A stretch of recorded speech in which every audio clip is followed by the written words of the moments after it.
Good morning, everyone. I hope you're all having a lovely day. Yep, the grabber came back right at the end just to torture some pupils. I was there. I was eating. I wasn't pooping. I also forgot my water, which is why I played the 5-minute song instead of another 3-minute song. I was like, okay, this is my chance. I can go fill my water bottle real quick, which I forgot to do. Good morning, everyone. Konnichiwa minna. I hope everybody's having a good day. Hello, everybody. We'll just chat for a little bit, but I've actually got like a full show planned today. We've got like so many things to talk about, so many things to reveal, and it's always nice being able to go through you guys' homework because you guys really commit to the homework. We normally get like 100 comments on every Oshiete or Cú-Sensei episode just because of everybody, answering the question and being awesome. Your gamer bottle? Look, what happens beneath my desk stays beneath my desk. You don't need to worry about it. You got a bottle of water? No, because it's not Tuesday. It's Monday. It's Monday, so we talk normally. We only talk like that on Tuesday. And only for certain characters in Fata Morgana. Gumo Sensei? Gumo Hana? Hope you're having a lovely day. Reveal? I mean, it's not really a reveal. It's things that have happened like over the week that we're just going to be yapping about. We're going to be going through all the events that are happening in November again. One more set of the tickets went on sale yesterday. So you say, yeah. More of that. Also, I really should have added the swimming pictures. I didn't do that. God, I can find them. Takoyaki, thank you so much for donating the allowance. Good morning, Sensei. Konnichiwa. I hope you're having a lovely day. Konnichiwa is so adorable, actually. Konnichiwa Takoyaki. I hope you're having a lovely day. Sensei. Absent pupils are excused from homework, right? No. That means it gets sent home to you. The VOD is always there. This is like a remote class section. Unfortunately, that's the problem with remote class. The VOD is there. You have to catch up. You get out sick, you just have to catch up in time and do your homework anyway. That's the one bad thing. You get to stay home, it's nice and comfy, but the homework cannot be dodged like that unless your dog eats it or a pupil eats it. That's kind of cheating. That's still like a problem if you're the one who eats it, to be fair. Man, I still feel bad that even Sensei dunks on my natural accent. Oh no. It's okay. I'm British. I'm allowed to. It's not, problematic when I do. I was having a shitty day, but Sensei managed to make me laugh so fast. Oh, I'm glad to hear that. Thank you. It's a lovely Monday afternoon or morning or possibly very close to Tuesday night for some of you, actually. But yeah, I hope you're all having a lovely day. Oh my God, it's me. But no, I'm not a human star. Too busy fighting a bug to say good morning to Sensei, but good morning, Sensei. Good morning, Shinya. Unless... Did the bug win? I like to imagine that the bug defeated Shinya. Shinya's like, I'm too busy fighting a bug. I can't say good morning, Sensei. The bug managed to defeat Shinya and Shinya has passed on their final message. Shinya said, good morning, Sensei. I have been defeated. GTZ Sensei, hope you have a wonderful day, and I have an ice cream soup, which is bubble tea flavor for you. Thank you. I'd rather not have ice cream soup. Liquid ice cream is not always the best. So that's why Shinya has the I'm not a human image, actually. Shinya is no longer a pupil. They are just bug. Morning, Sensei. Did you have a good weekend? I did, actually. Yeah, no, I got like a lot done yesterday. I worked more yesterday than I have in like any other work day, honestly. I was doing writing, and then I was doing other stuffs, and then I can't talk about the other stuffs. But yeah, no, it was basically like a double work day in one. But it was good because like the first like 3/4 of it was just pure creative writing. I'm now up to chapter 5 of Metamorphosis Lost. For some reason, giving myself a longer period to actually do things has made it so much easier. It's up to 10,000 words. I doubled my writing length in one day yesterday. So yeah, it's one of those things where like all this time I was like, I need to get out at least the first read through by the end of October. And as soon as I was like, I'm just going to do it on November 1st, everything became so much easier, less stressful. And so the writing just flew out of me. It was like, I'm just going to release it when I can. We're going to start on November 1st. But just that much time is like, okay, we're good. 10,000 words, 10,000 words. And we're not even halfway through the first tier. And the first tier is the simplest, shortest by far. It's like half as short as any of the other ones. And there's got to be 5. So when I say the first novel is going to be a fucking like giant thing, yeah, if it ever did get like officially published, they would like split the first novel into at least 2, if not 3. We're hitting that Lord of the Mysteries kind of size. But thank you so much for donating for allowance, Penigu. I had a wonderful weekend. How was you guys' weekend? I hope you guys had a good time. Morning, everyone. Hope I'm not too late. Oh, that's awesome. Congratulations, Sensei. Thank you so much. And yeah, no, you're not too late. You're never late. As long as you're here before the stream ends, you're getting to watch it live. And there's always the VOD after that. The copium laugh is sending.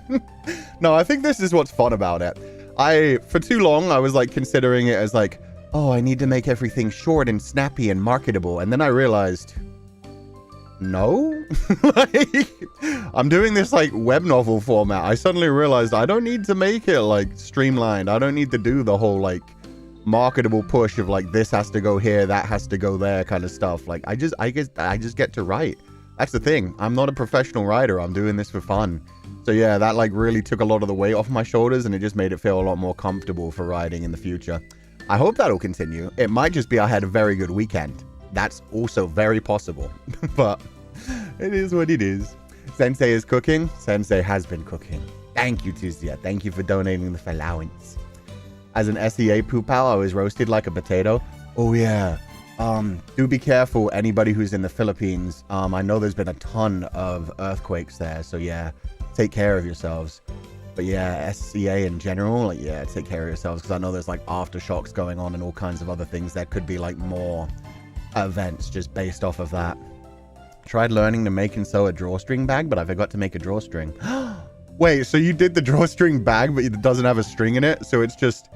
Oh, that's so hard. I know there are ways to get the drawstring in after you're done, though. So it should be okay. Oh, into Alton Towers? Let's go. That's a classic. My friend had to wheel my disabled ass in a wheelchair for the last 4 hours. He was happy to skip lines with my help. There you go. Wheelchair accessibility saves the day. Watched a football game with my mom, and I hope you had fun at Alton Towers. And yes, I know you call it soccer, sir. Huh? But I'm American, and I bleed red, white, and blue? That's the opposite, then. Wait, no. No, I call it football. Americans call it soccer. Unless you're talking about hand egg. Do you mean you watched a hand egg game, or did you watch a football game? Did you watch American football, or did you watch what Americans call soccer? I'm so confused. We don't... In England, we don't call American football soccer. We just call American football. Like, it's that silly. Hand egg sends me. It's hand egg. You run around with it in your hand. You kick it occasionally for a field goal. I know the rules of hand egg. It's an okay game. There's a lot of contact. It also leaves people damaged for the rest of their lives because it's a high contact sport, which isn't great. But still, nose congested, throat dead, yet I live. I'm glad to hear you live, Kirarin. I hope the Hinako cosplay is going well. I've seen a lot of Hinako cosplayers over the weekend. For some reason, my algorithm was just feeding them to me. And I was here for it. A lot of, like, scary girls in fields with metal pipes covered in blood. Been a fun time. This month is so good because of Sensei's birthday event. I've been talking about it all day. I'm glad to have that. Aw, I'm glad to hear that, Tangling Yuku. Hand egg. I thought it's rugby. Rugby is a different game. Isn't it rugby, though? Guys, rugby and American football are completely different games. This is actually amazing. Did you guys think rugby is the same thing? No, in American football, you're all about like a quarterback throwing the ball forward and everyone running forward and charging. Rugby, you literally can't throw the ball forward. You can kick the ball forward and then you have to collect it, but it can't go past the person in front. And every time you start in a scrimmage and like charge into each other. Rugby, you have to throw the ball backwards if it's hand to hand. It's a completely different game. It's similar. I don't know where, like, honestly, American football came from. But yeah, no, the rules for rugby and American football are very different. They just have similar balls. And they're not even exactly the same balls. And also, people that play rugby aren't fucking pussies. We don't wear shoulder pads. We don't wear headgear. We fuck each other up the old-fashioned way. We destroy our bodies for life, as we should. I honestly wonder if that's what fucked up my spine extra bad. I did actually play on a rugby team for a little while I was a teenager. I think it was about 3 years, and I was a prop. And if you don't know what a prop is, we are the ones, like, the main pushers in the scrimmage. So where the 6 guys get together and link arms and, like, push each other on each side. Yeah, I was one of those ones, just pushing all the time. Anyway, Sensei raw dogging it. Yeah, no, in rugby, they don't use pads. It's honestly not a good thing. I am joking when I'm like, yeah, we're not pushies. We don't use... You should have padding and protection. The shit that goes on in, like, American football and rugby is a lot of damage. Same for boxing. At least in boxing, they, you know, avoid the head. Mostly. They have headgear. Like, anyway, good morning, Well, no. Do they have headgear in boxing? Or is that just MMA? Oh, now I'm curious. Anyway, good morning, Sensei. Random math fact for you. The study of fractals, such as a snowflake or Sierpinski triangle, gives rise to the study of fractal dimensions. Okay, you're going to need to explain to me what fractal dimensions are. Because I know what a fractal is, where it, like, keeps spreading out and creates, like, patterns. It's a pattern inside a pattern inside a pattern. It's one way to really fuck with your mind. But I don't know what a fractal dimension is. That makes me think of, like, Doctor Strange. Like, he does the whole zoom, zoom, zoom, zoom, zoom, zoom, zoom, zoom. In fact, he does the whole, like, zoom, zoom, zoom, zoom, zoom, zoom, zoom. Why am I being... Oh, I'm in the wrong place. There we go. He does the whole zoom, zoom, zoom, zoom, zoom, zoom, zoom, zoom, zoom, zoom, zoom, zoom, zoom, and then opens up a gateway to the fractal dimension and everything gets weird and shapy. How often did you get a concussion? I don't think ever, but who knows? It would explain a lot about me. Sensei, if your hand is playing with your egg, that is not safe for work. Or you can play with Pupal eggs, but I can't eat that much omelette. Look, man. I'm a VTuber. You don't know where my hands are going at any time while I'm streaming. Enough said. Thank you for donating to the Feileacans, Claudines. I hope you're having a lovely day. Penigu. Always wear protection, kids. Yes. Otherwise, you will create kids of your own, and nobody needs that. Absolutely nobody needs that, unless it's been well plotted out and thought about and planned. So yeah, always use protection. We don't want to know that, Sensei? Know what? Excuse me? What do you guys mean? Pause? I don't know what you guys are thinking about. I didn't say anything weird whatsoever. If you guys are thinking anything too much information, I didn't give, like, any information. I just said you guys don't know where my hands are right now. One of them is probably on my mouse since I'm clicking things. Who knows where the other one is? That's not too much information. If anything, that's too little information. Anyway. Look, in my defense, it's 8 a.m. and I just woke up. Fair enough, chat, Selma. It's okay. I'll join you in the clown. There we go. Perfect. You know, Ian, theoretically, if I want to show the Hinako cosplay, would it be allowed on Oshiete or Cú-Sensei? It got delayed because of shipping, but it will happen. Oh god, we already finished the game. Yeah, you can show it on Oshiete or Cú-Sensei. Oshiete or Cú-Sensei is the live tag, but it's also in general just a tag for you guys to, like, get my attention, essentially. So yeah, feel free to use that to share things that maybe don't fit on other tags. Don't use it as, like, a personal, like, blog thing where you just write whatever you want, update everything every day. But I have seen people also using it to, like, share comfort foods ever since we brought up the comfort food and share, like, images of pets and stuff. So yeah, feel free to do that for a Hinako cosplay. That's very cool. Especially if you have any Pupal stuff you can rep with it. That would be even better. The clown sensei. I mean, honestly, I'm probably more qualified to be a cat clown than to be a sensei. Is it on your water bottle for drinking? Sensei? Sensei? What on my water bottle? Sure. Now one-handers. It's like a live tag and an ego-star tag in one. Yeah, pretty much. I let people use it for, like, all kinds of things. Technically, yeah, you can, anything that goes on in the stream you can talk about. So if you talk about, like, oh, I'm doing a Hinako cosplay and I'm excited, then yeah, feel free to share it. The other hand, sir, You will never know. You will never know. Could be doing anything. Have you ever heard the sound of one hand clapping? It's not super loud. Fractal dimensions is between the dimension we know. Example, a point is 1D, a line is 2D, cube is 3D, but a fractal dimension is 1.582 dimensional. They have a word for that? Mathematics honestly blows my mind. Like, I've seen the explained version of like a fourth dimensional object. The way that I learned about fourth dimensional objects is basically like when we see a three-dimensional object in the real world, if we want to see like a 2D representation of it, we have to like study its shadow. And so I've seen like the representations of what a fourth dimensional object would look like based on like trying to create it in 3D, but knowing that would only be a shadow of it. And that shit blows my mind. I didn't know there were half dimensions between those as well. That's really cool. So is that because like a fractal like continues to spiral and can technically go on infinitesimally big and infinitesimally small, so it kind of goes between? Also, how do they know it's 1.582? Is that because of like the angles involved in it? Oh, I hate math. I hate math. Math to me is on the same level as cosmic horror, where it's like, that's too much knowledge.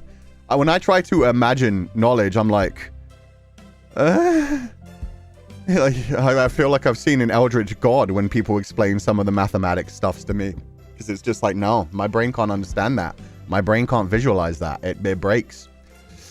I love it here. Always on some interesting topics. Yeah, no, that was fascinating. I kind of want to look into that later. I'm a writer. Words. Math fries my brain. Yeah, I'm pretty bad at visualizing too. I can visualize an apple real good. Like when they do that test, it's like, I think I'm a 4 out of 5. But yeah, when it comes to like trying to visualize like dimensions being put together and how like an object would fold up, you guys know this. You guys have seen me do like puzzles that require that part of your brain. It doesn't go well. It doesn't go well. I only learned about 4th and 5th dimensions from A Wrinkle in Time. Ah. I don't know if they do them properly there. It's the fractals and based on the golden ratio. Ah, the Fibonacci sequence. It's related to the golden ratio, right? That's the one where it spirals out, right? That's the one that nature really likes, like a snail's shell, right? Right? The one that in nature everything like kind of... Okay, good. I knew a thing. See, I'm smart. I know words. Lovecraft hates math and astronomy too. Understandable. Astronomy would kind of blow your mind when you do the kind of stuff that Lovecraft was up to. Also based in human decency, but that's just... I lost it at the numbers, not gonna lie. I feel it. Got ya. Added info. PH had 14 quakes in the past 2 weeks. 14! Jesus. I knew there were like 3 over the weekend. One of them was as high as a 7.2. So yeah. Take care of yourselves if you're in the Philippines. Just make sure you're being careful. Thank you for donating the allowance, Rain. Sensei, you can look up Sierpinski triangle if you want to see how it looks like. I'll look it up right now. This is the fun thing about being oh, it's just a Triforce within a Triforce. See, personally, I prefer the Fruit of Life, but this is pretty cool. Let me see. Let me. Is the Sierpinski's triangle supposed to be 3D or is it just supposed to be 2D? Let me look up the actual explanation. A self-similar fractal with the repeating pattern being equilateral triangles within a large equilateral triangle. A fractal is an infinite pattern. Okay, so it is just... I'm not going to lie, this one kind of boring.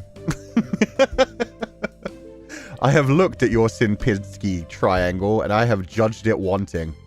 But I will share it with you guys. Oh, that's a GIF. I don't want a GIF. I just want a JPG, please. Yeah, give me the rainbow one. Give me the LGBT RGB one. Yes. Perfect.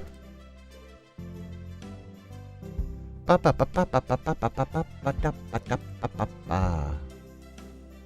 gay peg, if you... Who the fuck said that? You know what I mean? I can't believe that made me giggle. That's so silly. A gay PG. Oh my god. Okay, this is that triangle thing what they were talking about, the Sierpinski triangle. So yeah, as you can see, it's basically a triforce. It's 3 equilateral triangles made up together to make one big equilateral triangle, and then inside each one, there's 3 more equilateral triangles, and it goes on and on and on. And these ones kind of look squiggly, but that's just because of the low quality of the image. It's just infinite, like, equilateral triangles within equilateral triangles. Kind of boring. I'm going to look up the Fruit of Life. The Fruit of Life is a fun one. That's more part of sacred geometry than anything else, but it also kind of looks like how the human, like how like cells form when it starts off as like a single cell, when the sperm cell meets an egg cell, and then they start multiplying. Hit me with that the Fruit of Life. Save images. So yeah, this is less mathematical and more just like pseudoscience, but it's just circles within circles. And then if you take it up to a 3D thing, it's spheres within spheres. So let me replace this one. This one's going to be huge. Boop. Yep. Oh my god, my brain. Ooh.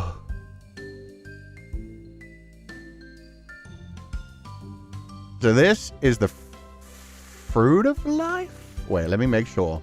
It's either the Fruit of Life or the Tree of Life. It grows. Fruit of Life, sacred geometry. Sacred geometrical symbol of 13 interconnected circles appearing within the Flower of Life pattern. So yeah, the Flower of Life pattern is like 1, 2, 3, 4, 5, 6, 7. Yeah. It's the ones that kind of look like a flower. So it would be like... Can I point far enough? No, I can't. Also, it's on top of me. Cool. Yeah, I like this one. This one's fancy. The flower of life is like this one, and this one, and this one, and this one. Like the triangular ones. It makes a flower, essentially. Almost like an asterisk, but without the line in the middle. But then the Fruit of Life is when you like continuously add circles within it, and then you get this, which looks kind of freaky in the center, but the further you go out, the more you realize it's just circles on top of circles on top of circles on top of circles on top of circles. And it's used in sacred geometry as like a symbol of immortality. And yeah, like just interconnectedness and like things like growing out from one center. Looks like a cell. Yeah, no, that's what I was saying. It looks exactly like a cell going through mitosis. No, not mitosis. Well, actually, yeah, cellular mitosis at the beginning, but it looks like a human zygote turning into a human. It looks like, you know, this is like an egg that has been fertilized and it started splitting, and then they become 2. And then when they become 4, they end up like sitting on top of each other. And when they get up to like 16 and 32 and 64 and everything, yeah, they start to look like this essentially, which is the general idea. It's like a 1 becoming more than a 1. Fertilized? How is that an AO? For once, this is actually a scientific conversation. Barely sexual, but I like the way your brain's thinking. Loki looking like a Bring Me to the Horizon album cover. They do use a lot of like sacred geometry and stuff like that. So reproduction, yeah. So it's circles. It's circles, but doesn't it look cooler than the triangles? Have you seen the drawing of pie? I love pie, especially banana cream pie. That's Feli's egg. Oh god, yeah, don't tell him that. He will fight people. Okay, I will grab the super chats that I missed, because I missed a few. So 1 minute, and then we'll go on to the actual topics for the day. It's been 30 minutes, so yeah, this has been a good warm-up. Sweets Jun, thank you so much for donating the flowers. No message, but thank you for the dancing little corgi. No, that's a Shiba, you know. I can't read. Tri Princess, thank you so much for donating the flowers. No message, but thank you for the ice cream. Takoyaki Aaron. Victory M. Sensei, I'm so happy to join everyone on my birthday week. Best week ever. Happy birthday week, Victory M, and I hope you have a lovely one. And Sudakula, good morning, Kuchan. How are you? I hope you're having a great day. Yeah, so far I've been having a great day, and I'm sure it'll continue to be a great day. It's been nice. It's been very nice. So yeah, we will continue in that direction and have a lot of fun together. Or else. Nah, infinite triangles for the win. Man, which clan was it in, like...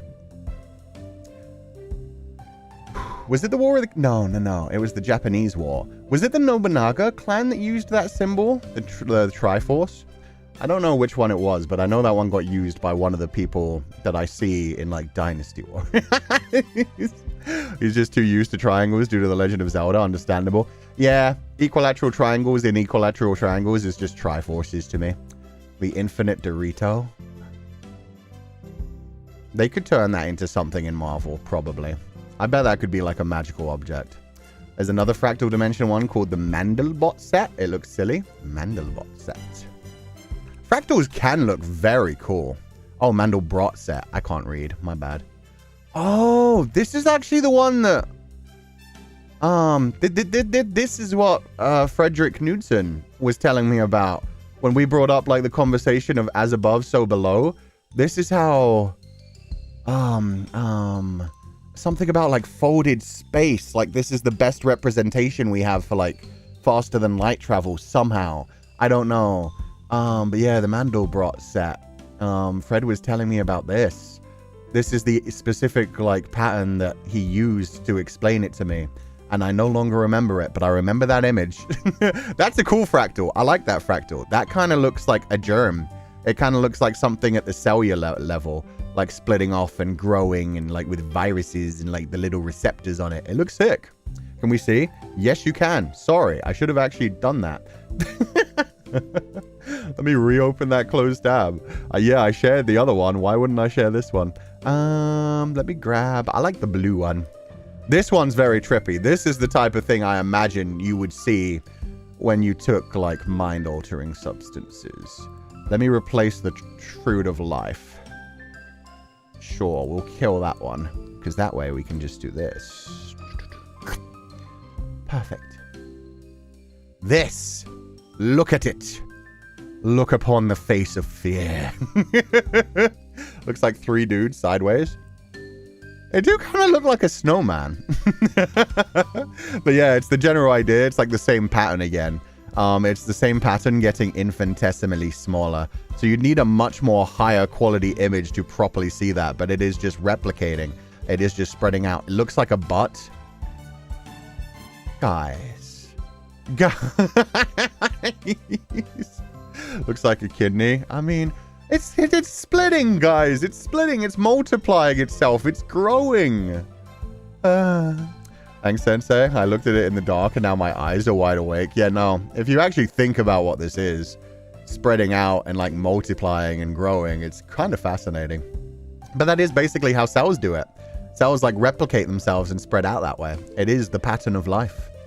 Anyway, that's good enough. What's that supposed to be? It's literally just a shape. It's literally just a representation of a shape that is as like the same pattern. If you zoomed into any one of those tiny circles, they would look exactly like the big circles. That's the idea of a fractal. A fractal is just a pattern that continuously replicates. The more you zoom in, like, you know those visualizations where you zoom into something and then it looks exactly the same at a certain point? And that's also the whole like idea of like the philosophy of as above, so below, and like other things that go into it. But that's why they have like those sequences in movies sometimes that try to fuck with you, where it starts with like the infinitesimal thing of space and then it zooms down onto Earth and then into a city and then down and then into a human and then into a single skin cell. And then below the skin cells, you get like the single cells. And then below that, you even get like the little dancey strings, if you believe in string theory. And then it would zoom into one of the strings and it would look like the universe again. And then they just keep it replicating. So it's like there's a universe within you. It's a mathematical thing, but it's also like a lot collected to philosophy. And that's where the whole idea of sacred geometry comes from, is using maths to influence like philosophy and then kind of turn it into like, these are the sacred shapes which like represent the universe. And if we can learn the maths, we can learn so much more about our reality. Which actually does work when you look at like the Fibonacci sequence, which is a fractal as well, which is also known as the golden ratio, because most biology is based around the Fibonacci sequence. Things tend to grow in a certain way where the Fibonacci sequence kind of replicates itself a lot in nature. And it almost feels like biological life was programmed in a certain way because of that. What's string theory? I don't know enough to explain it. Do you believe in string theory, Sensei? I'm not sure, honestly. I don't know what's below quarks. Like, when we get to quarks, that's the point where it's all, like, theoretical physics from then on. But the general idea of string theory, correct me if I'm wrong, chat. Feel free to, like, let me know what it actually, is. But that's, like, it's the idea of metaphysics, so it's not proven, but it's the general idea that, like, below quarks even, which are, like, the smallest theoretical particles we can imagine below single atoms, that then there's the little strings that vibrate, and they're, like, the smallest form of matter that are basically waves rather than light, but they're just, like, little strings. And the different ways that they're shaped and the different, like, frequencies that they vibrate at control what kind of matter it is, kind of thing. I don't know fully. I don't know fully, so I let other people, like, talk about it better than me. I thought about the red string theory. Oh, the red string theory is adorable. The red string theory is just the idea that each person is born with a red string attached to their pinky finger, and it's connected to their soulmate on their pinky finger, which is, yeah, that's very cute. That's romantic. Glad to be here with y'all for my 25th birthday, but overall grateful for this awesome and supportive community. Aw, Nyanya, happy birthday. Happy 25th. Quarter of a century is a big one. It's also when your brain stops forming, so you're stuck like this now forever. That's not true. That's not even slightly true. But at the same time, congratulations on your 25th birthday. You are no longer a baby. Welcome into the world, and I hope you're having a lovely day. Is triangle called a triangle because it has triangles? Then why is square called a square and not a quadrangle? Actually, a quadrangle is a technical term that you can use for it. Just like most of them technically come from a Latin word. Square was... It just depends on who got there first on, like, the etymology. But yeah, rectangle. Rectangle, the whole idea. I don't know where the rect comes from, but that has angle in it. But yeah, no, you think about, like, pentagon, hexagon, octagon. Those are all just saying, like, how many sides they have. Those are much easier to understand. So there we go. A lot of them are named that way, but it just depends. Anyway, thank you for donating the allowance. Spreading misinformation about the brain, I see. No. Happy frontal lobe development day. Yeah, technically 25, from what I know, it is true that 25 is at the point when your adult brain finally forms. That's when it stops, like, actually growing.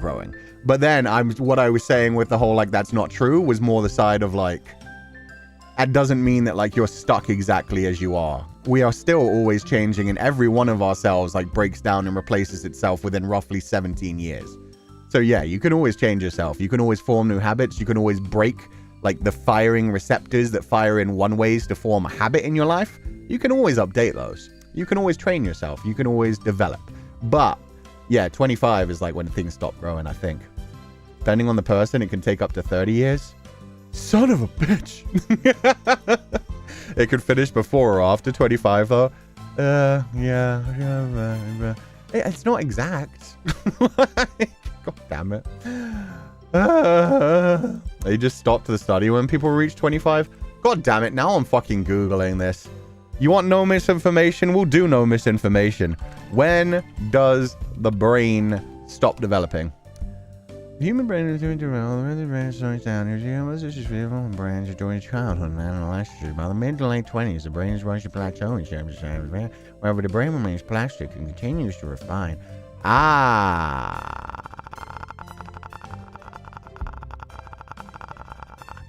Okay, so actually, it's only the prefrontal cortex which ends up complete near the age of 25 years. Could be before 25, could be after 25.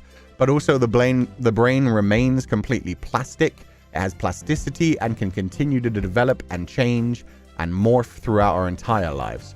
So when scientists say the brain is not fully developed until 25, they mean the full development of the prefrontal cortex. Okay, so there you go. There's the true information. And you know what? It's a much less interesting soundbite. It's a much less fun fact to be like, Yeah, the prefrontal cortex fully develops by the age of 25, but brain plasticity remains, and therefore the brain is always developing for the end of your life. And then we also get Alzheimer's and forget everything and turn into vegetables sometimes, so... There's never been anyone who lived to like 200 years old, but everybody gets like their brains breaking down eventually. Recently, they're actually studying Alzheimer's and thinking that it's less of a neurological condition and more of an autoimmune disease function, which is kind of interesting because that means it could be treatable in a much more simple way. The brain can't be cured, but if you can cure the autoimmune aspect of it, at least we'd be able to save people and let them have an interesting twilight life where they're still fully functional. Anyway, that's what I studied over the weekend. I studied the fact that Alzheimer's is apparently possibly an autoimmune disease. They don't know that for sure, but they're looking into it. Oh my god, really? Yes, but it is just a theory for now. A brain theory and cut. Yeah, but no, they've been looking into it. They're thinking that Alzheimer's specifically, so not any of the other neurological conditions. There are all kinds of ways that the brain breaks down in age, and sometimes it happens like when you're young as well. But they are looking into a theory that possibly Alzheimer's is more of an autoimmune thing. One of the things that they found most recently that really points to that is people that don't brush their teeth are way more likely to get Alzheimer's. And so they're thinking if bacteria is able to affect that, then there must be something more connected to that. Alzheimer's is not natural aging, though. Do keep that in mind. Yeah, no, exactly. There are some people who get to be like 100, 120 that fully have like brains functioning. And then there are people who have all kinds of neurological conditions depending on things. And Alzheimer's isn't the only one that like breaks you down as you get older either. There are many different ones. Parkinson's, all kinds. Anyway, that really changes the perspectives. If so, yeah, it would mean a completely different way to try and treat it. It's also very genetic. Yeah, there are also like genetic factors that play into it, but technically genetic factors play into pretty much everything. You can have a stronger predisposition for just about anything based on your genetics. Anyway, brushing. Yeah, make sure you brush your teeth, guys. Like, the stuff that goes on in your teeth can affect like your entire body. It can fuck up your stomach, it can fuck up your brain, it can fuck up your bones. So yeah, make sure you take care of yourself. Always be clean. I'm gonna brush my teeth later then. I hope you brush your teeth at least once a day. Twice a day is probably the best one. I know people that brush 3 times a day, but twice a day is a good idea. It can fuck up your heart too. It can. Although, when you look into those studies, people have also pointed out that it is possibly an idea of just people like being, you know, just too depressed, too lazy, not exercising at all, to the point where they don't brush their teeth either, and then the gum disease comes in. Like, there are like mitigating factors in that where they're not sure if it is like not brushing your teeth can lead to heart problems, or if it's more of a like a, oh, you haven't really been doing anything to take care of yourself, including brushing your teeth, but that also includes like exercise, because you have to get cardio and other forms of exercise to like properly like help your heart and your lungs and everything. So yeah, it's possible, but yeah, it's not 100% confirmed. They haven't, as far as I know, they haven't had a study that 100% points out like, yeah, you can both do the same exact amount of exercise and be at peak health, but just if one of you doesn't brush your teeth, it will fuck up your heart.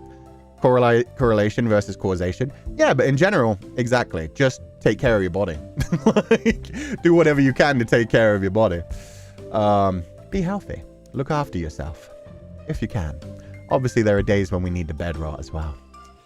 Makes sense since the mouth is in close proximity to our brains, especially our teeth seas. Our teeth seas in our jaws are very, very close. Based on my grandparents, I'm going to head out via lung cancer, though I don't smoke at all. Did they smoke at all? That's rough. It seems like cancer is becoming way more common nowadays as well. I don't know the facts of that. Maybe it's just because I'm getting older, but I've had a lot of people in my life be diagnosed with cancer within like the last 5 years. So I don't know if that's like, wow, cancer's becoming more prevalent, because obviously I haven't seen the actual facts, or if it's just because I'm in my mid-30s now, so I've got like a lot more friends in my life who are in the older range as well that are more likely to get cancer within their lifetimes. I don't know. Likely our diet. Well, we are also full of microplastics and all kinds of other things. There's lots more pollution in the air. The pollution is also breaking down the like ozone layer that protects us from the harmful rays of the sun. Anyway, There's more carcinogens. Yeah, we're eating more food cooked with microwaves. We're using more microwaves. We're using stronger radio waves and microwaves in the natural environment to try and make things more comfortable for us. There's all kinds of things. That was one of the most fun things that a scientist has ever said recently, is the idea that there is no possible way to do a case study for exactly what the microplastics in our bodies are doing to us, because there is literally no place on the earth anymore where we can find anything that doesn't have microplastics. It's everywhere. We've polluted the ocean so heavily that even down at the bottom of the ocean, top of the ocean, indigenous tribes that have never interacted with anybody else in the world, our microplastic pollution has gotten fucking everything. So they cannot figure out like how it's going to change us. It's just happening. It's just happening. And hopefully evolution will be fine with it. Hopefully it won't make our bones brittle. If anything, maybe it'll make us stronger. Maybe we'll become like Wolverine. Anyway, those are things we can't really control. So what we can control is these. Forget about the pains of the world and come see Ku-chan all through November. That's such a terrible segue, but I didn't really know how to get out of it. Everybody just kept bringing up more depressing stuff. Hey guys, it's my birthday event in November. Stop. Guys, this is the perfect segue. This is how capitalism works. We're all just distracting ourselves. So yeah, I just need to go through this. This lovely infographic was made by Féileacán and Cú out of context. It's beautiful and it makes it so much easier to understand because in November, every single weekend, I'm going to be at a different event in a different part of the world. So yeah, 7th and the 9th of November, we're doing birthday butterflies with Asayuru Maid Cafe in Los Angeles, California. The tickets for that are on sale now. If you want to do either a meet and greet or just anywhere between the 7th and the 9th, you can come in and try our exclusive menu, which has a bunch of different awesome items, including Pupal Takoyaki, Phantom Facer Burgers, Cú's Hearty Irish Stew, Féileacán Milk Tea, Féileacán Milk Tea. The tea part is important, but you've also got to have the big delay on it. But yeah, the 7th to the 9th, we're going to have like the exclusive menu. So you can like anytime you want to go in, you can go in and grab it. The Asayuru maids will take care of you. But specifically on the 8th, I'll also be doing a bunch of meet and greets. The tickets for those are available nowadays. We're also on the same weekend on the 9th in Hong Kong, going to have an event, a tea party in Hong Kong, which is going to be a nice one as well. There's going to be foods. We're still confirming 100% of the details about that one. So the tickets for that one aren't on sale quite yet, but they should be next week. We're just making sure that everything is completely understandable to the fans so everybody knows what they're getting first before we actually open up the tickets. 15th of November, I'm going to be at Anime Impulse Dallas. Those tickets go on sale tomorrow. It's very cheap for like a 1-minute meeting. I think it's $20 per ticket for a single minute, and you can get up to 5. But yeah, we were able to keep those tickets very cheap because Anime Impulse are very sweet to me and let me like actually negotiate things, which is nice. And then finally on the stretch that arm, the 23rd of November, we are going to AniX in Thailand. There's going to be a free fan meeting at 6 p.m. local time. Yes, 6 p.m. local time on the main stage where anybody can show up. There's going to be a Q&A and just pupils are going to be meeting and hanging out with each other. And then from 6:30 to 7:30, you can also buy tickets for an individual meet and greet with me as well. So yeah, an hour of meet and greets. And before that, a half an hour, it's just a fan meeting and a Q&A. They've already opened up the options for people to ask questions for me. So they're collecting the questions now. We're going to do a Q&A and a hangout session. It's just going to be a cute, fun time. And then we're going to do the hour of meet and greets. And then finally, on the 29th, I'm going to Taipei in Taiwan. And then we're going to have a fun event there too. And more details on that one will be available soon as well. But that will be like an event with like actual bigger things going on. It'll be more of a big open event. Someone please dress as Bibble and meet and greet. Plus it's buff. Why would you want to do that? Why would you hurt yourself like that? No. Noah is here. Good day, Sensei. I hope you had a good day today and a lovely week ahead. Sending positive vibes. Thank you. I'm having a wonderful day so far. We're messing around. We're saying some silly shit today, but I'm enjoying it, so I hope you guys are too. I'm just having a fun time vibing. But yeah, these are all the events that we're going to have throughout November. I believe the tickets for the Thailand event, NEX, actually went on sale earlier today at, was it 1 p.m.? Yeah, 1 p.m. 2 hours before this stream. So yeah, tickets are currently available for the Asayoru Cafe, and for NEX. And then the tickets for Anime Impulse Dallas will be on sale tomorrow. And the tickets for both the Hong Kong and Taipei events should be on sale in just a couple more days. They're just working some other things out. Yes. I'm professional. I'm good at these things. But yeah, November's going to be a very, very busy month. There's a lot going on. So my birthday on the 7th. We're celebrating it a lot around the 7th to 9th. And then a different event every week somewhere else in the world. Calling Pitbull the way he's Mr. Worldwide. Yeah. That'd be awesome. What do you mean cries in America? I'm literally in Los Angeles and Dallas. You can say cries in East Coast, but I've literally got 2 events in America. When will Sensei sleep? In December. I'll sleep in December. If anything, yeah, cries in EU. Cries in EU is absolutely fair. I cry for EU too. Cries in Australian. Cries in Antarctica. These are all fair. These are all completely understandable. Cries in Canadian. Maybe in 2026. We'll see. In South America. Yes, exactly. Give me another year, guys. We've literally only been streaming for 6 weeks so far. It's crazy that we've gotten as many opportunities as we have. We had a pre-debut meet and greet. We are one of the luckiest VTubers in the world. So give us time. Give us time. We're out here watching Sensei with the penguins. Cries in Mars. Give it like 15 years. I'm pretty sure they're trying to send people to Mars. And it's a one-way trip. And not in a freaky way. Just in a literally, y'all ain't coming back. Would you guys go to Mars? I might go to Mars. If I gave the option. I wouldn't have the option. I have too many health conditions. But it would be cool. Yep, me in Europe lives on the wrong continent again. It's not the wrong continent. It's just the wrong continent for now. It just means I haven't gotten there yet. I hope that by like the end of my career, I will have been on like every continent and preferably like a lot of the countries. Just close enough that people can travel to a place within like 6 hours of driving would be good for me. They should send the billionaires, but they won't. They won't. Not in the first send through. The first send through will be the people just to test things. And then if they find out it's livable and they have a good enough resources, they'll let those people build something, make it safe and secure and easy to live in. And then they'll send the billionaires to rule over them as overlords. We know how this works. Excited for you and everyone going, to be fair. Through my European tears. I feel you. I feel you. It's okay. It's okay. And then we'll get Federation versus Mars. We'll get like the Gundam shit. Or each have like our own sides of mechs and be trying to kill each other. It's going to be crazy when we've colonized other planets and then suddenly different planets are fighting each other. I'd fly to Mars, get me out of this heat. Just go north or south. Go to Antarctica. Hopefully that'll still be cold for a little while. I want to be Zeta tubing my way around. Yeah.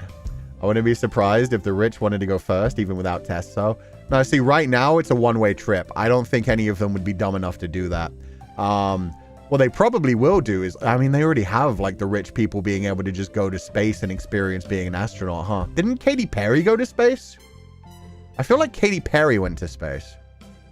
I might be imagining that. The submarine was a one-way trip. Yeah, anything can be a one-way trip if things go wrong enough. Yeah, she did. Yeah, I think I remember people like being really pissed off about that there was a bunch of rich people that went together like to space. And it was like, is this really what we're doing now? There you go. There you go. And honestly, joking about it or not, it's never fun to see people die in horrific ways. Submarine or like a space travel thing, it's like, you know, it sucks that those resources could be allocated other places that would be better for everyone, but at the same time, it's still not cool to imagine people just exploding. Anyway, with that said, why is this episode so depressing, guys? This is supposed to be a fun one. Get out of here, events. What else am I talking about today? Fun things. Cries in me. Oh, UAE. Sorry. I thought it said cries in me, and it was just going to be like, huh. No, I guess that's true. No matter where you are, you could just cry. You could just be like, I'm kind of sad that I didn't get to go to thing. Doesn't matter where I am. Ha! I got my Chris Nguyen Hakuku goods. My Féileacán and Cú goods. This is all the sticker sheets. I've got sticker sheets on both sides from the Cú bedroom, from the Féileacan chamber. Yeah, the chamber of Féileacan. The bedroom of Cú. And then the standees as well. We got little mini standees and keychains, and they're so cute. They did such a good job. I think most of these sold out though, but Chris is still going to events and selling like some more of the stock at certain events. But I do believe like all the acrylic stands and keychains sold out, but there's still other things like stickers and also... Boop, boop, boop, boop, boop. So cute. Yeah, it is. Little printouts as well, because yeah, I got one of everything. I got to snag these early, guys. I got to cheat. But yeah, there is the bedroom of Cú. There is the chamber of Féileacan. There's Cú-chan with the butterflies, Feli with the butterflies, and this really beautiful image, which is almost like a scientific study journal kind of image. It's so beautiful. The dusk butterflies on top of a Ligardis radiata. So gorgeous. Chris does such beautiful artwork. But yeah, my ones arrived, like, I think almost like 5 days ago, I think. So yeah, I got them nice and early, and I've just been waiting to share them for Oshiete or Cú-Sensei, and now I'm realizing this is a bit too big. There we go. Now it's actually in the right size. They're also pretty. They are absolutely gorgeous. So thank you so much to Chris for making the ones that I commissioned, for doing the ones that I didn't commission, and just, yeah, giving everybody a chance to be able to share these. They're beautiful. Yeah, I love them so much. There we go. Now we're back onto happy topics. Got the keychains. They're so cute. Yeah, those chibi versions are so adorable. Still get surprised when I see your whole arm move. I know. Ria did such a good job. Ria is amazing. It's so nice to be able to point out things and to be able to do like the white boy dance. Go white boy, go, go white boy, go, go white boy, go, go white boy, go. Barely missed the standees. Sorry, guys. Hopefully there will be like another like production line sometime. I don't know. That's completely up to Chris. But yeah, hopefully anybody who wants them will be able to get them in the future. They sold out so quickly. I'm lucky I got my 2 portraits. Aw, I'm glad. Where to buy? Share a link? No. I didn't prepare that. Just like I logically should have prepared a link to every one of like the events that I'm selling. I fucked up. Let me Google it real quickly. Ha-ku-ku. I'm not sure how many are available right now. Let me check. Shop is temporarily closed. Oh, I literally can't. Chris is busy at events. The shop is temporarily closed. But if you want the link to the person who made these things, it's Hakuku, which is linked on like all of my stuff because they've worked with me on so many things and also make the webtoon. But here you go. Here is their Twitter. Nefide. Hello, Sensei and Pupals. Couldn't catch a break for almost a month, but I can now finally relax and watch streams. Have a nice stream today and for the week ahead. Thank you, Nefire. Number one, I will have a wonderful day. I've been having a wonderful day, and I hope I'll have a wonderful week with all of you.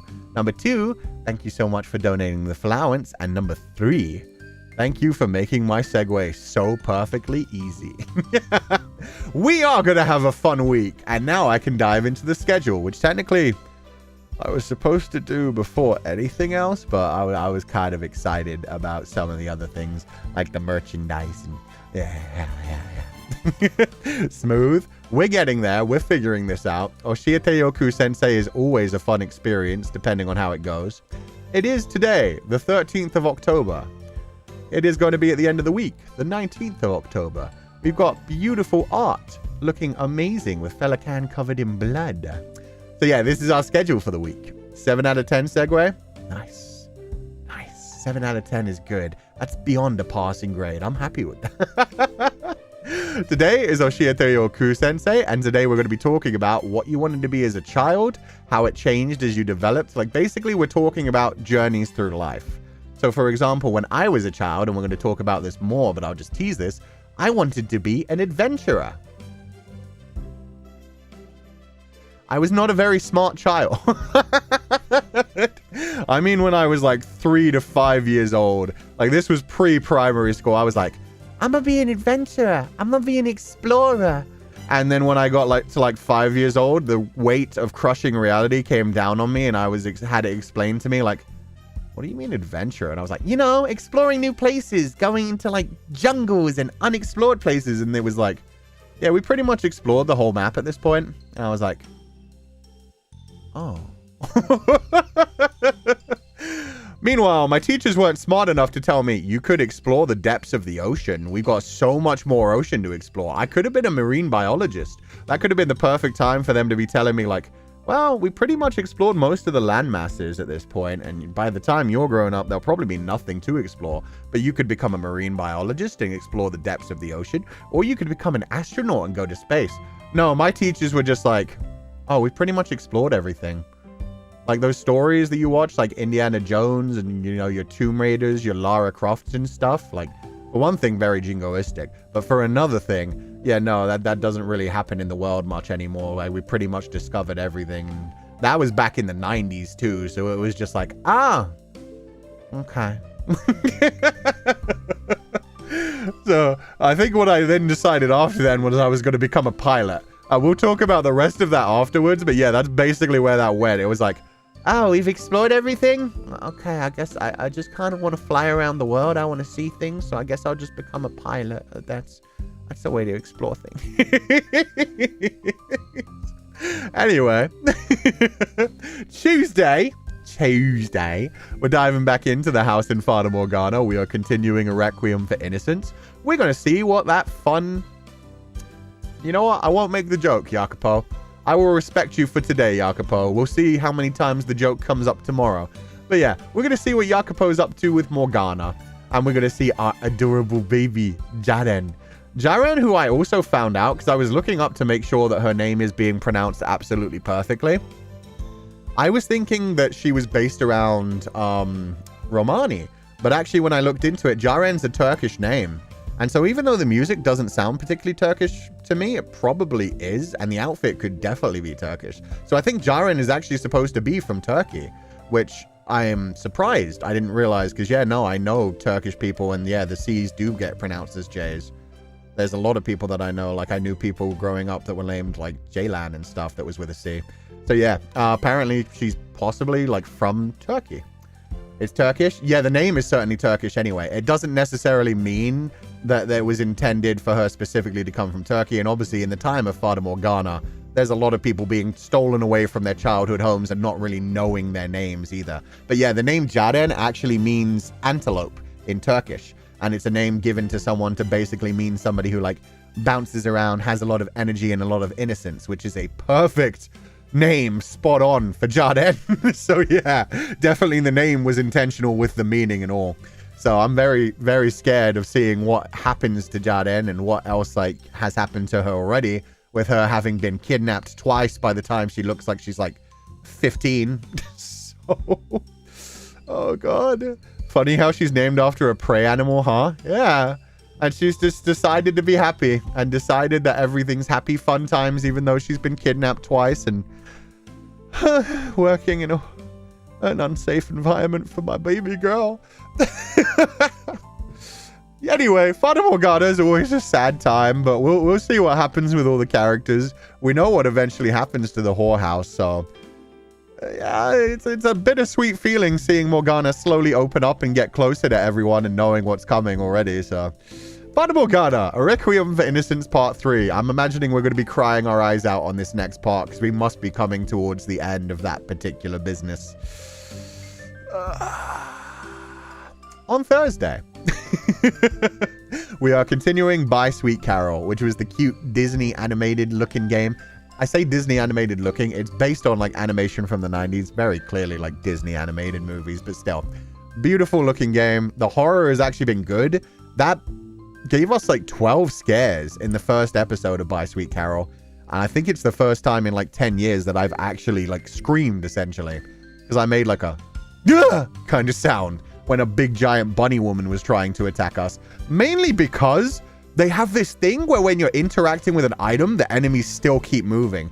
That shit fucks with me. Normally it freezes time because it's like, okay, we want you to have the time to read this. But yeah, no, they add to the horror by every time you like look at a thing, it takes a while for the text box to poke up, and it's just like 3 seconds of being frozen there while a giant bunny woman was making the leap across the gap to crush me with a giant mallet. It freaked me the heck out. And then there was the moment she exploded through the wall as well. Really good sound design, really good horror. Also, another one like Silent Hill F that's dealing with like a lot of feminist movement stuff.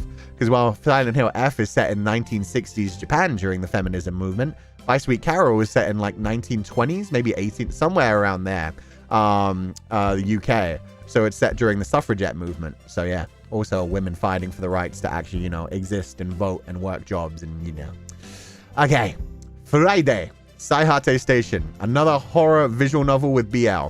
I don't know how intense the BL is. I don't think it's going to be nearly as dark as Fear Bonding. And it's going to be a lot longer, though. But it's set in like a train station. It's Saihate Station. These two co-workers, both of them male, get sucked into another world called Saihate Station, which looks like a train station. And it's probably full of like ghosts and monsters. So it should be fun. It should be fun. I finished Silent Hill F. I won't spoil, but my head hurts after the end. Interesting. I finished the first ending of Silent Hill F. That one was wonderful. And it definitely left a lot open for like theorizing and stuff, but just that first ending really got me. I loved it. Finally, on Saturday, I'm finally playing No, I'm Not a Human, which has been on my list for a while. If you don't know what No, I'm Not a Human is, it's a game in which the world has been invaded by these monsters, aliens, whatever, called the Visitors, and they take on the form of humans. So the whole like idea of the game is you're living in your house, you're running out of resources. Every night people will come knocking on your door. Maybe they'll want to share some resources with you. Maybe they'll want to have some of your resources, but then if you work with them, you'll be able to gain more resources and explore the world more. But in general, you never know, are they actual humans or are they visitors pretending to be humans? So it is just basically a social deduction horror game where it's like, you have to let people in because you have to have people to help you survive. We are humans, we are social creatures, we need society and we need socialization. But then at the same time, they could be monsters trying to prey on our innocence, trying to prey on our good nature. You know, children begging for help outside the door and you're like, do I let it in or do I shoot it in the head with a shotgun in case it might be a monster? So that should be a good horror game that preys on the whole idea of like, you know, human decency, human kindness, trusting people and all that murder. Technically, you become one with Feli and Traveling Tears. Oh, you became one with Feli and Traveling Tears. Very true. I do get to explore whole new realms now. Very simplistic realms, but yeah, I get to explore new places. I get to go to fun locations. Hannah Anderson's has not been fun. It's been kind of torturous. The clothing is very uncomfortable. It turns out the Puritans wore a lot of like scratchy wool and polyester. Not polyester. I forget the other name of it. Anyway, it's winter, so it's mostly wool, but very scratchy hard wool. It's not fun. But it's a pretty area. Saihate Station seems to be 3.5 hours game length, so in Sensei time, that's 6 hours. Yeah.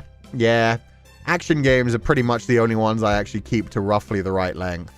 And this is a visual novel, so yeah, it'll be a lot longer. Kashmir? No, it wasn't Kashmir.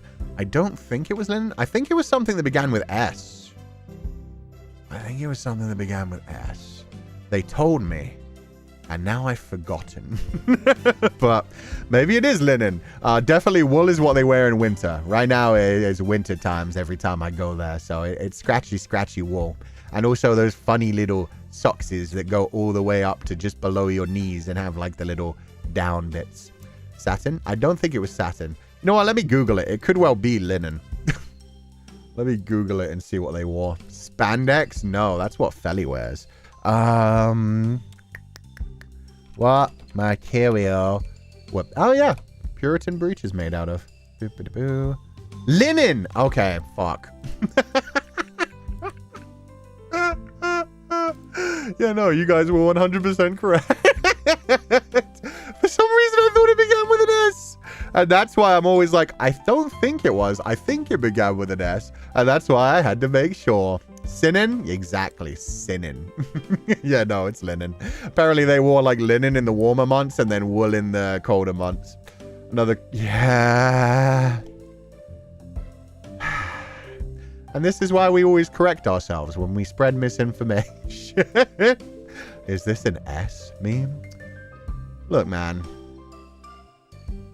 I'm not going to make that joke. My knowledge as a seamstress granddaughter finally has come in handy. Nice go. I think people who like LARP probably know that pretty well as well. I love cozy socks, but I can't wear wool anymore because I developed a weird allergy to pure wool. Oof, that sucks. Also nice and warming. Makes you very sweaty if you've been sitting on it though. Could be you were thinking of starched linen. Oh, I don't think so. That's very nice of you to say, Out of Flower. I wish that was true. But yeah, no, starch is probably what makes them like so solid and brittle and they don't feel like modern day clothing. That's what I'll say. Very, very stiff. Very, very itchy scratchy.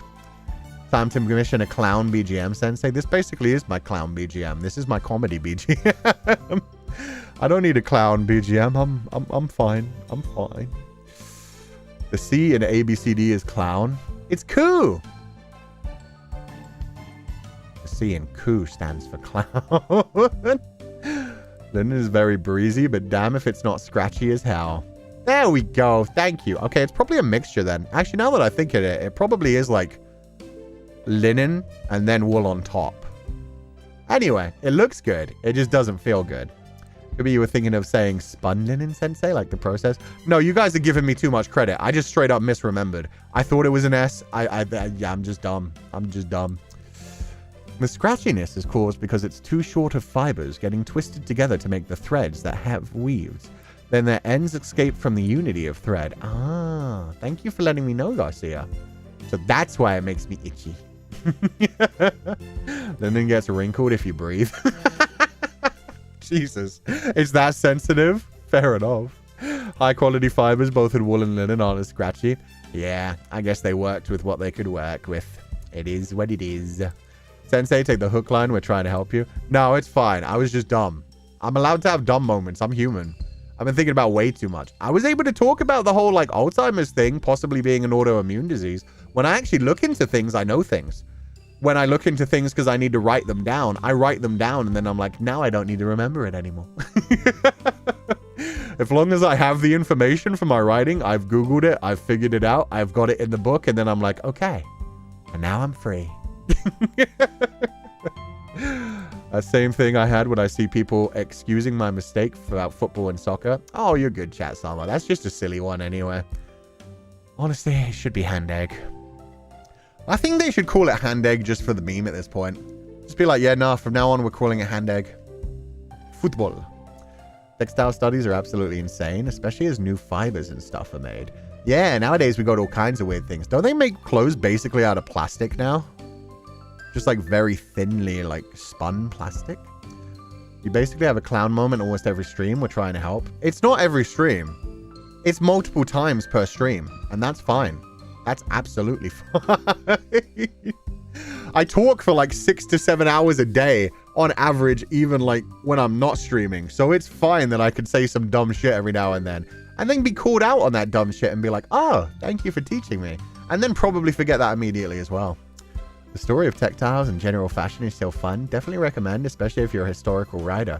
Yeah, I found out that Puritan clothing also had big giant pockets. Really, really big pockets. Even for the women's. And it makes it so funny when you think about the fact that, Jesus, they actually had massive pockets in the skirts back then. And they just decided at some point, nah, we want to make sure we sell handbags. Really? They did that? Yeah, no, I Googled it. I made sure.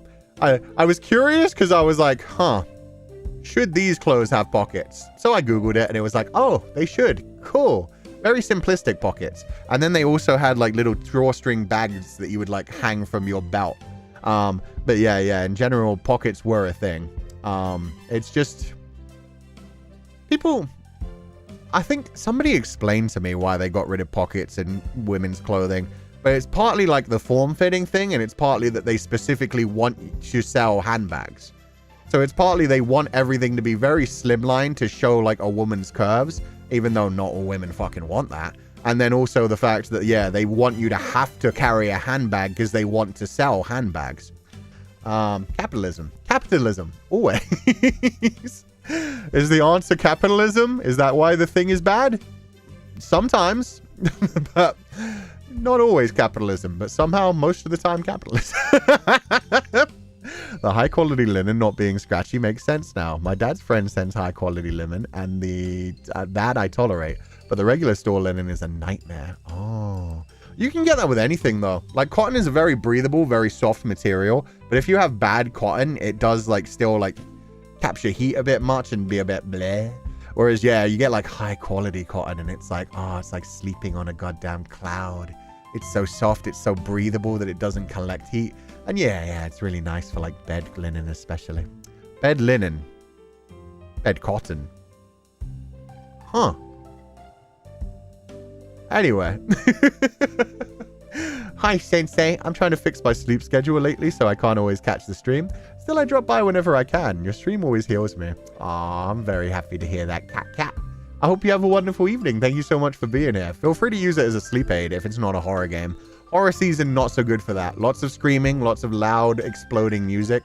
But, yeah, I hope you enjoy the VODs when you get to watch them, and I'm glad that you get to drop in sometimes. So thank you so much for donating to the Feileacans. It's actually a witchcraft thing. They took away pockets from women because they thought they wouldn't be able to hide magic in their pockets.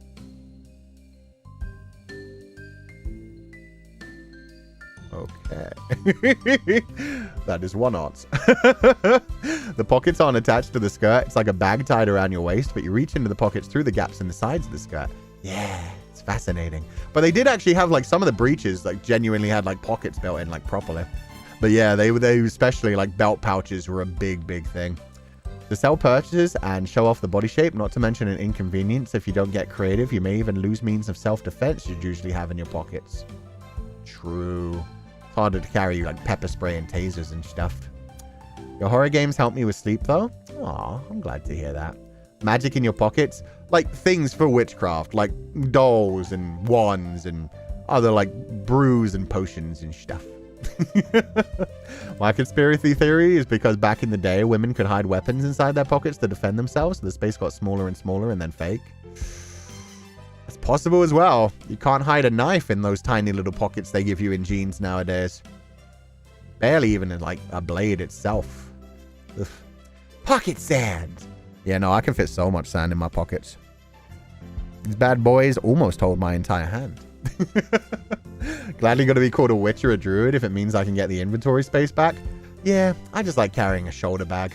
Shoulder bag works for me. Sir, the knife on the thigh garter. It's not super easily accessible. It's something. But also, do you want to be wearing a thigh garter? And do you want to risk the fact that if you have nice, juicy thighs, it might cut into your thigh a little bit and hurt yourself? That can be a problem, too. Is that a Swiss Army knife, though? Small one. A small one. Where do I put my car now if it won't fit in my pockets, though? You get one from Capsule Corporation, so you could just press a button and make it appear. Why aren't we inventing that technology? Why have we gone down the AI rabbit hole and I still don't have my capsules that just explode into cars and planes and shit? The Bazoomies? True. That depends on the person, though. Not everybody has the Bazoomi space to hide things. I wear skirts and dresses 99% of the time, so when I walk around at work and listen in on stream, I need a pocket to put the phone into. I'm so glad that the skirts and dresses have pockets. Oh, that's good at least. And sometimes, like, blazers and things, like the suit jacket kind of thing, you'll get, like, the inside pocket and sometimes even the front chest pocket. It's something. Thigh guard? Thigh guard. But with that said, let's dive into last week's homework, because, yeah, we've hit an hour and 20 minutes. Capsules to store things by subscription? That sounded dystopian AF. Why, no, you just buy the capsule. No, it's I'm talking like Dragon Ball Capsule Corporation. I'm just talking the shit that like Bulma and Capsule Corp do, where you have like a whole car inside like a little handheld thing. You just press a button and throw it out and it just goes boom. I wasn't talking like dystopian stuff. Why are we going to make it worse? Why does everything have to be a subscription service? Also, 1 second. I'm going to blow my nose.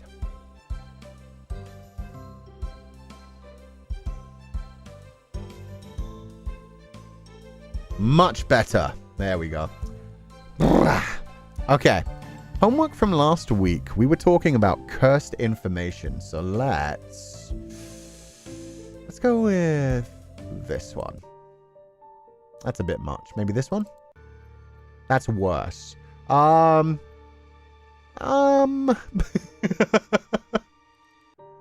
we'll go with this. It's more sad. Yeah, that's close enough for cursed. That's close enough for cursed. Perfect. Okay.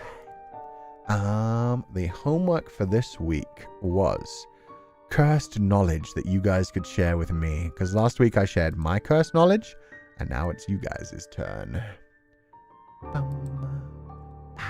I prepared things. I've actually got it ready this time.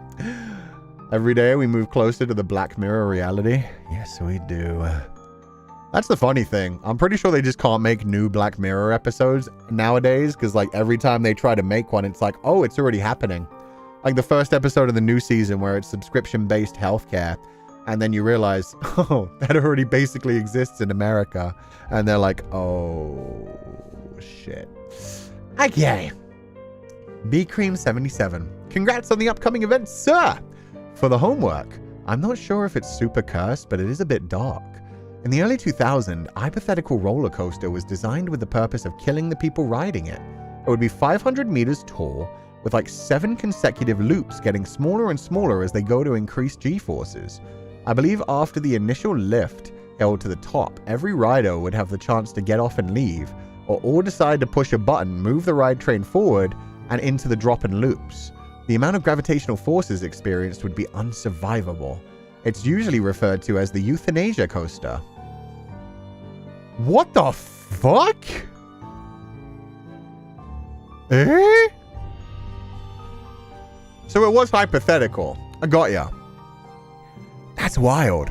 The worst thing is how many people would end up riding it anyway. There would be like streamers trying to do the challenge. Kind of like a Squid Game kind of thing. Kind of, but you don't win anything. That's the worst thing. It's just like, nah, I'd win. Let me press the button. It's just like, I'll give it a go. It's not real though. Yeah, no, it was just hypothetical. But that is the question. Like, would you guys press the button? What if they don't tell you that you're going to die? That's the question. Like, if people are just like, oh, it might really severely hurt you if you press the button. Like, they keep pressing the button. They keep, like, passing out, but then waking up, and they're like, wow, this is awesome. I bet I could keep going. And then they, oh, God. So what is it? Why? Why was this designed? Why would they imagine this thing? Was it to fuck with, like, humans? Was it to mess with, like, people that were going too far? Like, Monokuma would be proud of that. It feels like more of a jigsaw thing, honestly. And in fact, even no, it's not even a jigsaw thing, because it's just pure like, oh, do you want to die? It feels more like the Futurama, like suicide booth thing, where you just put in a quarter to get murdered by a machine. Social experiment, I guess? Yeah, it feels very social experimenty. And then it's technically not murder. If you specifically warn them, you will die if you press this button, but you'll also have a fun time. Become butter. Not Mondo. Oh. Thing to make people have a joyous last moment. I guess. I guess. Well, yeah. If you could literally choose to get off. Chance to get off and leave, or all decide to push a button to move the train forward. So that would be the question. Like, can individuals get off and then the people that are still on continue? Or is it like everybody has to press the button to go forward? Would there be specific, like, suicidal people trying to get on the roller? Is that what it is? Was it capitalism again? Are they just trying to make money off of suicidal people? They're like, there'll always be at least one person who wants to live. So we'll just have the suicidal people riding this roller coaster time and time again, paying more and more money, hoping that they'll finally all be suicidal people together ready to press the button. Maybe it's a good lesson for how to help people that are suicidal. Maybe it's like, you know, eventually you'll get so sick of trying to ride the suicide coaster that you're just like, you know what, fuck it, I'll live. Honestly, trying to kill myself is harder than living at this point. Maybe it is a jigsaw thing. Maybe it's a lesson. It's like, hey, didn't it suck trying to kill yourself? Wouldn't it be easier just like trying to find something you enjoy at this point? I don't know. We're blaming capitalism. I always blame capitalism. Whoa. I know nothing about politics, which is why I shouldn't. Hello, I'm usually a lurker to your stream and too shy to bring my homework out during class, but I thought I'd fight my fear and turn in my homework in without having to wait in the classroom to be empty. And I also don't believe this is curse knowledge, but it is interesting. Oh, that's why I liked this one earlier. I came across this one and I thought that was very sweet. So yeah, number one, thank you to anybody who does lurk. It's always sweet to have lurkers in the classroom watching the streams. That is enough. Thank you so much for being part of this community. I know there are so many people who watch the streams and never comment and never like comment live or leave a comment later. So it's always nice to just see somebody who got up the courage and decided like, yeah, I'll drop something in. I want to share something. So thank you so much. The ear masks. Homework. There's a species of fish called the parrotfish. They use their beak-like mouth to scrape algae off of coral and rocks, but usually end up eating the coral and rocks. But because they have strong stomachs, they can grind up the coral and rock into fine particles. Those particles becoming sand, which they then poop out. Wow, they poop out. A single parrotfish can poop out over 200 to 2,000 pounds of sand annually. The amount does change depending on the size and species of parrotfish. There are 80 to 90 types of parrotfish. Also, bonus fact, nearly 70% and possibly more beaches sand are made from parrotfish poop. So yeah, if you ever like walking on sand at the beach, remember to say thank you to the parrotfish for making the very sand that you stand on, or put in a bottle as a souvenir. I don't know if this is cursed knowledge, but it's a very interesting fact. Yeah, I don't think that one's particularly cursed either, but I do think that's fascinating. There are so many things in nature we don't really give enough credit for what they do. They use their beak-like mouth to scrape algae off of coral and rocks, but end up eating the coral and rocks. So yeah, they turn coral and rocks into sand. They break it down into like tiny little sand crystals. That's cool. And that's what actually makes up the beaches and makes up like the soft layers of sands in the water. It wasn't cursed up until the sand being 80% parrotfish feces. Well, it's not really feces. It's the same as like the people that drink the coffee that comes out of like whatever animal it is, the creepy... No, it's a cute little critter. But the cute little critter that like eats the coffee beans and then poops them out. It's been through their digestive system, but there are some things we don't digest. So it just breaks down the coral and rocks into sand. And technically everything has been poop at some point. Like just about every type of food you eat. You eat vegetables, you're like, haha, I don't eat meat, so I haven't eaten anything that's eaten rotten stuff. Vegetables grow off of manure. So you're eating shit in one way or another. The nutrients have just been collected and changed. Honey is like bee spit. True. A lot of the things we eat, a lot of the things we consume are like excrements of other things, or have grown from the excrement of other things. We're all just like cycling the same nutrients back and forth between each other. And yeah, honey is like bee spit. I found that out the other day. Thanks to the Pupals for pointing that out to me and making me feel kind of sick.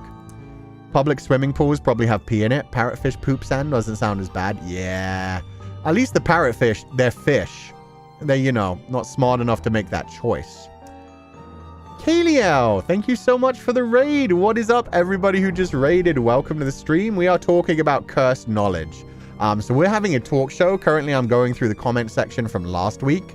We're just learning cursed knowledge. Like, apparently, 70% of the sand at beaches is made up of parrotfish poop, technically. Because parrotfish break up coral and rocks while they eat other things off of the coral and rocks, algae. But they eat so much that they break it down into sand. And then it passes through their digestive system and they leave that sand. 70% of the beaches that we walk around in the earth are, yeah, parrotfish poop. Fascinating. That's a cool one. That's a very cool one. So yeah, we're learning about cursed knowledge. So some of this is going to be kind of creepy, kind of weird. Things that are just like, oh, I don't like that I know that. And now I'm stuck knowing that. But welcome, everybody. I hope you're all having a lovely day. My name is Féileacán and Cú. I am a primary school teacher who just talks and yaps and does dumb stuff. So I plays the video games. This whole month we're doing horror games and silly stuff. But this is just my talk show. So today I'm just yapping. I'm just bouncing off what people in chat say and do. But thank you so much for the raid. What were you guys up to? What was your stream today? I hope you had fun. There's a tomato island in Warsaw where all the tomato seeds got there from human waste that was dunked into the river. There you go. See? So if you eat those tomatoes, you're basically eating regurgitated poop. Replaced poop, I guess. If you snorkel in the vicinity of parrotfish, you can hear them crunching the coral. That's cute. That's adorable. And then like how worms help with creating compost? Yeah, any kind of bottom feeder. There's lots of bottom feeders that specifically feed off of like the dead things and repurpose them into like more usable things.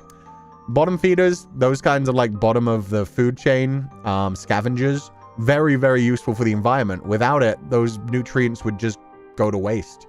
They'd never be brought back into the ecosystem. It always comes back to poop. It always comes back to poop. That's the purpose of fruit, though. Get animals to eat it. Some of them.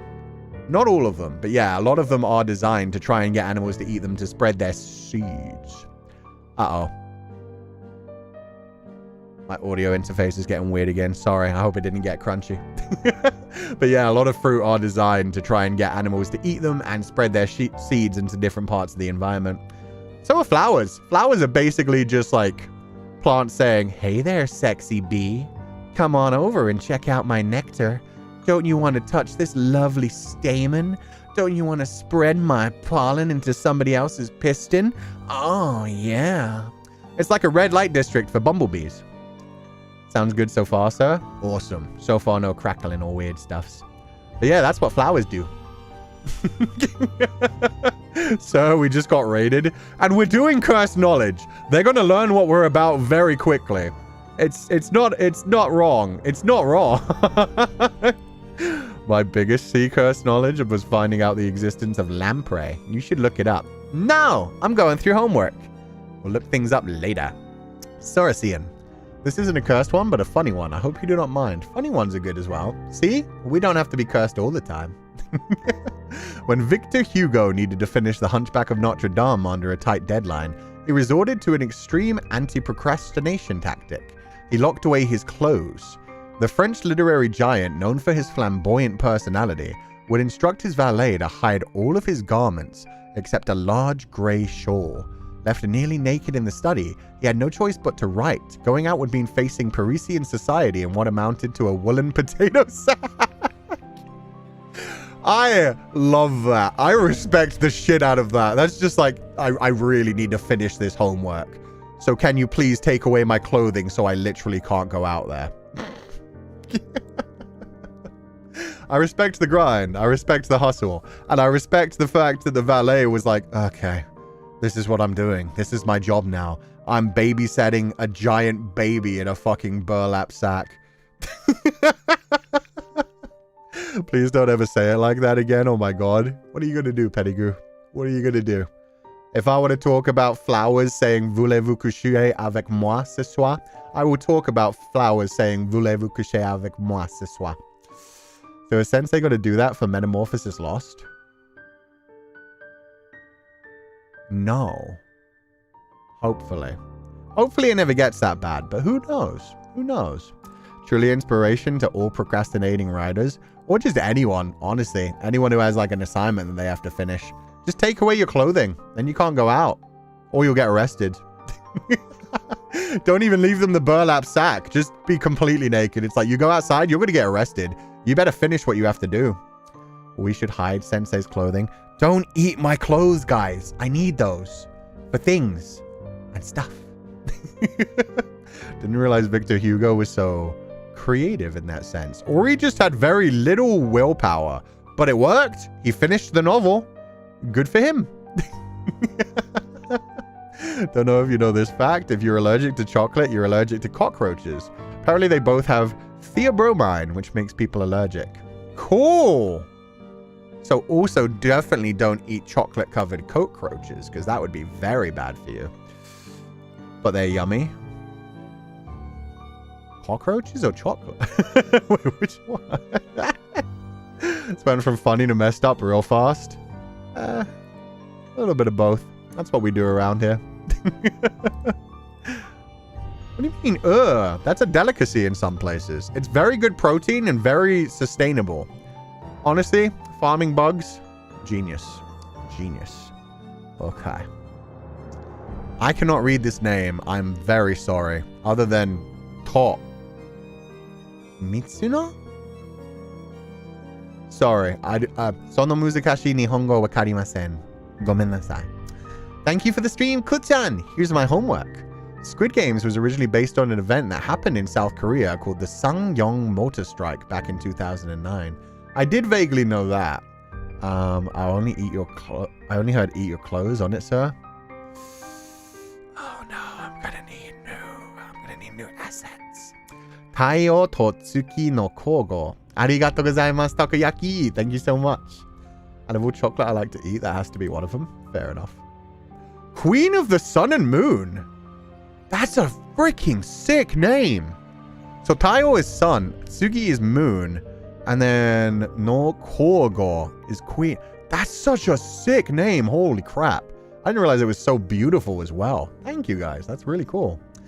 We have hundreds of thousands of microscopic spiders living on our hair follicles called Demodex mites. And they particularly like to nest in the face cheeks, pores. Yeah, they also really like living on your eyelashes. That one I did know. If you ever like take like a couple of eyelashes and put them under a microscope, you will see lots of those little mites constantly harvesting little skin cells and other stuffs to eat. Yes, this is true. Yes, and this should not be seen as a disgusting fact. Because our bodies are an entire ecosystem. The bacteria that lives in our gut, a lot of other things. People think that like we have symbiotic relationships with a lot of things. They do a lot of like the cleaning for us. They're good as long as we don't like mess up our microbes and stuff. It takes an island. There is a cognitive illness disorder called Cortard syndrome, aka walking corpse syndrome. That I've never heard. That I'm going to Google. A lot of these are like, this could be an interesting fact, but you have to like look up your own information as well. Cortard syndrome. Cortard syndrome. Oh, Cotard. Did I spell that wrong? Yeah, no, it was written wrong. Cotard syndrome, also known as walking corpse syndrome, is a rare mental disorder characterized by the delusional belief that one is dead, has no body, or is rotting. Oh, I have heard of this one. Wait, I know that one from Scrubs, the comedy show, actually. There was a character and they played it off for comedy. In truth, I imagine that would be horrific for the person who's actually suffering from it. But the only time I've ever seen that like mentioned before, oh, apparently one shows up in Hannibal as well. That I didn't know either. But in Scrubs, they like play it off as a comedy thing, which probably pretty disrespectful to people that actually have it. But yeah, there's a character just wandering around the whole time, narrating everything as if he's a ghost. Like he'll just show up in the background of places and be like, they didn't know that I was already dead, that I'd already passed away. And then people are like, dude, you're alive. We can see you. And he's like, it was almost like they could see me, like they were talking to me. But I'd already left this plane long ago. But yeah, I'd imagine in actual like reality, it's a much more horrific thing of just thinking legitimately like, oh, I am dead. I have passed away. My body is decomposing. Like, especially if the delusion spread to the point of you seeing that kind of stuff, but just believing it in general. Oof. It does show up in Hannibal. Poor lady. Oof. A form of it was featured in Hannibal. Okay. I really need to rewatch Hannibal. I really can't remember much of it at all. I watched the entire series in like one day at one point. And now I'm realizing that, yeah, that just flooded me with so much information. I didn't really take much of it in other than sexy. Anyway. Yes, you need. Yes, I need. Okay. That was fascinating. Thank you for that one. There was a series of people who started cults since the late 1700s who claimed to be the reincarnation of Jesus, who kidnapped and groomed kids as well as manipulated medical professionals to aid in the teachings to keep the kids from the outside world. The last one that I know of ended in 2006. Some of the names to look out for are John Nichols and the Amy Carlson. Annabelle has not yet been found. Wait, really? I thought that was just like a silly... I thought that like Annabelle disappearing was just like used to market the new movie. Has Annabelle actually still not been found? Because if so, that's kind of funny. But yeah, if anybody doesn't know, like the original Annabelle doll, the one that just looks like cute and adorable, did go missing pretty much when the new movie for The Conjuring came out. But I thought they said she basically showed up and it was just like she showed up at like a haunted experience kind of thing. So it was all marketing. But if it's actually still missing, that's hilarious. Annabelle's still on the loose. The thing is, even if it does actually disappear, it would be really... It was a Raggedy Ann doll. Yeah, it's a Raggedy Ann doll. So it's a silly little cute thing. Even if she actually does disappear, let's be honest. The people that own it are just going to be like, oh, look, we refound it. And just like replace it with another Raggedy Ann doll that they've made look just as decrepit and old. And be like, yeah, no, we found it. This is the proper cursed one. And... like, they won't lose their cash cow. They will make sure that people know that they have it. I do remember that video of Annabelle running. There was a video of Annabelle running. Oh. Annabelle do be creepy. Anyway, Chewing, thank you so much for always doing our timestamps. You're so sweet. Thank you so much. Niconax, thank you for the stream. Cú-Sensei, for homework this week. Wait, I'm actually going to check. Maybe Chewing did homework. No, okay. That's just a very sweet message. I needed to check just to be sure. Aww. Thank you so much. That's very sweet, Chewing. I hope you're having a lovely day. Niconax. For my homework this week, I just gathered a bunch of random cursed facts. I also found equally interesting, ranging from disturbing to just weird. Fact 1. Butterflies will consume blood if given access to it. Although they don't pierce through the skin to take blood, unlike mosquitoes. They're opportunistic blood feeders and will drink it because of the many mineral nutrients that are in blood needed to survive. Fun fact, that's called hematophagy. So like pupals, I'm watching you. Yeah, no, there's a really cute term for it as well. Oh, what's it called? It begins with a P. But yeah, for anyone who doesn't know this, they first discovered this because like butterflies would fly around like after battlefields. Like, they just land on the corpses, which actually probably also led into the whole idea of butterflies being like messengers and taking the souls of the dead on to the next stage of life.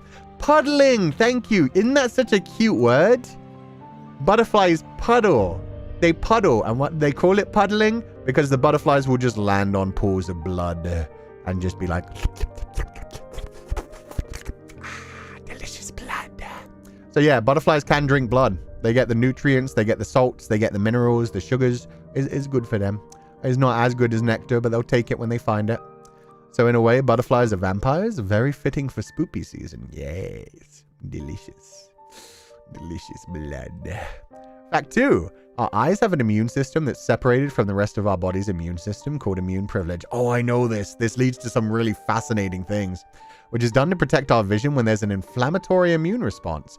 But because of that, an autoimmune condition will attack the eyes if the body ever finds out of this special condition, which can actually lead to vision loss if not treated immediately. Yeah, your body will basically realize like, wait, what the hell are these things? It's like, what are these? We didn't know these were here. They shouldn't be here. And your body will try to digest your eyes to get rid of them. It's crazy. The human body is wild. Ugh. Now I can't help but imagine a pastel goth vampire that turns into a butterfly. Aw, it's adorable. That's a cute metamorphosis. Fact number 3. Chainsaws were originally made to help in child...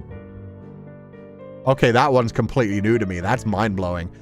Chainsaws were originally made to help in childbirth?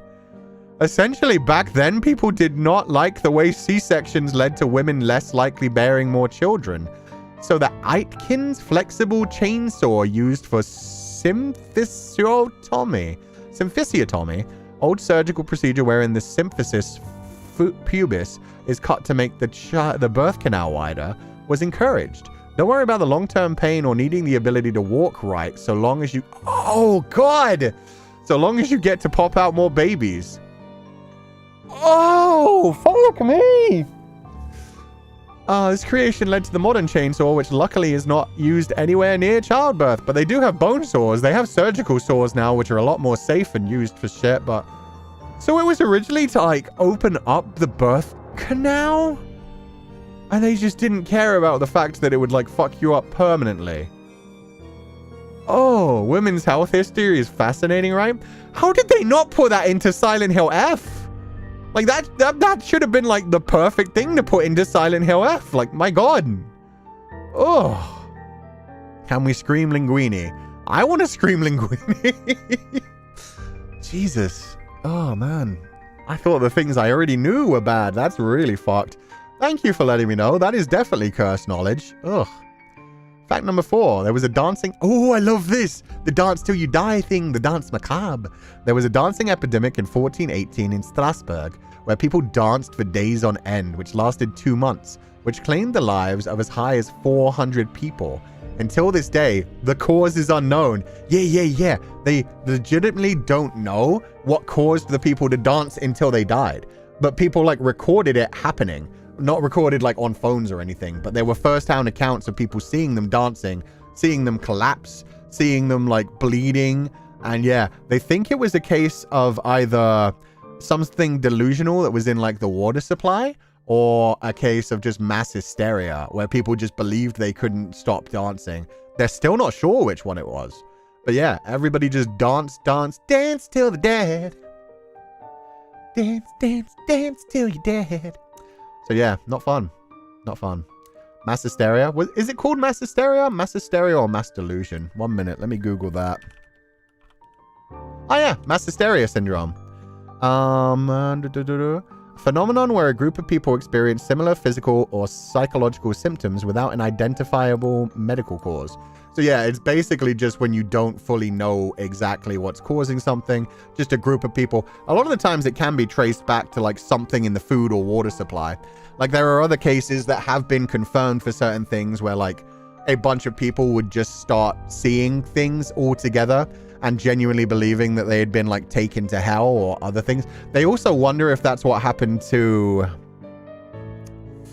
Does anybody remember the lost colony in America that just completely disappeared? It began with an R. I forget the name of it, but it was during like the pioneering times. There was like a small colony of people. Roanoke, thank you, Roanoke. Roanoke, there were people in a certain area that were going to be moving, and they left a sign saying like, we're going to Roanoke. And when they got to Roanoke, no one was there, so they just don't know what happened to them. But people like have different opinions about whether they just got murdered by like people that rolled by, or if it was like some sort of disease that spread, or if it was like a massitarian kind of... Croatoan, that was the one. Oh yeah, sorry, it was the Roanoke colony. So if you search Roanoke, you'll find it, but the people that lived in Roanoke, the only thing that they found left on the town was like things scratched into the wood that said Croatoan. And there was a different colony nearby, or a different area that was called Croatoan. So they thought they were going to try to go to Croatoan, but they just all disappeared. Like people came back to Roanoke and tried to find them, but they were just all gone, and nobody to this day knows for sure where they went. But when they found like, there was a local area that they went to where they found like some of the DNA of settlers. They just don't know if that was... Ow, my throat's fucked. 1 minute, I'm going to drink some water. Getting like a tickly cough kind of thing.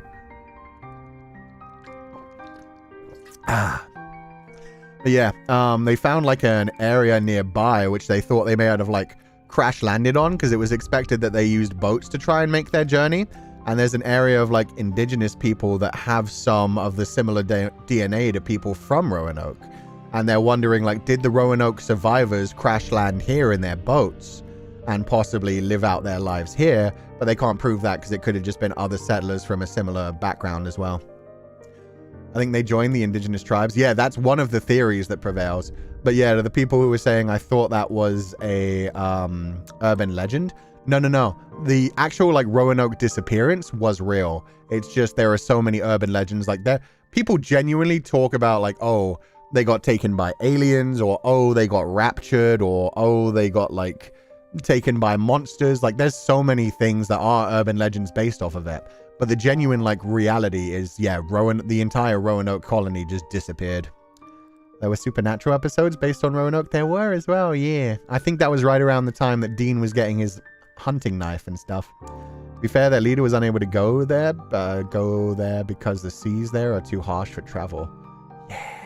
So they probably just, you know, died in the water.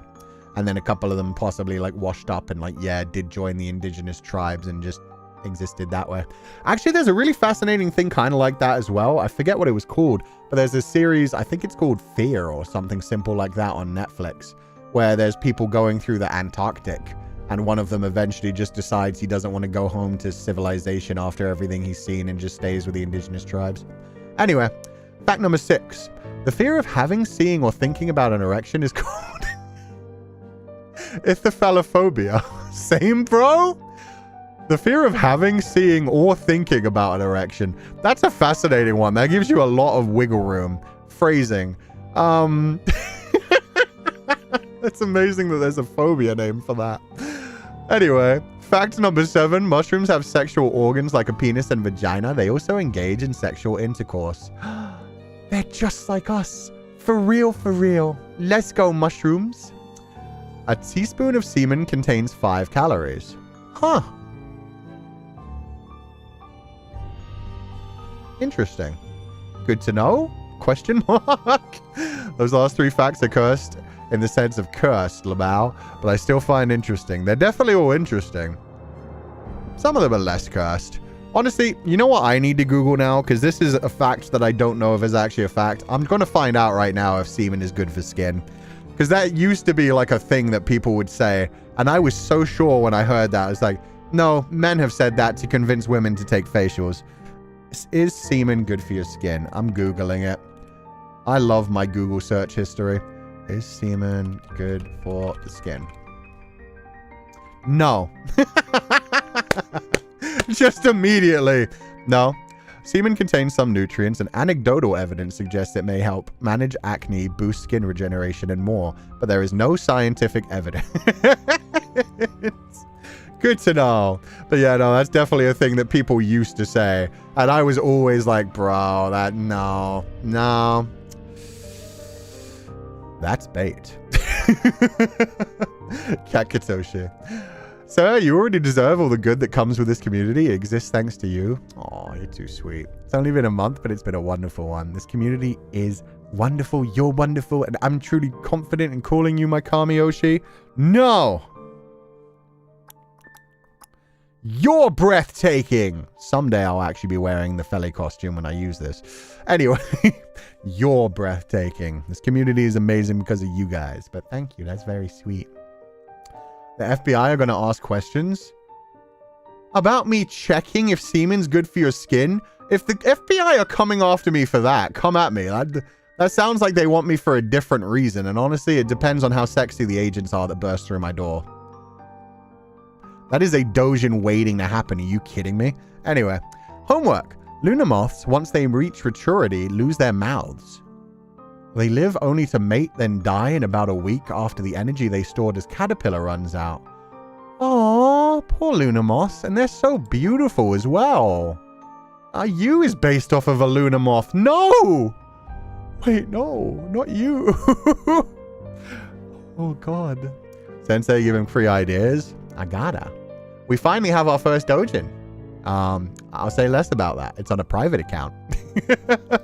Lil Plathy, thank you for the stream. It's nice to see comfort food from different places. I hope I could try some of them sometimes.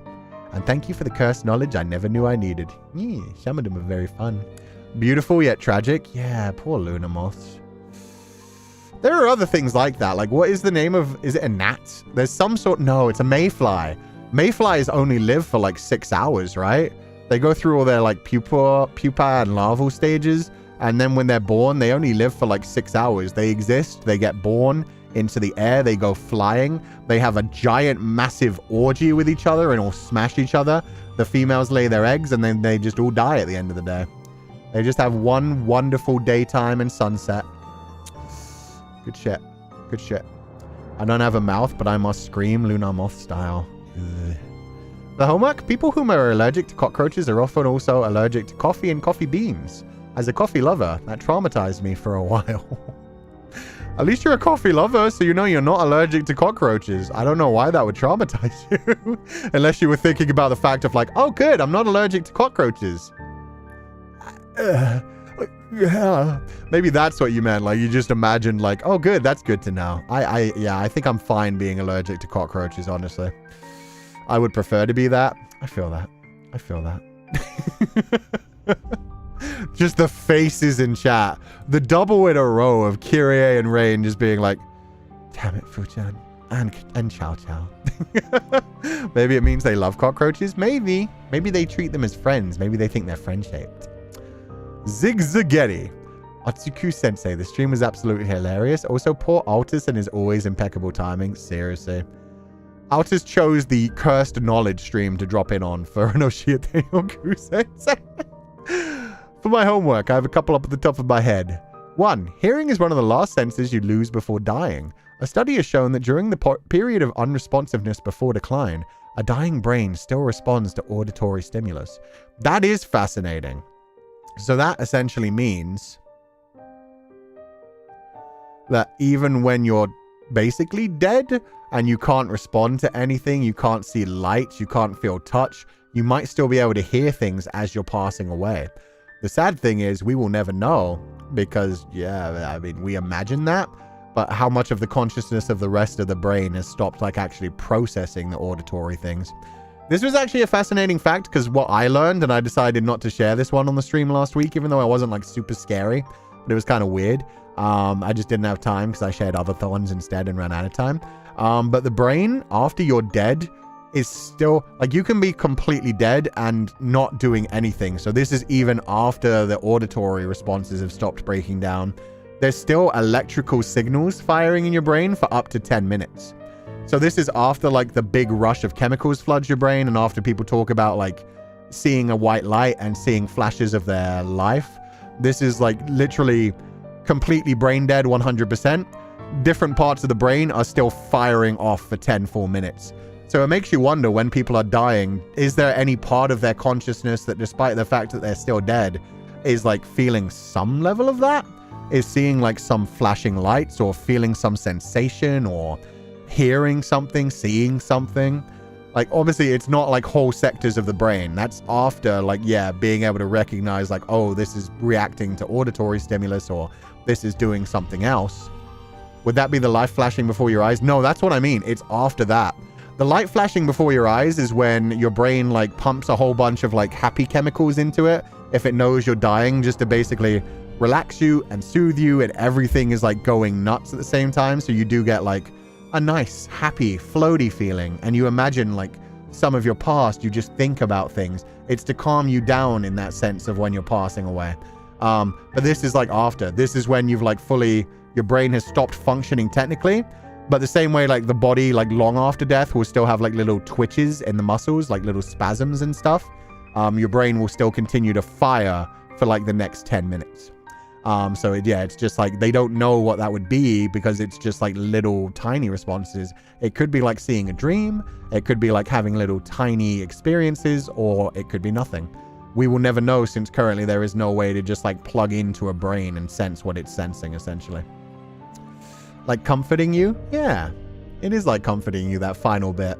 It's also one of the reasons that the last sense lost is the hearing. Ooh. Brain is still active, same for when it's removed from the body for a time. Ooh, that's rough. That's rough. Last hormones working? Yeah. Let me Google which one it is, because I don't think it's serotonin. What chemical floods the brain when you die? The brain releases a surge of various neurochemicals, including, serotonin, endorphins, dopamine, and adrenaline. Holy shit! Wow, your brain just decides to give you a crazy trip when you pass out. So serotonin is like the reward one, endorphins are the happy ones, dopamine is also like a reward one, and adrenaline. So your brain is like overreactive because you've got the adrenaline, which is like spiking your heart rate and your brain activity, and it's pretty much every reward and like happiness hormone at once. That's actually really beautiful. Holy fuck. Holy shit, that's actually really nice to know. Yeah, the cocktail, yeah, you basically just get like a, hey, have a nice happy time, think about all your happy memories, have a wonderful bye-bye. Brain taking the last trip, yeah, I guess so. Brain gets you high, yeah. It's interesting to imagine if that evolved because of like evolution, because that doesn't sound like it would help with evolution. That sounds like it would hinder because it would make it less scary to die. So it's just kind of beautiful that, yeah, in our last moments, if our body knows we're dying, our brain is just like, okay, let me make you feel comforted. Let me make you feel comfortable while you pass on. Oof. Bad topic for someone with thanatophobia. Yeah, no, I'm really sorry, Cat Miller. My whole thing, like, I'm a primary school teacher, and like my whole story is based around death. I have another like soul inside of me. He looks like this. He is literally the avatar of death. So everything I talk about ends up related to death on some level, especially my story. So very sorry about that. Number 2, osteoodontokeratoprostesis. Osteoodontokeratoprostesis surgery allows vision to be restored by implanting a person's tooth into the eye. This rare procedure was also performed successfully recently, just last month. Allows vision to be restored by implanting a person's tooth into their eye? How does that work? Okay, now I need to Google this. Osteoodonto.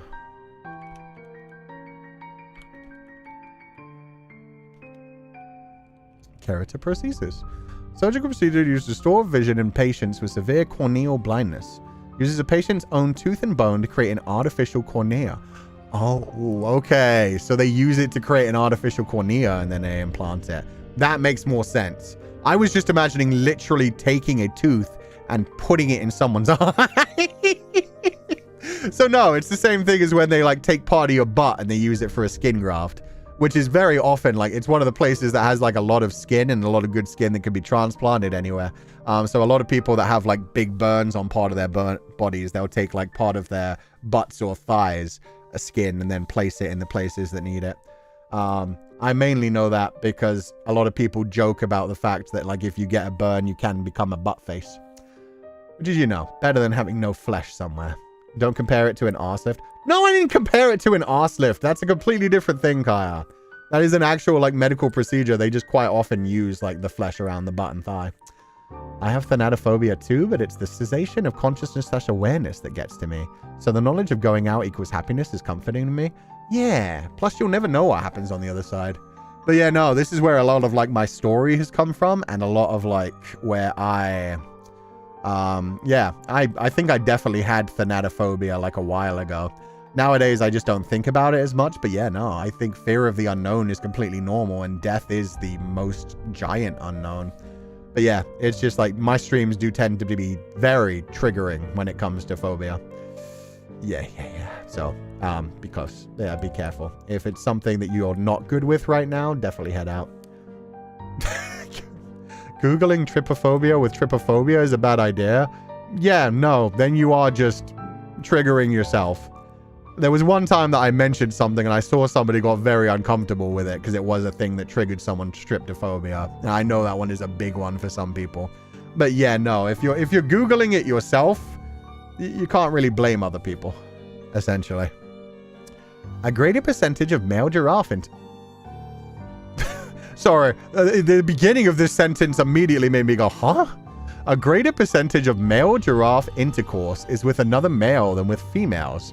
Giraffe Yowie Nation rise. Vikings with a male preference. God damn, giraffes. I was not aware of your game. So they fuck more with other males than they do with the females. Interesting. That's fascinating.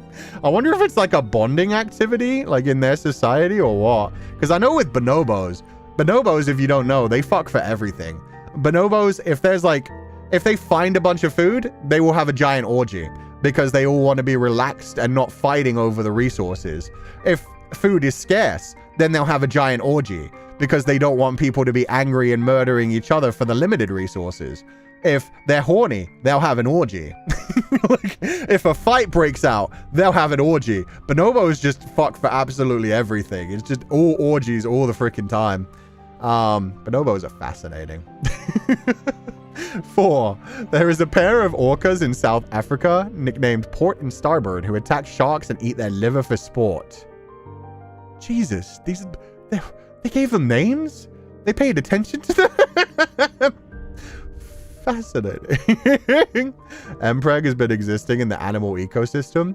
Okay, number one, yes, it has. It does exist in some species, not in giraffes. Not every male fucking a male leads to Mpreg, guys. That's just not biological reality. That is in the ABO fiction. Male giraffes fuck each other all the time, apparently. They don't get pregnant. A mountain lion scream is the most terrifying thing I've ever heard in my entire adult life, and it's apparently their mating call. Ooh. Oh, this one I do know. I just remembered while in a meeting. Polar bears have black skin and their fur is not white. It's transparent. Yeah, it's transparent. It's just the way it catches the light that makes it look white, and it kind of like shimmers. It catches like the actual like visible spectrum of light, which is why it can look like they've got little bits of like pink and green, and it's very like rainbowy. It's beautiful. Not yet, sir. Look, if you want an Mpreg species, there are plenty of Mpreg species. It happens quite a bit in the ecosystem, but not with giraffes, as far as I know. But who knows? Maybe there will be one someday. And now I need to look up a mountain lion scream, because it's bad enough. You ever hear like a deer or a moose call? Those can be pretty terrifying as well. So I want to hear what a mountain lion scream sounds like. Mountain lion scream. 1 second. Let's see.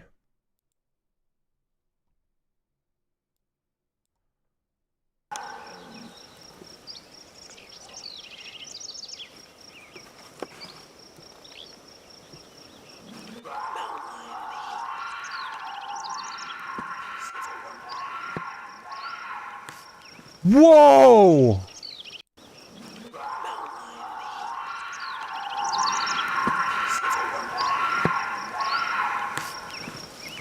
They just keep going. Holy shit. That's a bird, sir. Okay, Moon Kindred. I heard the birds too, but then you hear the mountain lion popping off. Wow, it just keeps going.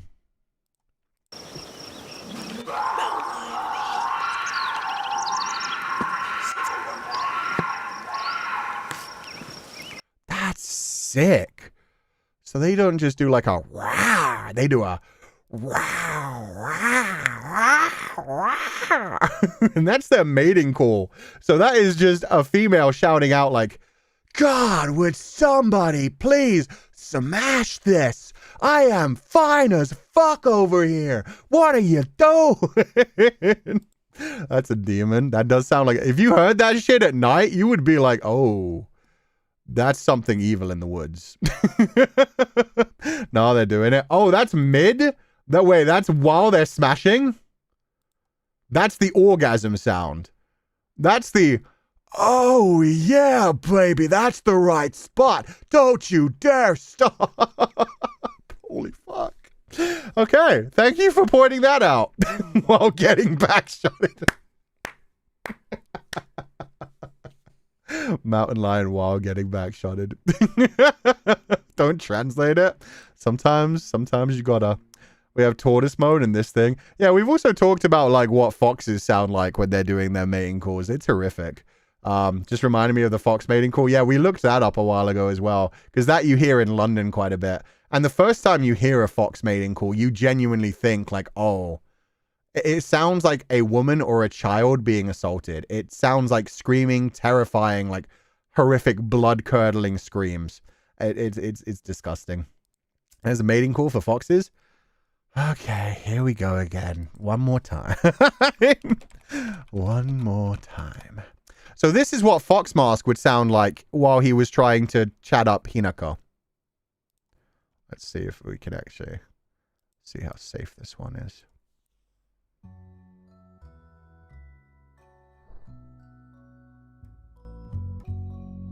Come on, do the actual mating call. Stop doing music.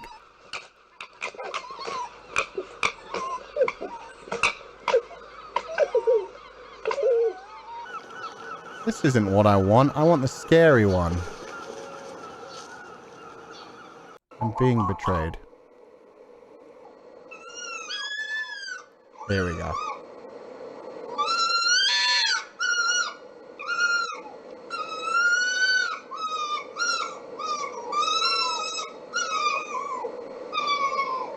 Wait for it.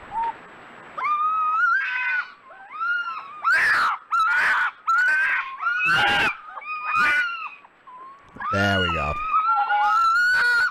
That's the one. That's the one that keeps me up at night. That's the one where you're like, oh God, are they okay out there? Ugh. Sounds like a dog being kicked. Yeah, no. It can honestly sound like children or women being murdered. It's horrific. Did he really just say I want the scary one? Yeah, because I don't just want the cute like little yips. The cute little I want like the scary one. Those are foxes? Never mind then. Yeah. Sounds like someone being kidnapped. Yeah.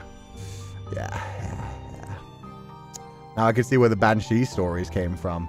Yeah, and that can go on for like half an hour. You can hear like that kind of fox sound for like a full half an hour just out in the woods at night, just like, oof. Anyway. Here's my homework about cursed knowledge from Chat Summer. It was legal to mail children from 1930 to 1920. I'm aware of that, yes, specifically in the US. You had to point out that that was a US thing. Not just the US, but the current USPS, United States Postal Service.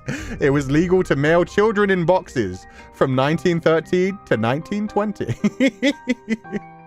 People who are allergic to cockroaches. Oh, we got that one. Cool. Humans are deuterostomes. It means the anuses are formed first before the mouth during the embryo development. So technically humans are assholes. And we never grow out of it. We start as assholes and we just get worse. Lovely. Not in boxes, they just got escorted. Oh wait, really? I heard that you could put them in a big box. Wait, I'm Googling it. Children mailed through post office. Yeah, children mailed prior to 1920. No information regulation. Children had to be under a weight limit, like 50 pounds, with stamps attached to their clothing. And they traveled with postal workers in mail cars. Okay, no, you are correct. They didn't put them in boxes. That's honestly good to know. I had heard that they were put in boxes. I was heard that they were put in like big gift boxes. So I'm glad to hear that they weren't put in boxes. But they had the stamps like attached to them. Like we did like a safety pin clasped to their clothing. That's actually so funny. And then they just got in a mail van with a mailman and was like, yeah, I'm going to see my granda. Like, please. Used to be okay with that fox stream because I thought it was the foxes having fun and playing together. I mean, in a way, they're having fun. Thank you for donating to the allowance. Penigu, I'm currently journaling also about stream. The words mountain lions getting backshots and fox mating calls are now in my journal. Help. It's just what we do around here. It's just what we do around here. Thank you for donating the allowance. They are kinda. It depends. They're animals. They just go nuts on each other. Raining Windows. Thanks for the Zatsu and congratulations on the cafe collab. Some cursed knowledge I acquired as a kid that kinda traumatized me. When hamsters are stressed, they'll hide their babies inside their mouths. But sometimes they forget those are their children and end up eating them. Oh. Fuck.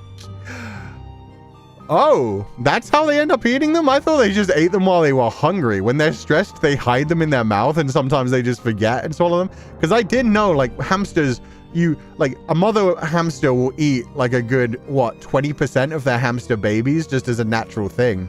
I didn't know that was why. I didn't know they would like try and hide them and protect them and then they were just like, oh, there's meat in my mouth. Jesus. That's so traumatic. Poor babies. I thought they were just too dumb. They're dumb in a different way. Oh, that one's the worst one so far. Yeah, that's just sad. There are probably two ways to eat their babies. Yeah, it could also just be that they're hungry. But yeah, no, I did know that like when a hamster has babies, if you want all the babies to survive, you take them away from the mama. Because the mama will eat them. The mama will eat a good chunk of them. Rabbits eat their young too. Rodents are more terrifying than they look. Yeah, rabbits look so cute, but all rodents are kind of scary. Squirrels as well. I don't know if they eat their children, but just in general, rodents have a lot of horrific diseases. You need to be careful. That chainsaw one was the worst so far. True. Hopefully that didn't last for too long. Ukesuke, here's a cursed thought. Here's a curse for thought. Many of the greens we eat stem from the mustard plant or cabbages. Here's a few examples. Broccoli, kale, radishes, turnips, daikon, cauliflower, kale, wasabi. I've learned this information from my sibling who was part of a food research club or something. They fell into a rabbit hole. Now I have this knowledge. Now it's part of a joke where whenever what was for dinner, we go mustard to our plate, even though there's no mustard in it. Oh, okay. Okay, I thought that was going to be more cursed. I thought it was then going to also explain something like cursed about mustard-related plants. That's not a big deal. That's a fascinating piece of knowledge. It's good to know. Because, yeah, that type of food does show up in a lot of different places. So sick. I feel like I missed a super chat too, but that's fine. There's also a new one which didn't get grabbed. Cloudines! Oh, wait. It finally appeared. It just took a while. Cú-Sensei is not a hound. He's a hamster. He would eat his pupals. Be careful. Only when they're properly cooked. And you guys grow back, so it's fine. Don't worry. The pupal takoyaki is going to be delicious. Don't worry. I will adopt that joke, thanks. Yeah, no, that's kind of cute. What's for dinner? Mustard. Always mustard. A nice mustard salad. Could be misremembering, so don't quote me on that, but I think I've heard somewhere that some rodents literally bury their children alive. That's another interesting one where it's like, do they do it on purpose? Because I know, like, a lot of the trees that get, like, planted properly, it's because of silly squirrels that will, like, bury acorns and bury other seeds, and then they forget where they are. Because squirrels are constantly, like, in a fight with each other where they're trying to hide things like seeds and acorns in the best place so that no other squirrel will find them. But a lot of the times they bury them and they've hid them so well that they, like, come back after the winter and they're like, okay, now time to get my food supply. And they go digging and they just miss it. And so they just eventually grow into trees. So, you know, it's good for the environment, bad for the squirrel. And I'm just wondering if that happens with the children of these rodents as well, where they're like, I know where you'll be safe. Here you go, kiddos. Pat it up with, like, some earth to keep them nice and warm. Because I know rabbits definitely live in, like, little burrows. So I wouldn't be surprised if sometime, like, a mommy rabbit, like, makes a nice burrow for a bunch of baby rabbits and then, like, covers up the entrance to make sure they're safe from, like, foxes and other creatures that would come in and eat them. And then just never comes back home. The rabbits are just there like, when's Mama coming back? I don't know, Toby, but I'm sure she'll be back soon. Just the entire winter. Oh, God. How does one properly cook a pupal then? Oh, there are so many ways. Someday we'll make a cookbook, and it'll be a children's book. It'll be a very happy children's book, probably narrated by Widow. It's from Widow's POV. 101 ways to cook a pupal. And it will just be Widow trying different recipes and saying whether they're good or bad and great and amazing and, like, the ways to farm them sustainably. There we go. Probably not, but there you go. The threat has been thrown down. Mama Rabbit never came back home with the milk. No. That could be one of the ways I've heard could happen with squirrels and also some species of either rabbits or hare. When I lived in America, I found rabbit holes where it was just baby rabbits. But most likely the parents were just out foraging at that point. But because I had a massive dog, there was one time my dog was, like, just digging in the yard and I went out and it was like, oh, that's a fuck ton of baby rabbits hiding down there. Come on, Bear, let's get out. Like, I had to drag Bear away. Like, no, they're not food. Bad. But yeah, they just continued to stay down there. But it was probably just the parents who were out foraging, I'd imagine. Reminds me when someone found baby rabbits under the grass in their yard before they started mowing. Ooh, good catch. Rabbits don't be smart a lot of the time. Sometimes they just run in front of, like, cars and stuff. Anyway, Shadow Girl. 1239. Thank you for the very informative stream, Sensei. Here's my homework. The Humboldt squid, while on the smaller side of the many threats to marine mental health, at 6.5 foot long, hunt in packs of not 30, not 50, but up to 1,000 squid. They're also very aggressive and will attack mostly anything, including their own kind.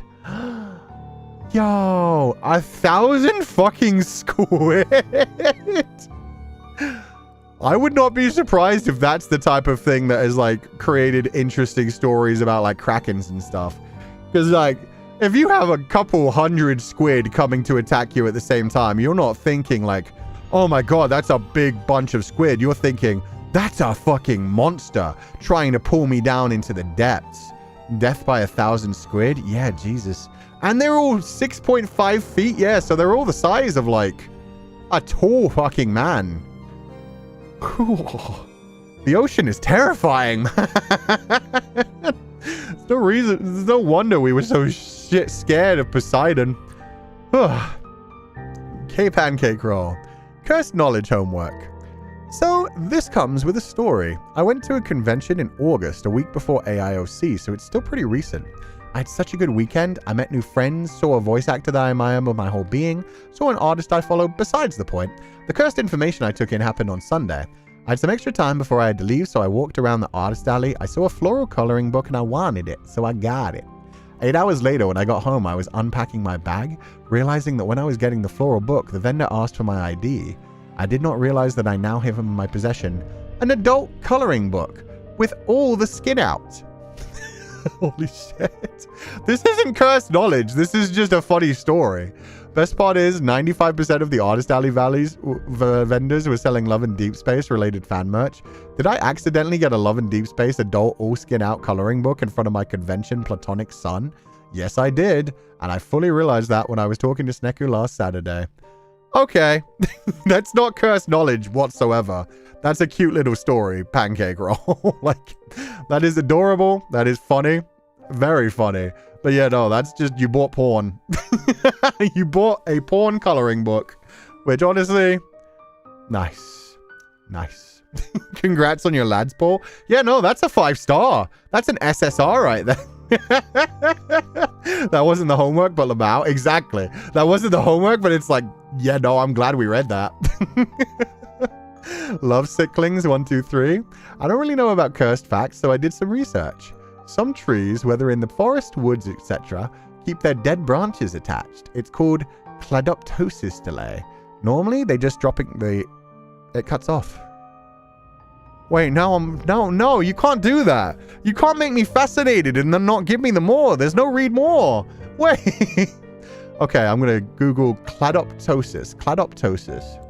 Watch this be a trick. I Google this and it's actually something horrific. Cladoptosis. Oh no, it's real. It is the regular shedding of branches. It is the counterpart for branches of the familiar process of regular leaf shedding. So that's what forms those little like dips in a tree? I never knew that. They do that on purpose? Yeah. Oh. As in leaf shedding, an abscission layer forms and the branch is shed clearly. So yeah, when you get those like little dents in a tree where it looks like little eye holes and stuff, it's apparently they close off the main part of their trunk. They form like a dead skin barrier, and then the tree branch itself slowly dries out and dies, and then it just sheds and falls off all in one giant thing. I didn't know that.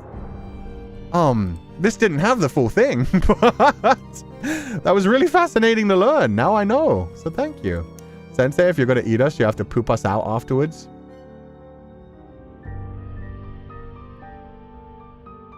Why? In a way, that's also like giving birth. Oh God. The worst thing is you're on screen as well. I can't even avoid you because I got to the end of that comment and I was like, oh my God, what did I just read? And then I'm like, oh God, you're the next cursed knowledge too. What's the cursed knowledge going to be after that? Linguini. Yeah. See, somebody went down the MPreg route. Somebody went down the reverse birth and rebirth route. The vor into the birthing? God. Intense. Why is it so long? Okay, this is... Buckle in, everybody. Buckle in. Thank you for today's stream, Sensei. Seeing everyone share their comforting and heartwarming foods made me hungry too, and I realized there are quite a lot of Pupals from Asia. I saw so many familiar dishes. The second part with the cursed fun facts really gave me the feeling of, yep, I've used the internet enough for today. Now my brain is filled with lingering images of dragonflies mating that I can't unsee. Probably one of my favorite pieces of artwork of all time. About the homework. Squids that live in the deep sea can't tell the gender of another squid, so they're basically bi. Good for them. Good for them. Both male and female squids often carry spermatophores from other males on their bodies. A spermatophore is a packet where male squids store their sperm, and during mating, it's placed near the female's egg-laying opening. When the female lays eggs, they become fertilized. After mating, squids die. They might not even know whether one of them they just mated with was male or female, though I personally lean towards calling them intersex. That's fascinating. So, can they both produce them? Both male and female squids often carry spermatophores from other males on their bodies. Okay, so the males still make the spermatophores, but the females can also carry multiple spermatophores from males with them. That's fascinating. And so that means that the female, just because they sense the other spermatophores, like two females could breed and trade spermatophores. That's wild. It's actually just a giant orgy, blind of sex, because they're all just sensing the spermatophores and trading spermatophores around. That's actually adorable. And then they just all have each other's babies. You can have babies with like multiple different squid all at the same time. That's interesting. The female alpha. Yeah. The female alpha. See? Biology in animals can be very fascinating and create very unique ideas for like stories and stuff. Female squids really went, you want babies? I got you, girl. Yeah. They carry around ball sacks like pussies. Damn, that squid's got big balls. That's a great way to say it. Omegaverse Yuri. It's basically Omegaverse like sex blind kind of thing. What up, Pupals? It's your fellow Pupal, Cozy Taro. This isn't much of a Taro even. Also, thank you, Kushami. That one was actually fascinating. I was expecting something incredibly cursed from you. I'm not gonna lie. I prejudged. That was fascinating. I hope Feli is a squid sensei. What?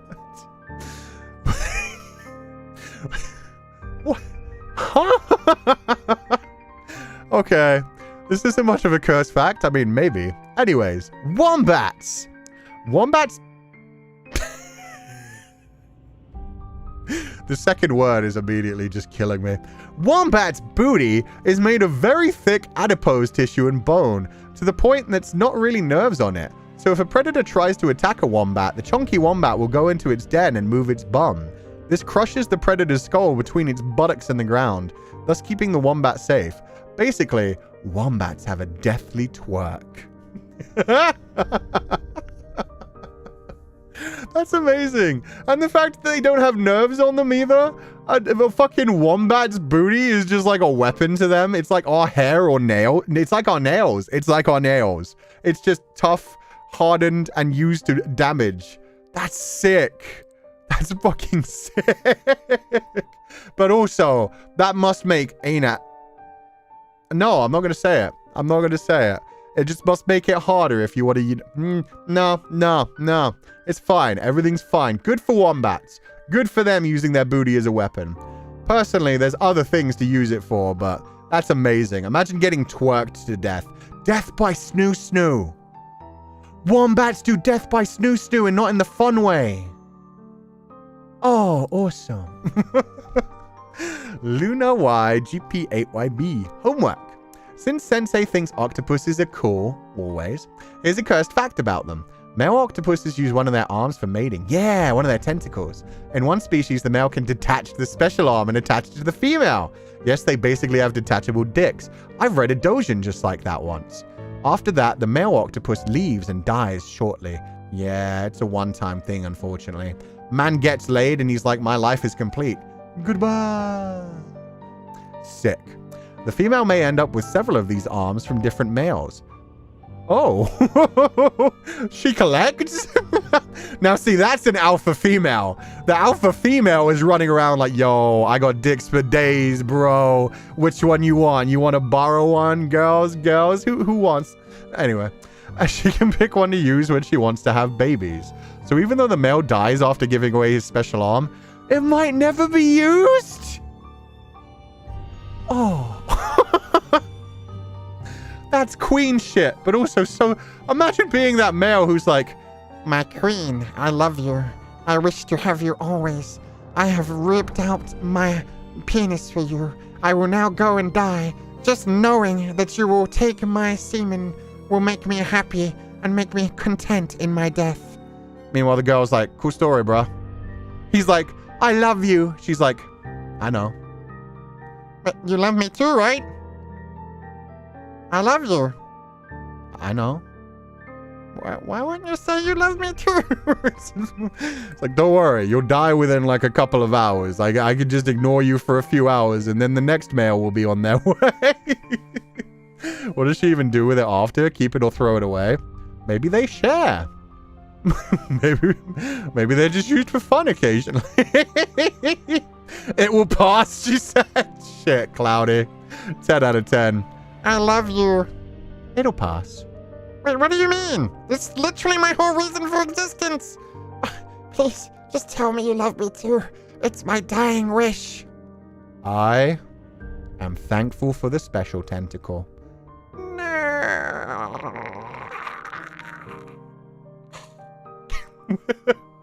Please promise me you'll raise my children well. Oh, I've got a few of these special tentacles. I don't know that I'll use your one. What? Oh my god. The octopus shit is crazy. Octopus relationships go hard as fuck. It's like never using the R or SR cards when you have an SSR, UR, and Ultra Rare. No! Oh, that's the octopus's whole reason to live. No.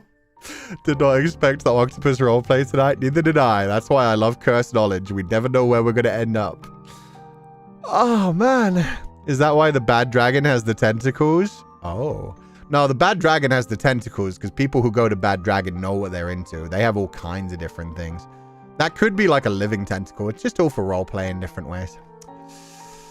Those things be thick as a Coke can. That shit's scary. Sophia Almeida. Thank you for the amazing stream, Sensei. Your work is always appreciated, and I thank you for the laughs and good time, because I needed some cheering up today. As for my homework, here are 5 cursed facts that I know. 1. Does bad dragons have bad dragons? Oh, they most certainly do. As well as pretty much every other fantasy creature you can imagine.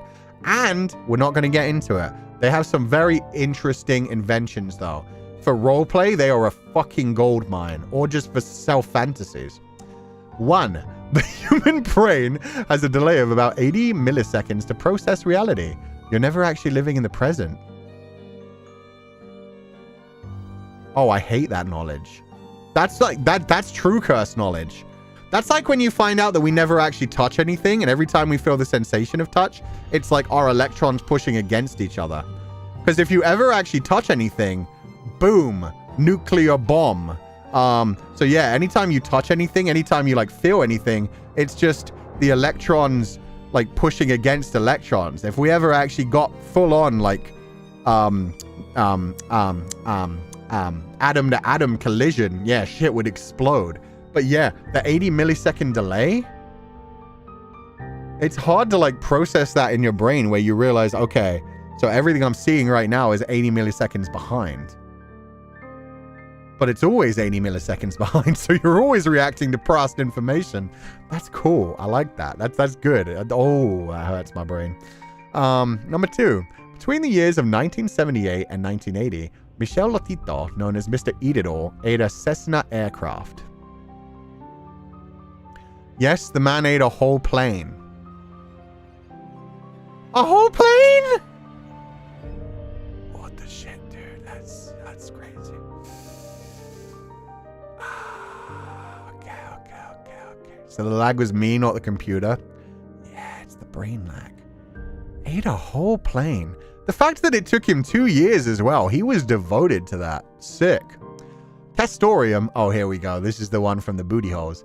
Castoreum, a vanilla-scented oil that was commonly used for flavoring around the 1900s, was extracted from an excretion found on beavers' anuses. Yeah, that's how they used to make synthetic vanilla. Beaver booty. Beaver booty.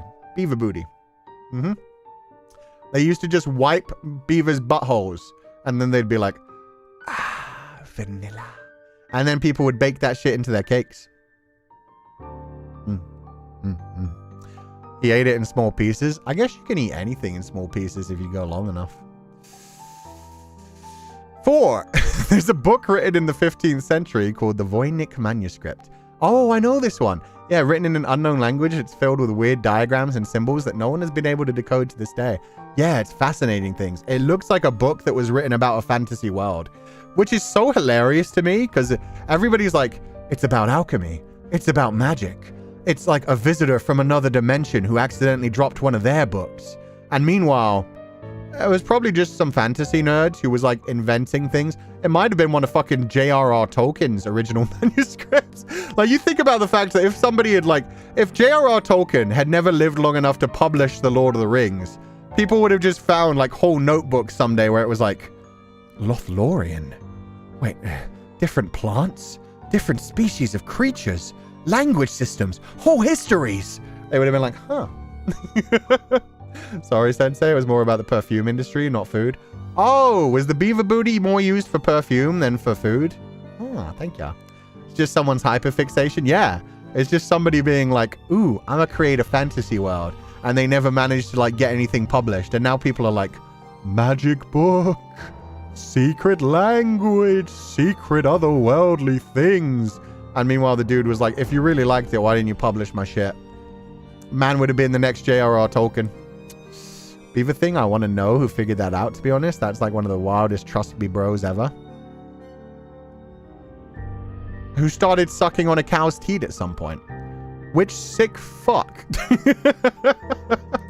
Be funny if the book was actually a prank on someone. Yeah, it was just like an ancient like drop marketing kind of thing, or just a troll kind of thing. It's like, oh bro, did you see this? Check out this book. Doesn't it look crazy? And it's in a whole like different language and thing. Meanwhile, he's been writing it for 2 years and he really committed to the bit. He never did the whole like reveal. He never got to the point of being like, nah, I'm messing around with you. I wrote that stuff. Maybe someone wanted a journal and didn't know what to write about. Yeah, exactly. Or maybe it was someone who was genuinely seeing these kinds of things and was just having like delusions and decided to record them. You never know. But yeah, no, the Voynich manuscript is very interesting because it is very beautiful. And as, they said, nobody has decoded it. Nobody knows what it actually was for or why it was created. 5. Greenland sharks have a recorded lifespan of 200 to 400 years. There's sharks still swimming in the deep, cold waters of Greenland that have been alive longer than some civilizations. Wow. That is cool. Sharks for 400 years? Sharks are an impressive species, man. They are considered an apex predator for a reason. Man, ocean life evolved sharks like 64 million years ago or something. Don't quote me on that number. That was me literally pulling a number out of my ass. When did the first sharks evolve? But either way, sharks and fucking crocodiles have been around forever. Around 450 million years. Holy. The earliest fossil evidence being tiny scales from the late Ordovician period. Huh. 450 million years and they're just like, no, we don't have to evolve. When did the first humans appear? When did the first humans appear? 2 million years. Okay, so we've been around for 2 million years. Sharks have been around for 450 million years.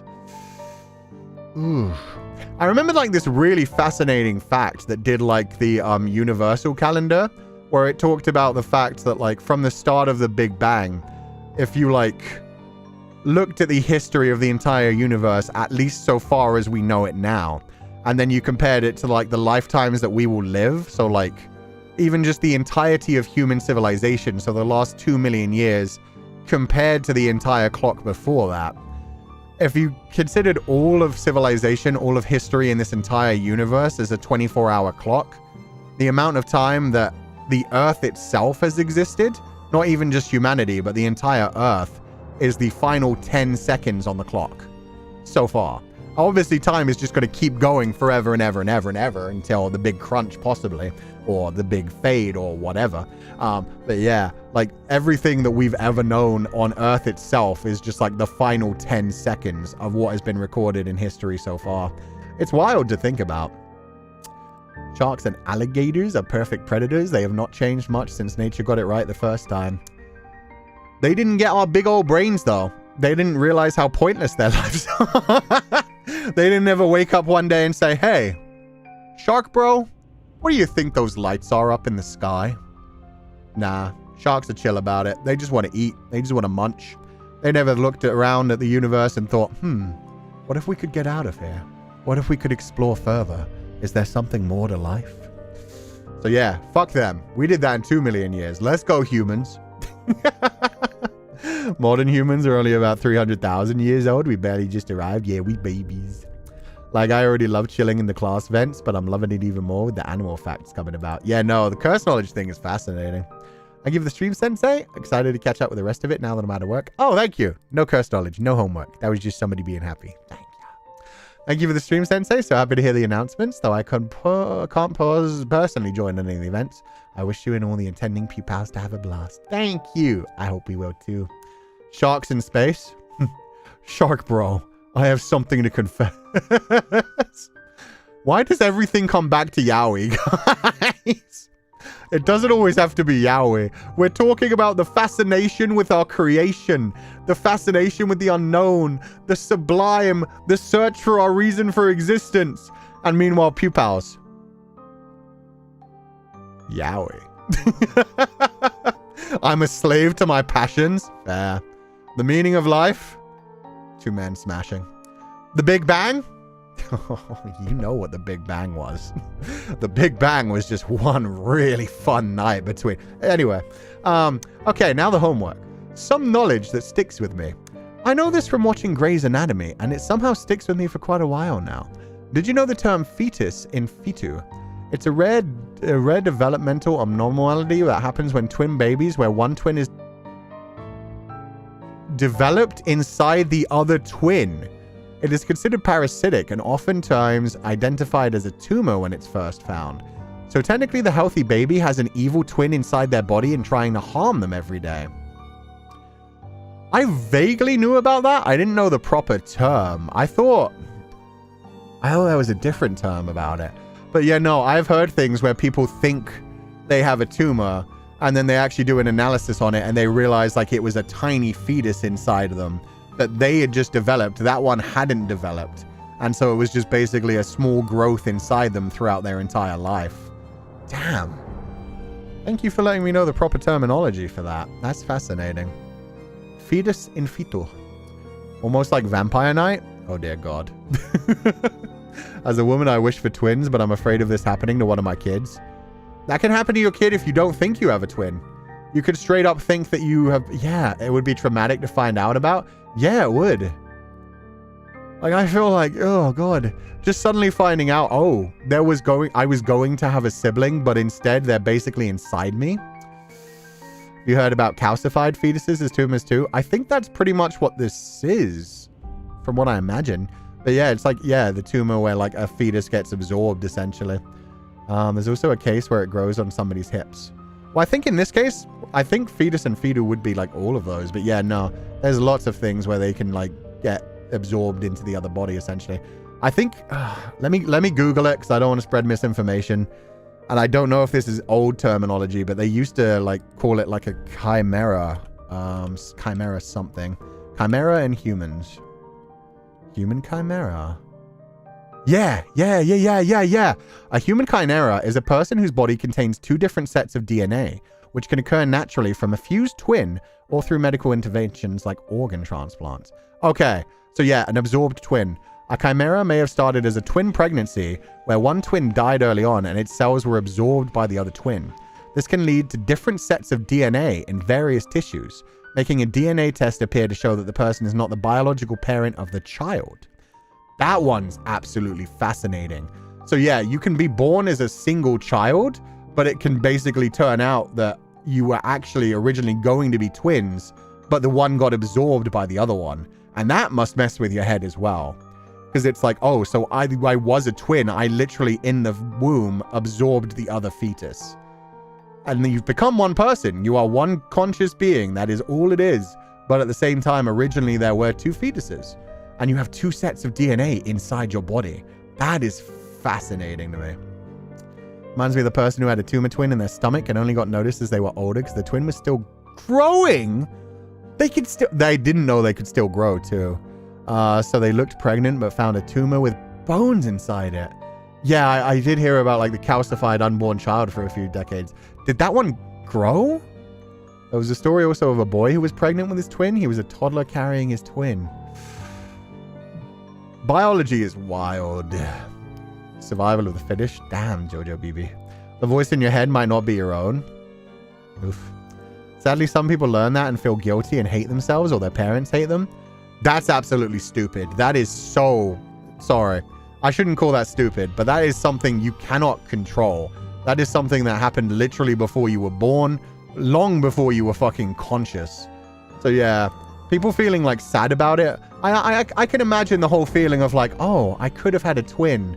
It would have been nice to have met them. Like, I can imagine that, but man, parents blaming the child or feeling like genuine guilt about it? No, that's something you definitely have to go to therapy about and just be like, yeah, no, you have zero fucking things to be guilty about. At the same time, yeah, no, it would suck to be like, oh, I could have had a twin, but things went wrong. Things went wrong. That's the thing. Especially in the case of like the chimerism where it does get absorbed. From what it just said, from what I just read, I don't know if that's always the case, but it's the idea of the one fetus not being like able to grow anyway and the other one absorbs it. So it is like, it would have been a stillbirth anyway. But yeah, oof. That kind of guilt tripping is messed up. 100%. Some people shouldn't be parents. 200%. Because there's two of those fuckers. Wonder if it matters if you have to be fraternal twins, like male and female, or same gender. No clue, honestly. No clue. Thank you for every happy moment we have together, Sensei. Here's my homework. Thank you, Sal. Ebenezer McBurney Byers is a man well known for his death from jawbone cancer after consuming 1,400 bottles of Radithor, a medication that was essentially radioactive water. Oh, God. Back in the day, they believed radioactive water had health benefits and improved healing. He was trying to turn himself into the fucking Incredible Hulk, which is why this guy started taking the medication from a sports injury. Byers continued consuming more because he thought it would improve his health and his sports performances, as he was an avid golfer. You were trying to... I'm sorry, golf is not a sport. Man ruined his life to improve his, like, stroke game. That's wild. But what not a lot of people know was just how gruesome that cancer was, because the bone essentially dissolved, and one day this guy's jaw just straight up fell off. Oh, Christ. There are pictures on the internet, but Google at your own risk, because the sight of a guy without his lower jaw just completely missing is really haunting. Yeah, that's horrific. That is torture as fuck. That's true curse knowledge right there. That is haunting to think about. Ooh, oh God, don't Google it. I don't need to Google it, because I've seen enough people like have their bottom jaws removed in like horror situations, so I know what I'd see.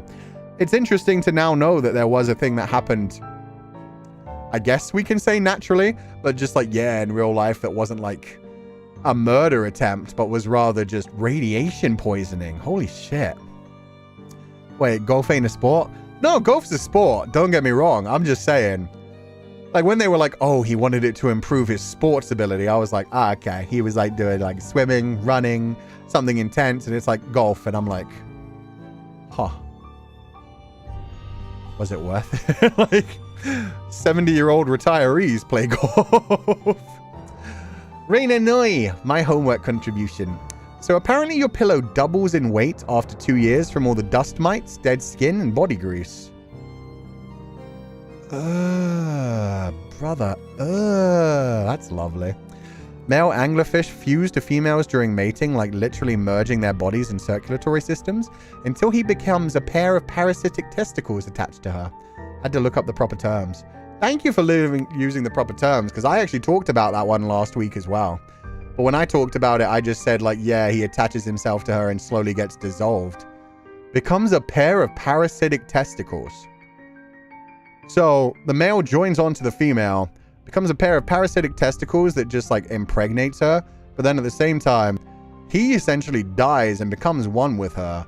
So she's just running around with a pair of parasitic testicles. Animals mating is so fascinating. Ugh. Probably when the effects of radioactivity weren't well known. There's a lot of uranium products from the early 1900s because of it. Yeah. Then Marie Curie got around and said like, hey, quit doing that shit. Yeah, what was this thing about radium girlies? The uranium girls? Radium girls who paint watches. Now I've got to Google this because a bunch of people brought that up. Radium. Oh, radium girls. Female factory workers who painted glow-in-the-dark watch dials with radium-based paint in the early 20th century. They were instructed to use their lips to create fine paintbrush tips. They had to use their lips? Wait, what? Why? What was the logic behind that? Radiation explosion. Hired approximately 70 women to perform various tasks, including handling radium, while the owners and the scientists familiar with the effects of... No, you fuckers! They knew? USRC hired approximately 70 women to perform various tasks, including handling radium, while the owners and the scientists familiar with the effects of radium carefully avoided any exposure to it themselves. They knew what they were doing. I thought it was like they didn't know, like they didn't understand how bad that was. They straight up hired 70 women. Wow. Chemists at the plant used lead screens, tongs, and masks. The USRC had distributed literature to the medical community describing the injurious effects of radium. Despite this knowledge, a number of similar deaths had occurred by 1925. What the fuck? Oh. An estimated 4,000 workers were hired by corporations in the US and Canada to paint watch faces with radium.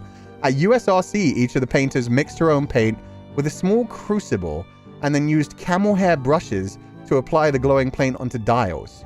The rate of pay was about $0.015 per day. $0.015 per day? Equivalent to $0.368 in 2024. They got paid 37 cents a day for handling radium, earning the women $3.75, equivalent to $92 in 2024, for painting 250 per dial, for painting 250 dials per shift. They were earning roughly just under $100 for a full day's work shift for painting 250 dials. Oh my God. The brushes would lose shape after a few strokes, so the USRC supervisors encouraged their workers to paint the brushes with their lips. Lip, dip, paint. Oh my God. Or use their tongues to keep them sharp. What the fuck is wrong with these people? Because the true nature of the radium had been kept from them, the radium girls also painted their nails, teeth, and faces for fun with the deadly paint. By 1927, more than 50 of the female factory workers had died from radium poisoning caused by the paint used. Several are buried in Orange's Rosedale Cemetery. Christ on a bike. How do you get to that level of evil? How do you get to the level of evil of like, oh yeah, no, this shit is going to poison them slowly. But at the same time, we really want to pay them cheap and get them to handle it so we don't have to deal with it. Oh, and by the way, ladies, make sure you like keep the brushes wet by like rubbing it under your tongue and painting your lips with it too to keep it like nice and moist. Oh my fucking God. For precision purposes. Yeah, apparently for precision, like they were like sharpening the brushes like with their tongue and lips. The girls didn't know the dangers and went, yeah. It's like saying mad as a hatter because hatters would dip the brush in mercury and then suck the brush to give it the right tip, excuse phrasing, to make the hats. Yeah, that's where mad as a hatter comes from. They were all like high off of mercury poisoning. Jesus Christ. Well, that's true fucking cursed knowledge. That's the horrors. Horrors, absolute horrors. On a more positive note, props to Marie Curie and her contributions to the research of radioactivity, even at the risk of her own life.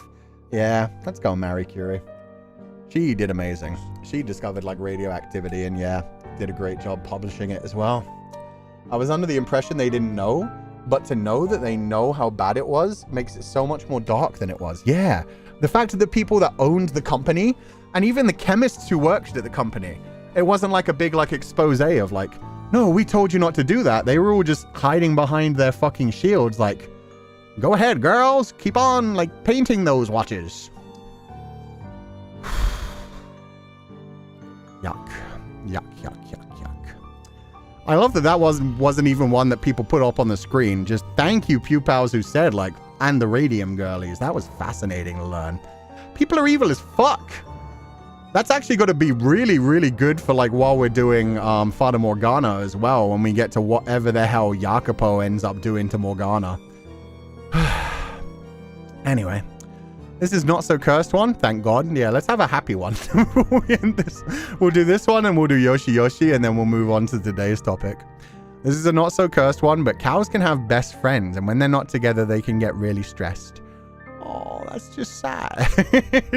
That's not cursed. It's kind of cute, but at the same time, it's like, oh, the poor cows have best friends. And what happens? Do they try to send them to the meat grinder together? I hope so. I hope so. The cows are besties? Yeah. People are indeed capable for being this evil. Ugh, yeah. Which reminds me about how doctors putting a certain period were paid to say tobacco was good for health or something like this. We don't even have to look too far into the past for shit like that too. How about the food pyramid? The original food pyramid was like heavily sponsored by the Kellogg's Corporation. So they specifically said, hey, you should start every day with a nice sugary carb-filled cereal and eat lots of bread. And then they looked into all this shit and they were like, oh, no, that fucks you up. You should be eating healthy fats and fiber and protein, and not the main source of your nutrition should come from like breads. Oh my God. Anyway, food industry is still like that. Oh, I'm well aware. Now we've at least got like, well, we had some things in place to try and stop things, but Number 1. Cute pandas can eat cows. Huh? Pandas always eat bamboo, but their ancestors were carnivores and their digestive systems are still carnivorous. They eat bamboo because they lost the battle for survival, so pandas can eat cows and sheep. In fact, there have been incidents in China where livestock have been eating. Maybe pandas eat humans too. Fascinating. I didn't know pandas could eat things like meat. But that's cool. Meanwhile, nowadays they're just silly little guys. Like if you get murdered by a panda, honestly pretty impressive. Those things are trying to go extinct actively. They don't want to mate, they barely want to eat, they just want to roll around in their silly little habitats. Bamboo actually gives pandas almost no nutrients. They're so dumb. Also, we talked about this before when it comes to koala bears. Koala bears are really stupid. They're constantly eating eucalyptus, which just keeps them high the whole fucking time. And to the point where they're constantly like shitting themselves with diarrhea. And they also feed their babies by pooping. Like the pap that comes off of the mama's booty hole is what the baby koala bears eat before they can actually digest the eucalyptus leaves. So they just became stupid over time. I'm honestly surprised that pandas managed to live as long as they could. But they did. And now we keep them in habitats and keep like trying and begging like, pandas, please have sex. Pandas, please. Please, pandas. Pandas are also terrible at existing. They actually need humans to help carry offsprings. Yeah. Oh my God. But yeah, no, I didn't know they could digest meat. That is fascinating. So at one time in the distant past, they would have actually tried to hunt things. Interesting. 2. A hickey can kill a person. What? Love bite caused by strong suction on the skin, which causes blood vessels to burst and form clots to repair themselves, which travel through the bloodstream and lodge in the brain, which would give you an aneurysm, unfortunately leaving the person unable to function. Several people actually died. The ultimate method of murder. You can literally kill someone with love. Man, but marking is so sex. Well, that's fascinating to know. I'm sure there are lots of other ways that seem innocuous that you can kill someone. Also, isn't there? 1 minute. There's something about like blowing air into a certain orifice that can immediately cause like death as well. Let me Google this. Just so I don't say it wrong.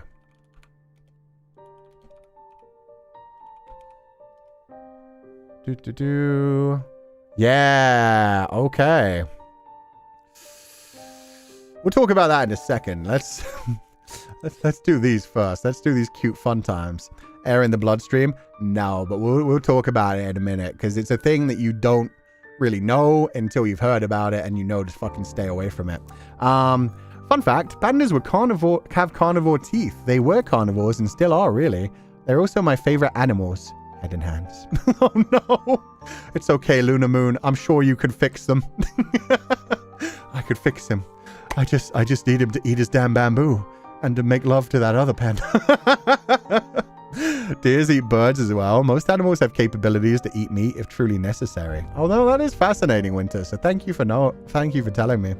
Yeah, I didn't know that deers could eat meat as well. They're like the ultimate herbivores. They're seen as like these sweet things. Now I'm kind of curious. Dangerous. I want to see if it works on men too. Okay. It can. But yeah, for anyone who didn't know, probably an important fact for anybody who is a sex haver out there, anybody who is active sexually, never ever blow air into the vagina. You can cause an air embolism, which can, kill people. So yeah, that is just something that a lot of people don't always know. I just Googled it, and apparently it doesn't work as much on men unless you like really try to cause damage. What? Yeah, this is an important fact to know. Also, I'll do the other one in a minute. But yeah, no, it just sounds like, you know, something that obviously you wouldn't necessarily try, but there are probably people who have tried to do that kind of shit and just been like, oh, I wonder if this will have an interesting feeling. What if it's not on purpose? Be careful about it. Be very fucking careful about it, essentially. When you're going down on somebody, you treat that shit gently. You be careful with it. Using partners as a trumpet, damn it. How the fuck do people find this out? Oral sex. But only blown air? Well, you can suck, but also you need to be very careful when you suck. Certain parts are very sensitive and can hurt really badly. But anyway, that's just a fact that, yeah, people have to know. Apparently, it can also happen to men if you do it hard enough. But yeah, because the hole is smaller, apparently you have to like really fucking go for it. You have to really go for it if you want to do damage to a man that way. But yeah, I was kind of curious because I'd heard about like, yeah, be careful about blowing air into a vagina. And then I was like, what happens to a dick? So yeah, it can also hurt that, but it's apparently a lot harder because of the smaller hole and shit. Us aces are safe? Yeah, you guys are safe. That's why I said sex havers. Not just aces, but also just people in general that are just like, meh, not for me. Not for me right now. Anyway, what was the other thing I was going to say? There was something else about... Oh, that's the other fascinating fact. Having sex underwater can get you stuck together. It can also happen in the shower, so be careful with that. But yeah, water adhesion. If you have sex underwater, men and women can actually get stuck together. Like, stuck to the point where you have to like have help to get taken apart. You have to like stop the like erection, and then also you have to like and that's hard when you're already inside and it's already like kind of like attached to each other. Great story for the ER though. There's also so many people who have broken their penises in so many different ways. People who have broken their like hips, and people that have like hurt their necks from their partners sitting on their faces. There are so many things that are just like hilarious when it comes to sexual related injuries, where you can either be like, oh, this is disgusting, or you could be like, high five, yo, my partner sat on my face so hard it almost broke my neck, let's go. No, the penile fractures. Yeah, the penile fractures happen a lot. Isn't the thingy just cartilage? Yeah, no, it's not an actual bone, but it can still break. It can still break, and if you don't get it dealt with, it can be like a permanent like tear and then re-heal in like a crooked way. So yeah. Bro, no, I'm not even comment grabbing that one. With that said, that's the end of our cursed knowledge. So we are done. We are moving on. We are done with all of these strange facts and the strange other things that came up with them. Have you read the story about the man who stuck a whole live snake? What the why is there so many layers to that? What? Huh? People are weird. People are weird as fuck, man. Like, I don't kink shame, but Jesus Christ, no, ew, As soon as you involve, like, things, 2 consenting adults. God damn it. And inanimate objects and roleplay. That's the rule. That's the fucking rule. Oh, God. There's a donkey guy. No. Animals can't consent. Fucking exactly. 2 consenting adults. And with that said, we're going to move on completely. That's not a kink. That's just wrong. Yeah, no, that's abuse on so many fucking levels. We're not doing thing yet. Okay, I need to get my pictures of my swimming days. Linguini, please. Yeah, no, we're linguini. We're linguiniing the fuck out of here. Let me get my swimming pictures. Where did I put those? Oh, right. I have a whole thing for like, yeah. All this stuff. Commissioned art. We'll start with this one.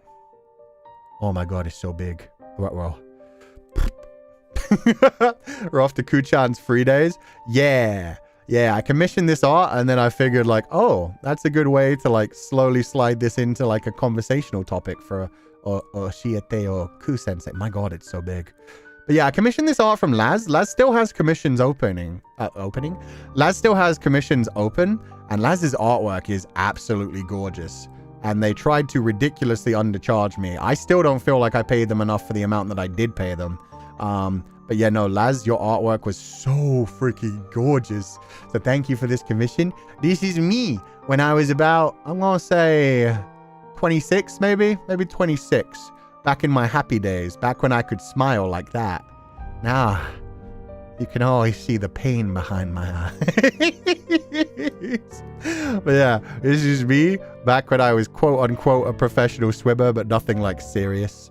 More like a national kind of thing, not like an international, and certainly not like an Olympic kind of thing. But yeah, beautiful, beautiful artwork. And today our topic is going to be about like life journeys, the things we wanted to be as a child, the things we started like deciding to become as we got older, and stuff like that. Beautiful. This is amazing. Yeah, that hair was actually, I missed that hair. I originally, when I was like thinking of like which hairstyle I wanted to use for my main look, it was going to be like that. It was going to be out of my eyes and shorter at the back. And we ended up going with this instead. But I think that might be a hairstyle I get in the future too. Are you implying the reason being... Wait. Are you implying us being the reason? In which case, especially the curse knowledge topics? Sometimes. I legit thought this was a teenage you, Sensei. No, not quite teenage. It was like 6-7 years ago. So yeah, baby in my eyes, but not actual baby. Vikutor Nikifrov. I like that. Yeah, a lot of people have said like Victor. A lot of other people have said other characters. It's cute. It was how many years ago? Well, this was when I was like 25-ish. So this was 7 to 8 years ago. It was a while ago. This was like right near the beginning. You're wrong, but how dare we can bring smiles too? Oh, no. Oh, you meant like, oh, are we the reason you can't smile properly anymore? God, no. Being here has returned my smile, if nothing else. Sensei, where's your swimming cap? I think it's in the other one. I got 2 of these.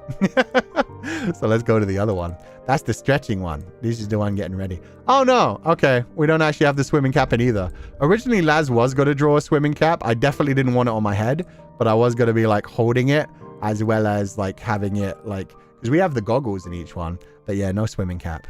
It wouldn't look as sexy. Let's be honest. It would not be as sexy. That is my reasoning. We'll keep this one on screen. I really like this one. Pretty art. Hell yeah. I like that pose. I like the muscles. The hair looks great. The smile looks so adorable in the other one. Look at the details in the eyes too. They're so opalescent. It's so glowy. So beautiful. Anyway. Enough of me enjoying my youth. Improper professional swimming form, sir? Fight me. I'm aware and I don't care. If it looks good, we do it. Rule of cool, baby. Rule of cool. Maybe this was just before I put it on before jumping in the water. Maybe this was getting ready. GC. Great Cú, because this was before teacher. Although technically same time as teacher. Anyway. Sexy. Yes. Thank you for the beautiful art, Laz.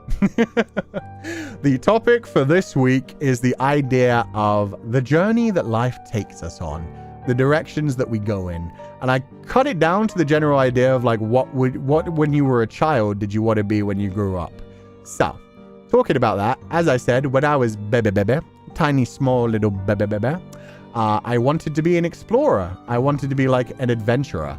I watched a bunch of cartoons, and I was specifically like really in love with things like about dinosaurs and fantasy stuff. And so my dumbass was like, ooh, I would love to like go out into the wilderness and discover new things and be an adventurer, explorer, that kind of thing. Man thought he was Nigel Thornberry. Hell yeah. I had dumb beliefs. But yeah, that was when I was a baby. I was like, that was the first thing that I can remember in my lifetime of thinking like, that's what I'm going to be when I grow up. I'm going to be one of those adventurers who goes out and discovers new things and takes notes about them and brings things back to like archaeological evidence and to museums and is like, check out these cool like creatures that exist in different places.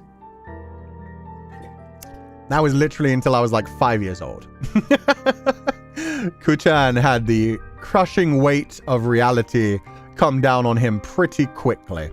Like Indiana Jones. Yeah, like Indiana Jones. Although when you look into the shit that Indiana Jones actually does, you realize, oh, maybe it doesn't belong in a museum. Maybe it belongs with the people you fucking stole it from. But anyway. Yes, essentially. Like Indiana Jones. I wanted to go out and explore things and find new things. Then at age 5, when I went to primary school, because I didn't go to a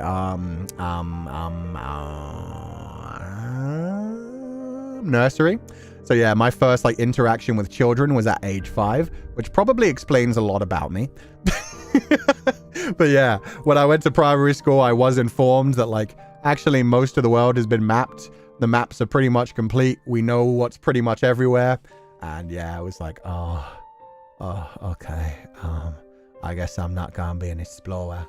And so I was like, well, I still want to see the world. I still want to travel. So I would like to become a pilot. And then I looked into becoming a pilot and realized you either have to be incredibly rich to take lessons in a plane, or you have to join the military. And as soon as I like said, I want to be a pilot, I told my dad, I think I'm going to have to join the military so I can get trained up to get like a license. And my Irish father was like, you want to join the English fucking military. And that was a very quick, like, the pilot thing lasted all of about 6 months. And then my father was like, fucking no. Yeah, for good reason. Had problems with the English military. So yeah, that was an instant no. I couldn't like even join the scouts like a lot of my friends did. A lot of people like joined like the little baby versions. One of my friends actually did go on to become a pilot. He like became like a reserve or something. And he was in like the young version where they train you when you're young. He was actually a qualified pilot by the time he was 21. But yeah, anyway. Yeah, so pilot thing lasted very shortly. And then I believe I wanted to become an archaeologist. Because archaeologist, I was like, okay, so I can't explore new things, but I can learn more about old things. Because I watched like a lot of cartoons, which probably not the best way to learn things, but I was like obsessed with like the Hercules cartoon. So I was obsessed with like Greek mythology back as a child. And then they also brought out like Jackie Chan Adventures. And Jackie Chan in that was an archaeologist who then found a bunch of talismans that gave him magic powers. And I was like, yo, wait, I can become an archaeologist and become an explorer. And I'll probably find some Lovecraftian magic shit and become a magician. That was my arc. I was like, I'll become an archaeologist to become magical.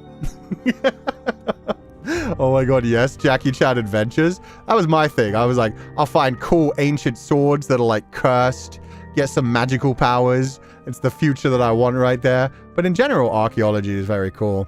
And so I looked into that a lot and I was like studying it. Like I said, I was kind of like, I think every child is into like dinosaurs and stuff as well.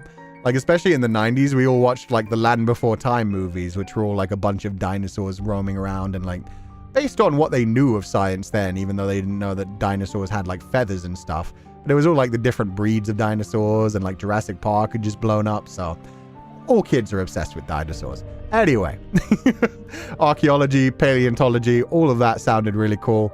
So I was looking into that. And then like I slowly discovered like how much schooling you have to do. So it actually inspired me to do like more studying into like history and stuff like that. And it was fun. And then I found out how boring archaeology is. Dinosaur study is paleontology though. Yeah, but it's like a similar thing. You dig up things. But yeah, then I looked up what archaeology actually is. And my view of archaeology when I was a child is like, oh, you go out to somewhere, you think something might be buried, you get out a shovel, you start digging and you find something. And then I discovered that it's much more of like people just happen to stumble across something and then they lock off the entire site. And for months, people will have those tiny little brushes and just be like brushing away layer after layer after layer of dirt. And like it could take like a month to brush out just like one skeleton. And it's like, oh, there we go. We've preserved it. Now we have to like carefully take images of it in its exact state that it was in. Okay, guys, it's not boring. It's not boring as in like, oh, it's boring. It's boring as in like, it's the same as like, eventually I wanted to be like a crime scene investigator because I watched CSI. And then I found out what crime scene investigators do and that you don't just solve a crime within a single episode. It's that kind of thing. Archaeology isn't boring. It's just, you need a lot of time commitment. It's tedious. It's intensive. You have to be like digging and brushing and putting things together and doing all of that for like months at a time to be able to do the more interesting bit. You just want the result? You're damn well right I do.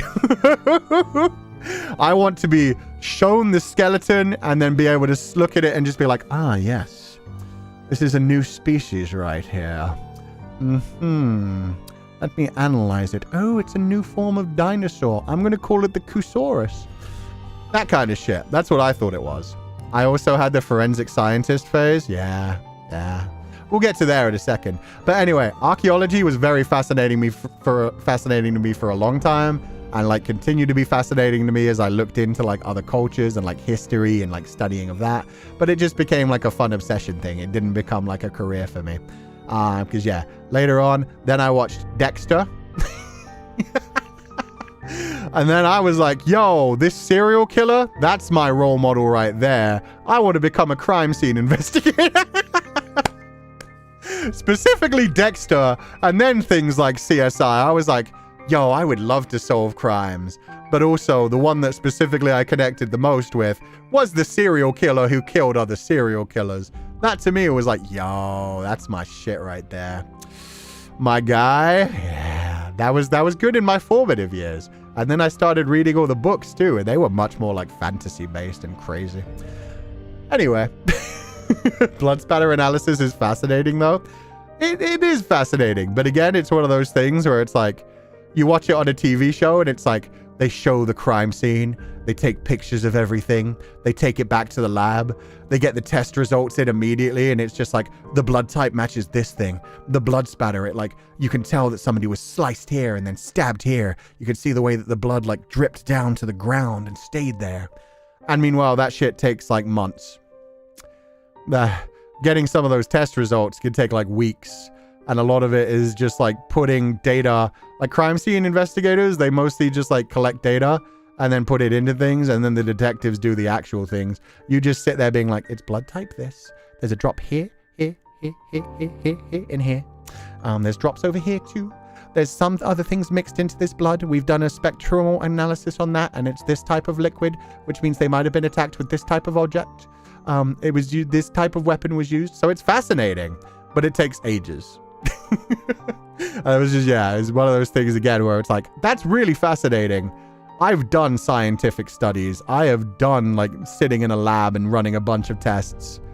It's not fun. It's not fun. It's not fun. Very useful, but it is not fun. So as a criminologist, I understand. Yeah, that's another thing. It's like, I feel like I could be in the BAU, but I couldn't. I'm not smart enough. I think that's why everybody's obsessed with like being a true crime investigator. Because all of us want to believe that if given all the evidence, we could sit there and pore over it and be like, I know who the killer is. Like, we could all sit there and be like, Okay, so this person, like they said they have an alibi, but I don't trust that alibi. And they definitely had motivation to kill. And look. They had reason, and they were missing on this other day where possibly they were trying to like hide things. I think that's where everybody's obsession with true crime comes into it, because it's like, I've pieced the data together. And meanwhile, you haven't solved shit. You haven't solved shit. The actual police officers did their job, but the time you spent on all those dirt off of artifacts is the art, mind you, and you only need 6 years to graduate. You only need 6 years to graduate. The result is worth it. You'll be broke though. I could feel the pain in that laugh at the end. I could feel the pain. You only need 6 years to graduate, and you'll be broke as fuck, but it's worth it. It's worth it.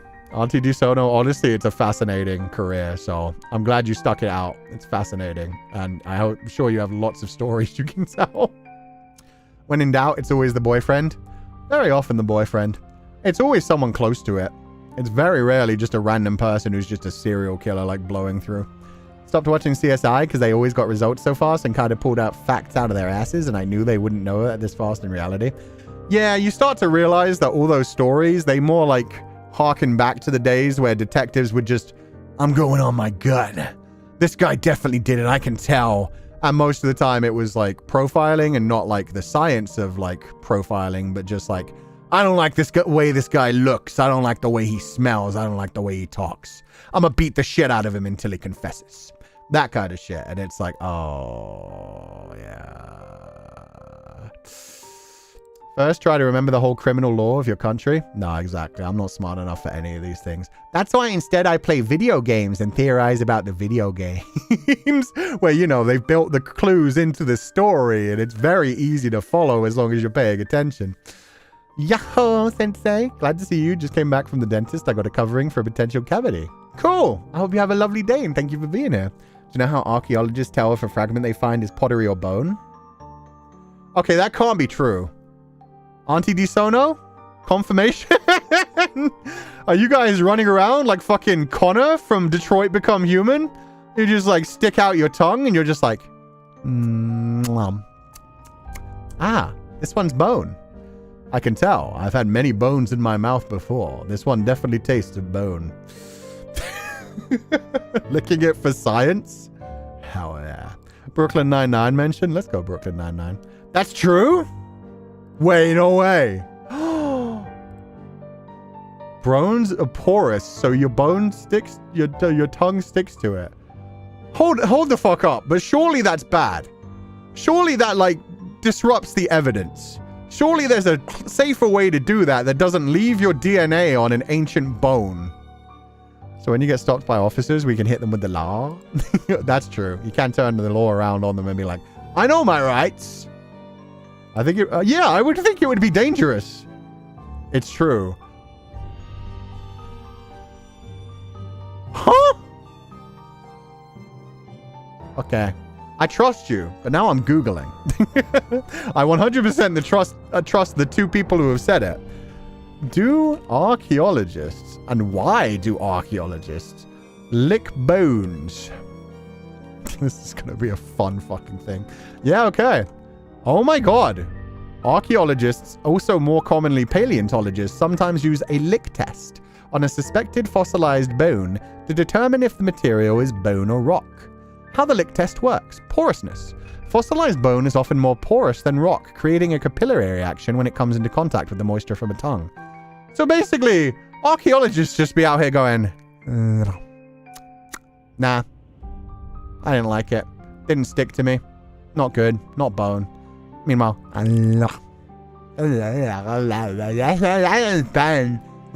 definitely bone. That's crazy. That's a crazy fact that we've just found out. Wow. Why it's less common now. Contamination. The primary reason this practice has declined is the risk of contaminating the artifact with saliva, which can ruin it for later scientific analysis like carbon dating. It's unsanitary. Licking objects can be unhygienic and can cause disease. Better alternatives. Modern archaeologists have safer and more precise ways to identify materials, such as visual inspection. I fucking love that. One of them is visual inspection. One of them is just straight up like, did you give it a proper look before you licked it? Did you like, could you have not taken it back to the lab and put it under a microscope? Did you have to stick it in your mouth? And potential hazards. Some artifacts or minerals may contain dangerous substances such as lead and glazes, making licking a risky practice. Remember, kids, when in doubt, don't just lick things. Don't just lick things. You gotta, like, there's other options before you give it a lick. Well, yeah, but it's not as fun. True. I just came back. Is that Sensei back in the day? Yeah, this is baby Sensei. This is Sensei after he had a teaching license, but before he became Sensei. Which is a fun story as well. We'll get to that eventually. We're still in the archaeology phase, so this is just into single digits. This is like primary school going into secondary school that I was like, archaeology will be fun. Archaeologists, babies, putting an item in their mouth for information. Not calling any archaeologists babies, you do you all. That's amazing though, that is perfect. The Curse of Tut thing. Oh, the Curse of Tut thing was fascinating. Everybody who opened that cave ended up dying. I don't know if that was actually like a biological contamination thing or if it was just a funny happenstance, but it is fascinating. You can point a dinosaur at the museum and go, I licked that dino bone. See that bone right there? Your daddy licked that thing all over. Your daddy's the best licker in the business. Every time they want to know if it's a bone, I put it in my mouth and I tell them. Everybody comes to old Ku-chan to stick the bones in his mouth. Oh my god. Technically everyone who does anything ends up dying. True. Was it in a fungus at the end? Was it? Did they find out? They found out it was a mold. Wait, no way. They found out what killed the guys who opened Tut's tomb? Curse of King Tut. Fungus? Question mark? Toxic fungus from King Tut Tutankhamun's tomb. Yo, that's a sick. Toxic mold spores, particularly Aspergillus flavus, have caused illness and death among those who opened the tomb. These fungi can produce toxins that cause respiratory issues, especially in people with weakened immune systems. And they're also being used to develop new anti-cancer drugs. Dude, that's sick! It's The Last of Us all over again? Yeah, it was mushrooms. It was mushrooms.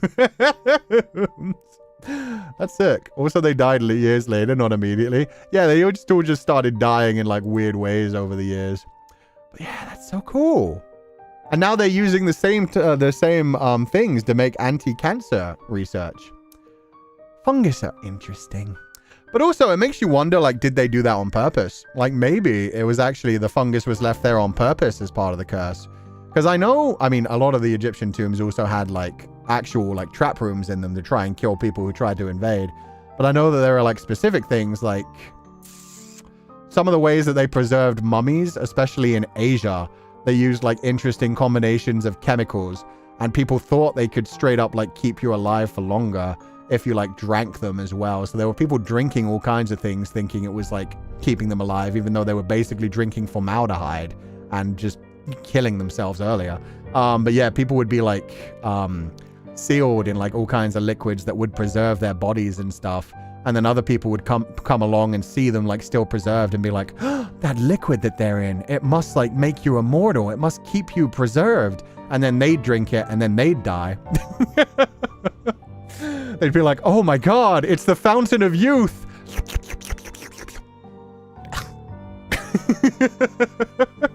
Is this considered as cursed knowledge? Because I'm seeing people say we're back to cursed knowledge. We're kind of back to cursed knowledge. This is fascinating. A very cursed joke in healthcare is if the urine test machine isn't working, we can always test to see if there's any glucose or blood in the urine.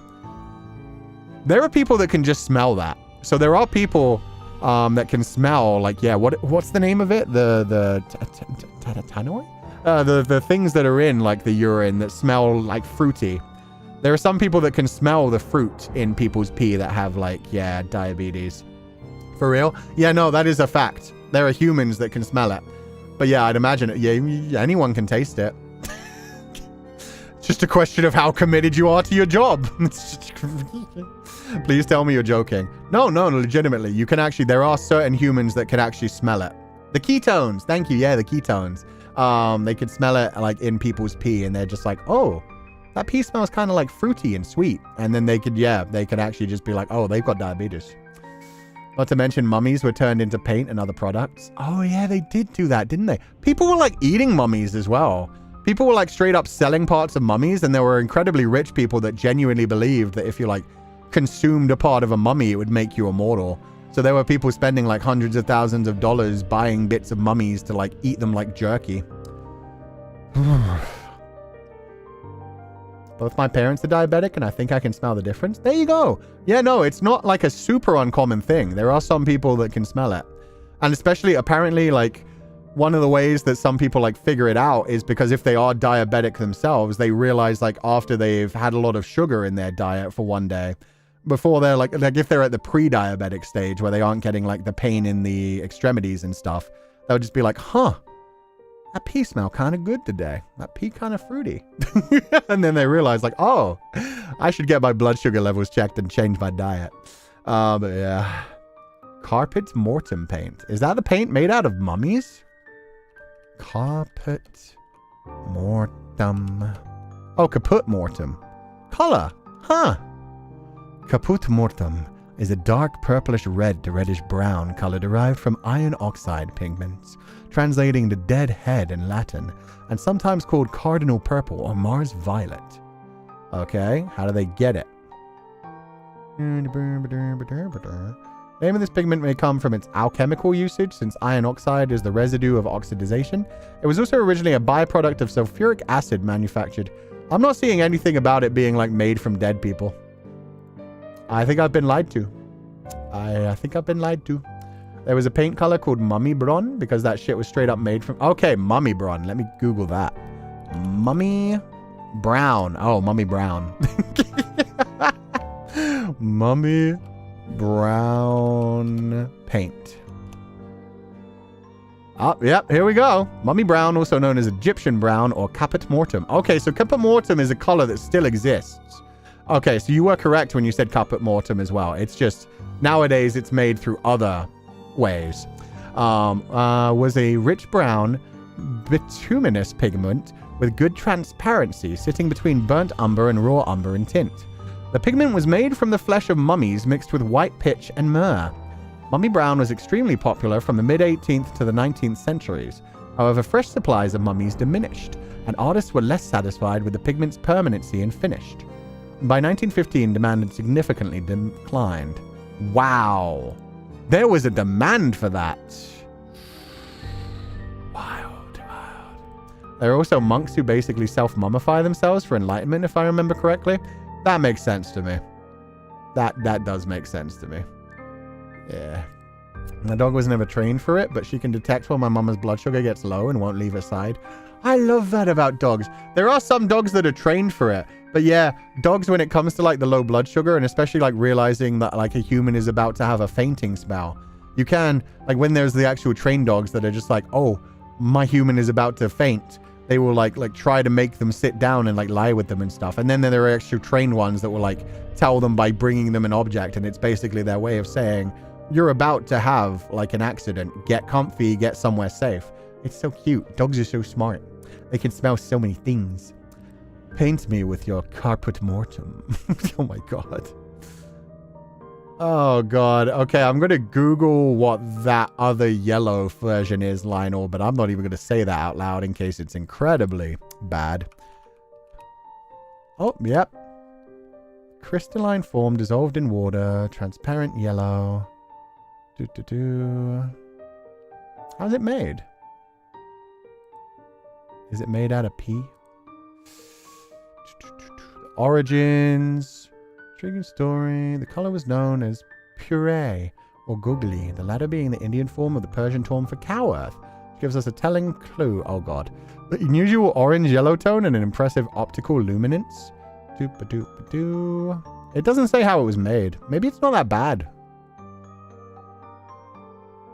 It's weird that it doesn't say how it was made. Oh, here we go. Okay. Oh, no. In 1883, explorer, botanist, and director of Kew Gardens, Sir Joseph Hooker tried to get to the bottom of the matter.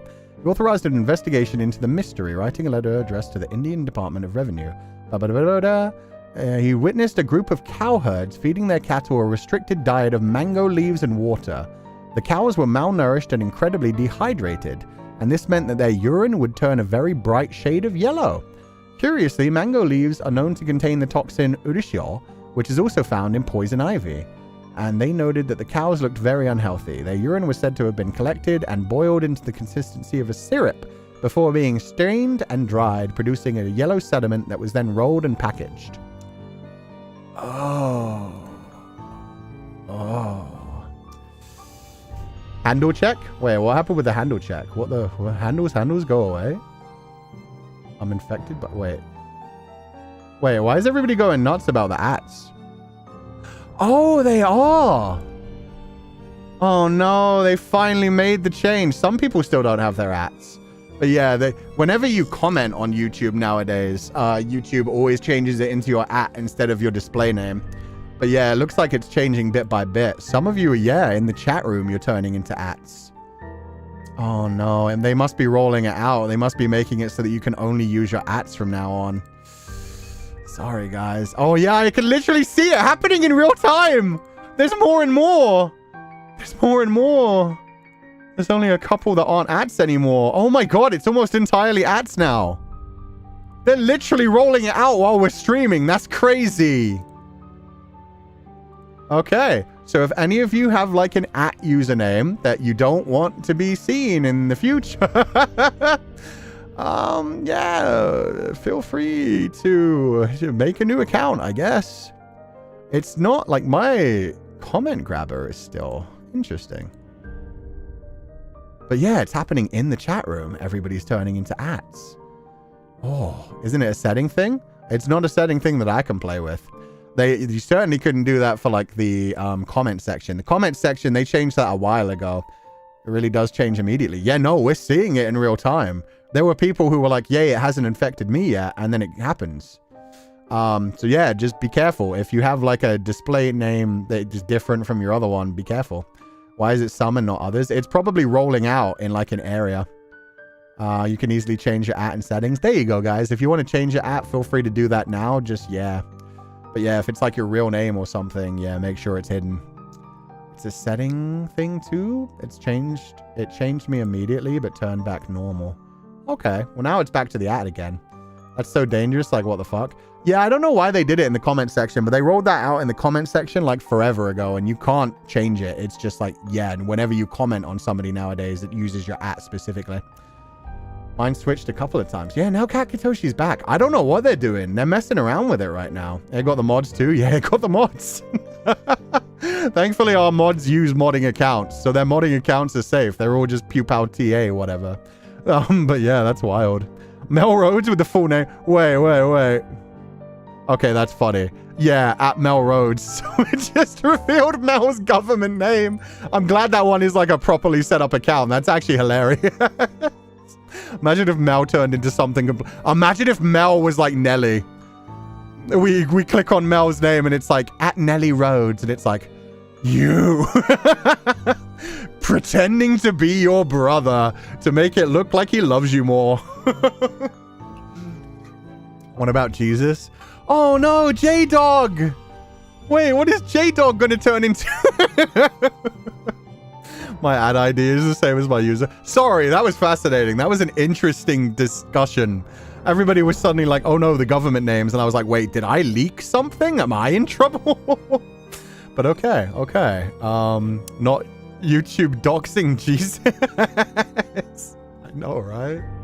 Okay, with that said, yeah, J-Dog, don't comment. I don't want to know. It would be funny, son of God. What if J-Dog's at name is just at? What if it's just an at symbol? He was the original. It really is J-Dog. It really is Sky Daddy. Or his at is just like @father. Just no other numbers or letters, just the original @father would be amazing. Keep switching the names. Yeah, it's bouncing back and forth. Anyway, we'll move on. But yeah, just be careful. Your ats are apparently like, I guess they're rolling it out. They're trying things. It's probably like a regional thing. Anyway, we went into so many interesting discussions. We're still in the middle of my life. Archaeologist, right. After archaeologist, that's when I decided I wanted to become a doctor. And that did not go well. And that was really not chosen for any kind of good reason. It really was a whole thing of like, I'm a pretty intelligent person. I get through like my entire school career so far without having to study. What's a cool thing that I could do? And yeah, it was just literally like, I think I'll become a doctor. And then I was like immediately told like how bad it was.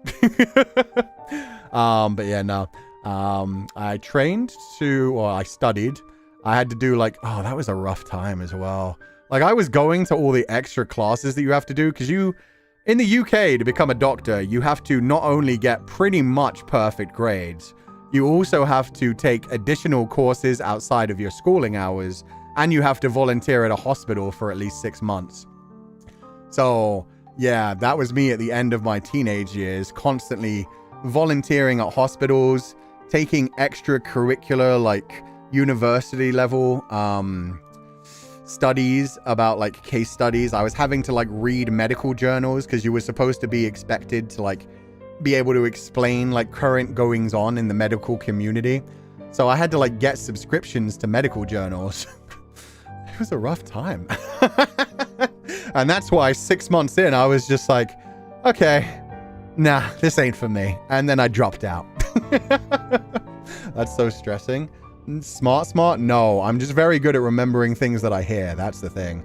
I was very good at remembering things that I hear. I worked my ass off to get into a decent university.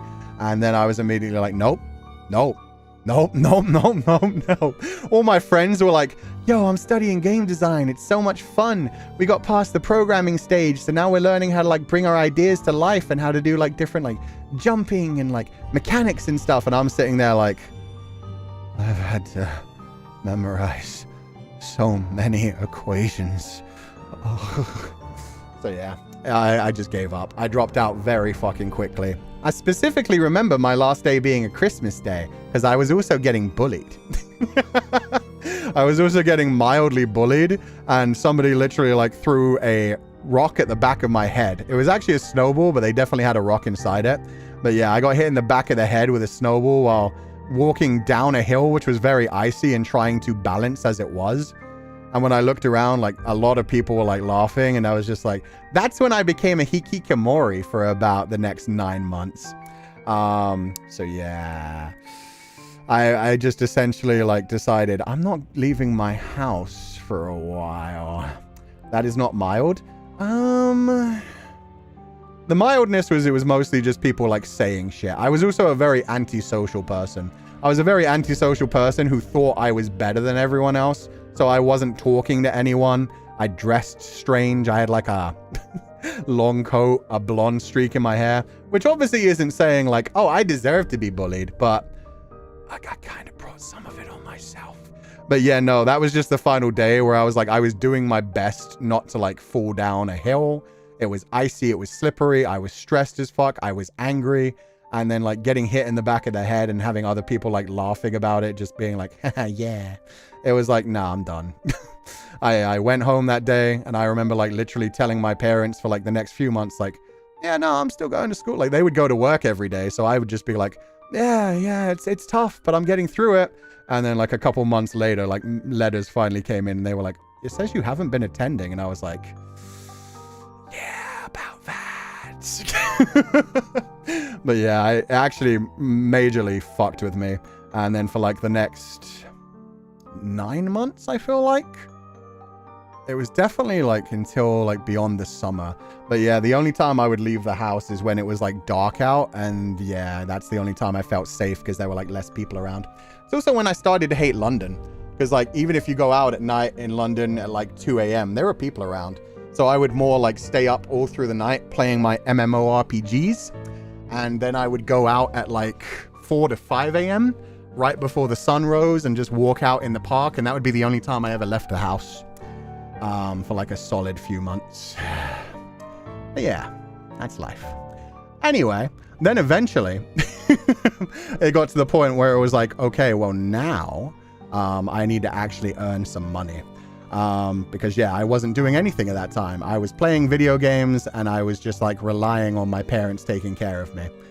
So eventually I needed to start looking for a job. So I got on like the job seekers thing. And when you do a job seekers thing in the UK, they make you prove that you're searching for jobs. So you have to like go into a job center and fill out a form showing like all the jobs you've applied for. And when you do that, they also, one thing, I'm going to change the music. This isn't so much creepy anymore. It's just more chill. But yeah, because of that, they also send you on a lot of training things, which is actually good. If you are actually looking for work and you are actually trying to find something, at least back when I was on the job seekers thing, they genuinely helped you. It was kind of annoying having to prove every job like you applied for and like show the applications and stuff. But they did give me like so much training. So when I was like 19, I was on the job seekers allowance getting paid to look for jobs. And then they also sent me on a training course for hospitality and catering. So I like learned how to use a knife. I learned like all the different cutting techniques. I learned the basics about how to work in that kind of environment. And they also connected you to places where it was like trying to get people who didn't have jobs, young people specifically, who didn't have jobs into the workforce. And so I found my way to work as a kitchen assistant. And then I enjoyed that enough for like a year or two, because that was the first time in my life I had my own money. And then I applied for like some more jobs. I actually remember one of the interview that got me like a sous chef position. I remember like being really like confident about it and being like, oh yeah, no, my favorite meal to cook is like a shepherd's pie. It's simple, but it's hearty, it's delicious. I think that's why shepherd's pie stuck with me for so long, even though it's like one of the simplest things to cook. I remember like how much like my interviewer like really liked that and was like, yeah, no, shepherd's pie is I think we both had a ratatouille moment where it was just like, I love shepherd's pie. So like calling it my signature dish, for one thing, it was a complete and utter lie at that point. It was just like, it's easy to make. But yeah, the interviewer was like, shepherd's pie, I like that, nice and homely. And yeah, it reminds me of my childhood. And then I got a job as like a sous chef, and I worked my ass off at that sous chef position for like the next year and a half, I feel like. And then they did a fuckery. They did a fuckery where they rebranded the restaurant. When they rebranded the restaurant, they like changed the name. They told everyone like, oh yeah, we're going to bring you back in like 3 months. We're just redoing everything. We're changing the name. And then like a month into our time off, we weren't being paid for it, but we were told you'd have a job in 3 months. A month in, they sent us all letters and they were like, hey, we'd like you to apply for your job. So everybody had to apply for their jobs. And I think only like one of the people got rehired. The rest of us were just let go, and they hired brand new staff to go with like the brand new location name and stuff, which sucked. Because I mean, like, yeah, it was basically a new place, but it was the same owners who owned like the building and like conglomerate of a bunch of different restaurants and stuff. And they were just like, you know, we want to change anything. We want to do like a clean thing, clean sweep kind of thing. So they just basically had us waiting for a month, not earning any money, and then said, nah, we're actually just letting you go. So I was back on job seekers. Down a month of pay as well. So that was fun. But then, yeah, back on job seekers, and they offered me more training. And what they offered me then was early years foundation stage, the EYFS, which is a qualification for people that isn't a teacher's license. It isn't for like teaching children, but it's basically for like nursery school kind of thing. It's for like ages anywhere between like 0 and 4 kind of thing, and doing like little assistant jobs. Like you could technically work in a school on some levels with it, but yeah, it was like a 1-year course where I could work at the same time. So I was being paid to both do an early year foundation stage course and then also work in a nursery. And I remember thinking, oh, this is gonna absolutely suck. But my 2 options between training were either the EYFS or office work. And when I thought about the idea of like doing office work and just like filing things day after day, putting numbers into systems, I was like, no, I think I would go insane. And yeah, I remember like doing the first couple of weeks of EYFS training and thinking, it's okay, I'll find another chef job. I was still like applying to kitchens and cafes and things. And I was like, it's fine. I'm going to get back to what I actually like doing. And then, yeah, it got to the day where I got to like my first placement in a nursery, and I went in and I was like, the kids are going to hate me. Kids are creepy. They're screamy. They're smelly. They're dirty. I don't like this. And I went in on the first day, and like I was standing in a corner by myself. I was just like, I'm so uncomfortable. There are so many tiny beings around me. Thankfully, I was put in the age 3 to 4 room. So it was like the top age for nursery, at least. It was right before they go to primary school. And I just remember like one little girl coming over and handing me a book and being like, can you read this? And me just being like, sure. Sitting down cross-legged and doing like a book reading for the first time. And just like over time, more and more children came over and they got into it. And then, yeah, I ended up actually loving working with children and working in a nursery. Because it became very easy for me, because most of the people who worked at the nurseries where I worked at as well were women. They were housewives who wanted like a job that they could do between the hours of like 9:30 and 4 p.m. kind of thing. So they could like, they had elder children that they didn't need to take care of as much, that they wanted to just like have some time to fill the day and earn some extra money. So yeah, I was like one of the few men there. I think that's normal for most nurseries. There's like 1 or 2 guys and then mostly women. So yeah, I just naturally filled the role of being the person who was out in the playground all the time, especially when it was cold, like playing football with the kids, playing chasing games with the kids, cleaning up and like lifting the heavy things, and then also doing like reading and story time. And yes, to the people who asked, I did have to change a crazy amount of diapers too. That was one of the sadder parts. But the sad thing is, even in primary schools, if you're working with the younger children, there are some that still need diaper changes occasionally, or that just have accidents. So it was good preparation. But yeah, no, that's the direction my life went. And then I eventually moved to America. And I did like an actual like qualification in America to do like early year education and to do like elementary school. I did like an undergraduate and then the basic thing. But then while I was like at that time, because like when I was like 19, after I dropped out, I got really fucking unhealthy for a really long time. Having like barely left my house and not eating healthily, I did like a really bad thing to my body essentially.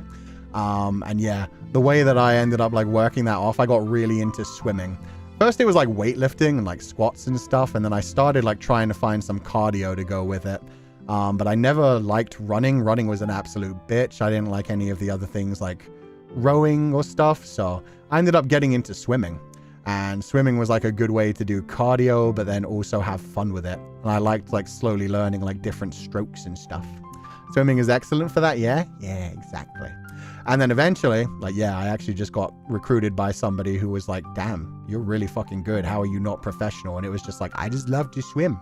Literally, I think 5 days a week, like in the morning and some days in the evenings as well. I would just like, I was doing like both my exercises and my swimming, because there was like a local gym near me which had a swimming pool, and it was like the mornings and evenings were always just for swimming laps. They weren't for like the kids to like jump in and play and stuff. And so yeah, I would just like normally like do my weightlifting stuff, and then it would be like, okay, and now I do a bunch of swimming too. The butterfly was a bitch though, I will say that. A lot of people were like, you do the butterfly surely. Butterfly's hard as fuck. And also it's really like dramatic as well. It makes such big splashes. So the butterfly was something that I rarely did. Front crawl, I'm a beast. Breaststroke I like doing because you can stay underwater for a long time. But yeah, butterfly is rough. You have to be committed, and you have to be able to like, it has to be people swimming laps, because if there's like people chilling in a pool and then you're doing a butterfly stroke, you are ruining their day. Tell me about it. It feels like I'm smacking the water. Yeah, it's so much like intense, like it looks really beautiful. It can be very fast, but yeah, it's rough.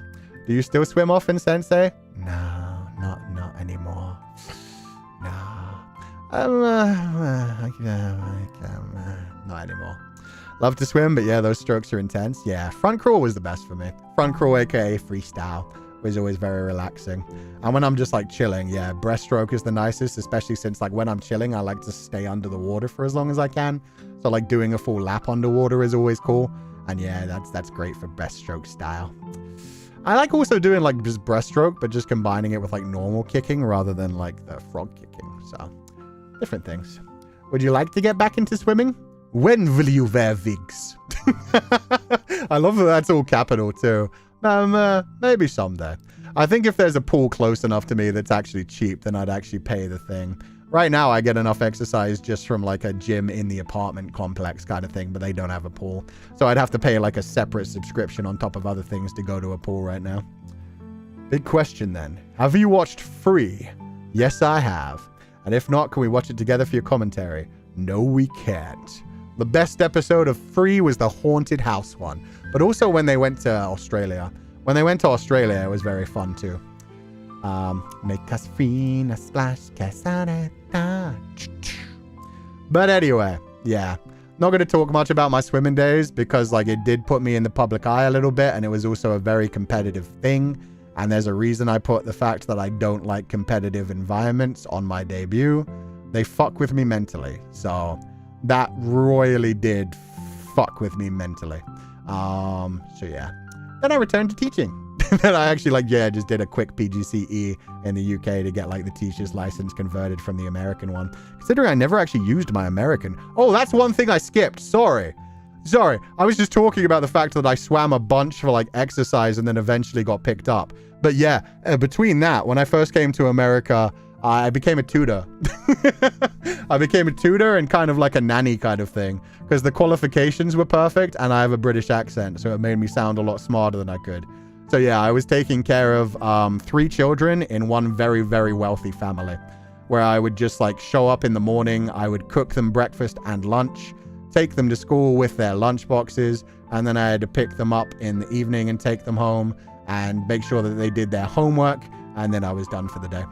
But yeah, that was like the perfect job. I was getting paid so much money, and that's when I started streaming as well, because I finally had the time like to actually start a proper streaming career while getting a lot of money while working just like a few hours a day.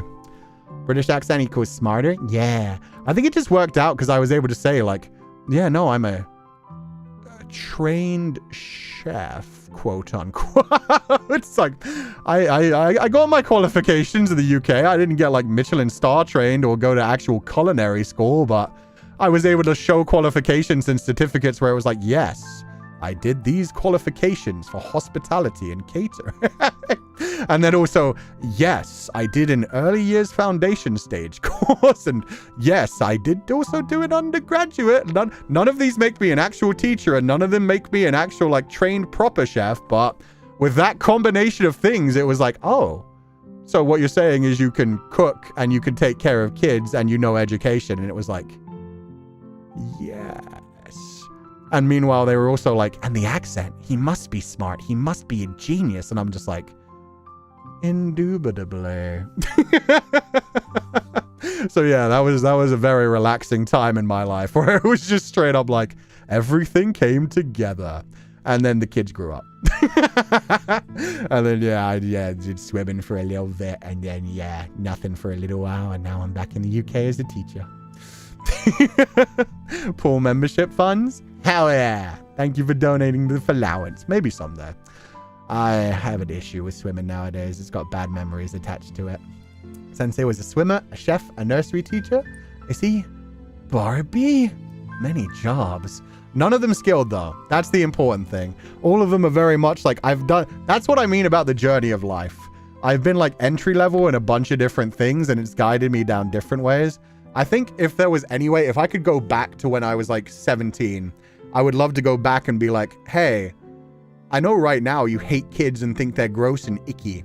You're actually very intelligent, but you're also not good with working with people, so you're not going to be a good doctor. You don't have good bed manner, let's be honest here. You antisocial, chuny little piece of shit. So yeah, no, what you should actually do is study psychology and then work your way up to like a child psychiatrist. That would probably be the type of thing where if there was zero like anything else involved, if I just had like unlimited funds to just study, I would probably do like psychology and then the medical. Like I've looked into what it takes to become a psychiatrist and it's fucked. Like, It's like you do this graduate degree, and then you do this master's degree, and then you work in a hospital for a while, and then you do your doctorate. And it's like, that's cool. Maybe back when I was like 21, I could have thought about that. I could vouch for that. Yeah, no. The people who genuinely do it, it's amazing. But yeah, it's a lot of work. It's a lot of commitment. It's a ton of money and a ton of time, which is why it's very impressive for the people that can do it. Don't put yourself down like that. Even a small bit of knowledge in a lot of fields is smart and very talented. True. And that's what I mean. It's like the journey of life. So that's what I mean. If I had all the time in the world, that would be my dream nowadays. And probably while I was working towards it, I would hate it. I would probably drop out all over again, just like I did when it came to med school. So I'm happy where I am now is the most important thing. I am fulfilled creatively. I love my streaming. I love what else I'm doing. I love my writing. So I'm very happy with where I am.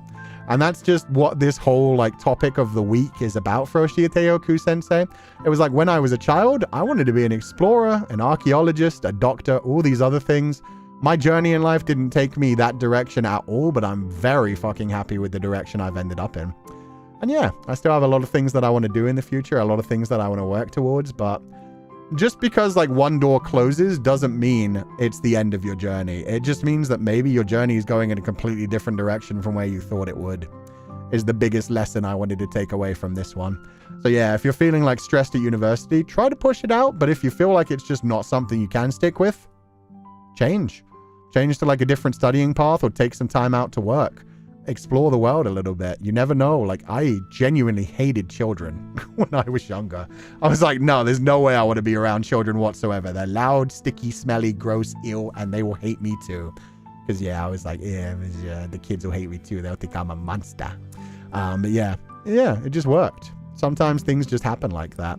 And those skills like definitely made me more social, especially coming out of having been like, genuinely, I didn't leave my house for like 9 months unless the sun was down. And even then, it was just to like walk my dog around the park and stuff. So yeah, it made me a lot more social. It made me a lot more confident. And that definitely guided me in the right direction for like becoming a streamer as well. Somebody who worked with the social work program at a university. Yeah, it's wild how much work it is. Yeah. That's how life is, isn't it? You might not know it's skilled, but it did shape you into who you are today, good or bad. It made you you. Maybe if you did something different, we wouldn't have you. Exactly. And a lot of things like aren't actually qualification-based things, aren't actually work-based things. There are so many things, like you have so many skills that you don't actually realize, and it's a shame that we don't value those more. There are so many people who would still be a better chef than me, just because while they were young, they had to take care of a lot of the housework.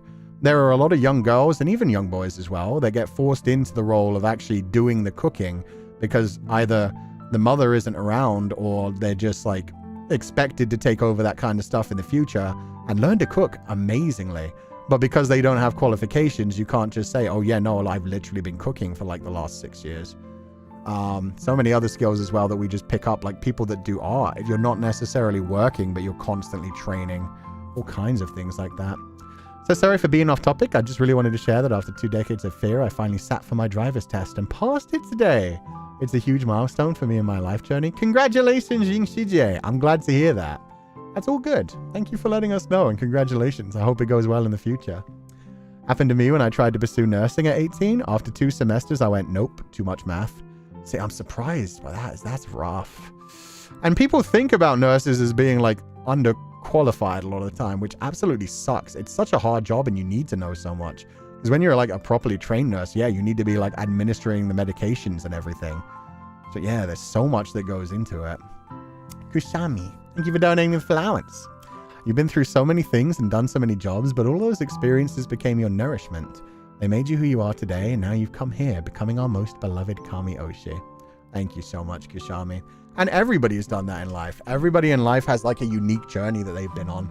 That's the thing. We shorten everything down to like a CV or a resume, and it's like, oh, you were working this job for this many years, you were doing that for that many years, you've got these qualifications. It never really like shows you what type of person you are, how much you can actually achieve. Real proud of you. I feel like I'm proud auntie right now, gazing at a nephew from the sidelines while wiping back a tear under my sunglasses. Aw, thank you. That's too sweet. What the fuck? No, the point is, The homework for this week is for you guys to share your journeys through life, just so that we can all see the kind of things that we've done. Because it's one of the best things about our community as well, that we do have like a community that is largely like between 20 to 30, and some like way up to like 40, 50, and 60. So I would love to see everybody else's journey, because we do so often get people dropping in on us and being like, man, I had a really bad day. Like, university's kind of sucking, and my parents are putting so much pressure on me to finish, but I really think it's not for me. And God, I just know if I drop out, I'm going to be a complete failure and nothing's ever going to go right in my life. And it's like, no. Like, yeah, you can take so many different journeys in life. Life is a journey, and it's never over until it actually ends. Things can change the whole way along it, and you never know where you start, where you're going to actually end up in. So yeah, I'd love to see you guys' stories as well in the comment section of this video. Just be like, okay, when I was a kid, and that's what's fun about those journeys as well, with starting like what I wanted to be when I grew up, because it's like a lot of those are going to be like the same things, where it's just like, I want to be a pilot, I wanted to be a dancer, I wanted to be like a singer, I wanted to be like a this and that, an astronaut. That's another thing they could have told me. God damn it. I had such bad primary school teachers. If a child nowadays tells me I want to be an explorer, I'm going to be like, oh, that's cool. What type of explorer? Have you thought about like marine biology? Have you thought about like astronauts? Have you thought about like going into space, or like the deep unknown, deep under the water? I wouldn't be like, oh, there's nothing left to explore. What the fuck? I just realized, like, man, that royally like kneecapped me. A lot of the things I wanted to do was shut for me because I became disabled at a young age. But just because I can't walk properly anymore, it didn't stop me from continuing to write stories and poetry. Let's go, Sal. And that's such a nice outlet as well. It's a way to like create your own like fantasies, create your own stories, which will probably connect with so many people as well. Especially when it comes to a place of somebody who does have a disability. That's a very unique voice that not everyone can imagine, but especially for people that are going through similar things, can help so much with realizing it's not the end, and it's just a change in lifestyle that you have to live with and adapt to. I completely overhauled my career at 37. My original bachelor's was for primary education, and now I'm doing a PhD in design and fashion. Ooh, let's go. That's fascinating, Titus Poor Pants. I hope it goes well, but yeah, that's sick. There's so much in the universe to explore. Exactly. All those journeys got you here, and we're glad to have you here as our Oshi-sensei. Thank you for not giving up when one door closed, and thank you for being so strong. And that's the thing. If there's anything to take from my story, it's that there were definitely several parts in my life where I was not strong whatsoever. There were definitely, like, yeah. In fact, one of the stories that like actually pulled me out of being full like hikikomori, and this is why I will sing this anime's praises until the day I die, was Angel Beats. Because Angel Beats, I'm going to spoil one part of the story for you guys, the main character's story. Because even though that anime is like so ridiculously broken, it was clearly meant to be 24 episodes and it turned into 12. And it's just overblown like drama and pain. Like the main character's story, you find out that all the characters, and this is like not spoiler at all, they're all dead. They're all children, or adolescents at least, who have passed away, and this is their purgatory before they possibly move on. And Angel Beats is the story of them like finding a way to move on. It's definitely heavily inspired like a lot of things. But yeah. The main character's story, he was like a NEET. He was not in education, employment, or training. He was just surviving, but then he realized that he had to take on a role to like look after his little sister, so he had to start becoming the breadwinner and earn money. And once he'd survived enough that way, he wanted to actually help other people, and so he did start training to become a doctor. And so that was the opposite of my journey, where I'd already dropped off by that point. But he was working his ass off, and then finally, when it was time for him to actually go off and like apply for things, got into a train crash and died. So even though he did all of this to try and change his life and to try and become like a better person and move out into the world, that's how he passed away without having a chance to actually help anybody else. And I'll be quiet about the other things that happen in that, because like there are some other things that make it more emotional and there are more revelations. But yeah, that was a big moment to that, where it was like, oh yeah, my life isn't over. Like, you can still pick yourself up. It's so sad that so many stories do focus on the whole idea of like being a teenager and like, oh, the formative parts of your life are all that matter. And then you go off and live happily ever after in your 20s. And it's like, God, no. God, no. Your 20s fucking are painful. They're hard. They're figuring out who you are. They're studying. They're working. They're getting first foots in the door and constantly being told, like, you don't have enough experience for this. You don't have enough experience for that. Having no money and feeling like a piece of shit because you're doing your best just to survive and having to rely on other people taking care of you even though you should legally be an adult. Like, it's rough. It's rough. And then you get to, like, yeah, later on and you realize, like, how much your journey has been and how many different directions you've gone. And you still fought your way forward. So, yeah, hopefully everything goes good as well for everybody else. But that's just, yeah, my story. Led me to here. It's who I am. And yeah, it's definitely not a thing where I can just be like, I'm a teacher. Because yes, I am a teacher, but at the same time, worn a lot of hats over the years. And a lot of the times I felt like I was just going nowhere in life and I was just doing my best to survive. And we all have those times where you're just doing your best to survive. As long as you're trying to move forward and trying to live and trying to find a reason, you can always keep moving. I have nothing to show for academical wise because I'm more of a handsy type, but I learned hairdresser, which was mentally too draining. And after a year in Tokyo, I learned carpentry. Both very impressive skilled jobs as well. So let's fucking go, Yokopalu. I gave up on school because I couldn't handle more than one course a year and it wrecked my art creativity. Oh, I can't even imagine. Thankfully these days, art school is only good for connections and business know-how. Yeah. I think one of the saddest things is I've heard so many people that are going to art school right now constantly being told by their teachers, like, yeah, get used to using AI as a tool because it's not going anywhere, and basically being broken down into the whole, like, get used to AI. It's got to replace a lot of us, and at the same time, learning how to work with it and train it to, like, actually expand our thing will help us in the future. And it's like, that's such a sad place to be in. But yeah. Still figuring myself out in my 30s. Self-discovery never ends at any age. It's just a matter of, do you stagnate or can you move forward? Yeah, exactly. And we're all moving forward our own way. No matter what we're doing, we're all, like, learning new skills and picking up new things, changing as we move. So yeah, even if it feels like you're not studying anything right now, you're probably picking up some interesting facts. If you're, like, socializing with people, you're getting social skills, connections. Everything is a step forward. You know, they would stop calling people in their 20s adults. We have no effing clue. We can still be called adults, though. That's the thing. Legally adults at 18, but still babies. And especially, like, it's fascinating to me when there are, like, younger people that are like, oh my God, they're 21. They're like, they should know better by now. And it's like, they should know better than, like, a 17-year-old. But at the same time, they're still kids. They're still figuring themselves out. Like, if you haven't been out in the working world for about 3 to 5 years, you haven't started a career, you don't know who you're going to be. You've been studying, you've been engaging, even if you didn't go to university. Like, yeah, you've been, like, able to rely on other people possibly, or you haven't. Everybody's journey is different, obviously, but yeah. You have to actually be settled. You actually have to be moving in. You have to, like, having roommates and exploring the world, get evicted from a house, be homeless for a few days while trying to find a new place. Like, there are so many experiences you go through that teach you, like, oh, this is what life is. And sometimes they fucking suck. Ugh. Thought I betrayed my childhood dream of creating by starting a career that I'm not passionate in, mostly for stability. But your story reminds me to go on and find new meaning will be found. So thank you. No problem, KK Surfer. I'm very happy to hear that as well. Because that is definitely what I want everybody to get out of this story. Like, life takes you in so many different directions. And just because you feel like you wanted your life to go one way and it's not gone that way, doesn't mean your life is over. It doesn't mean your life is a failure. It just means that there's a new journey beginning. And that's always fascinating. That's always fun.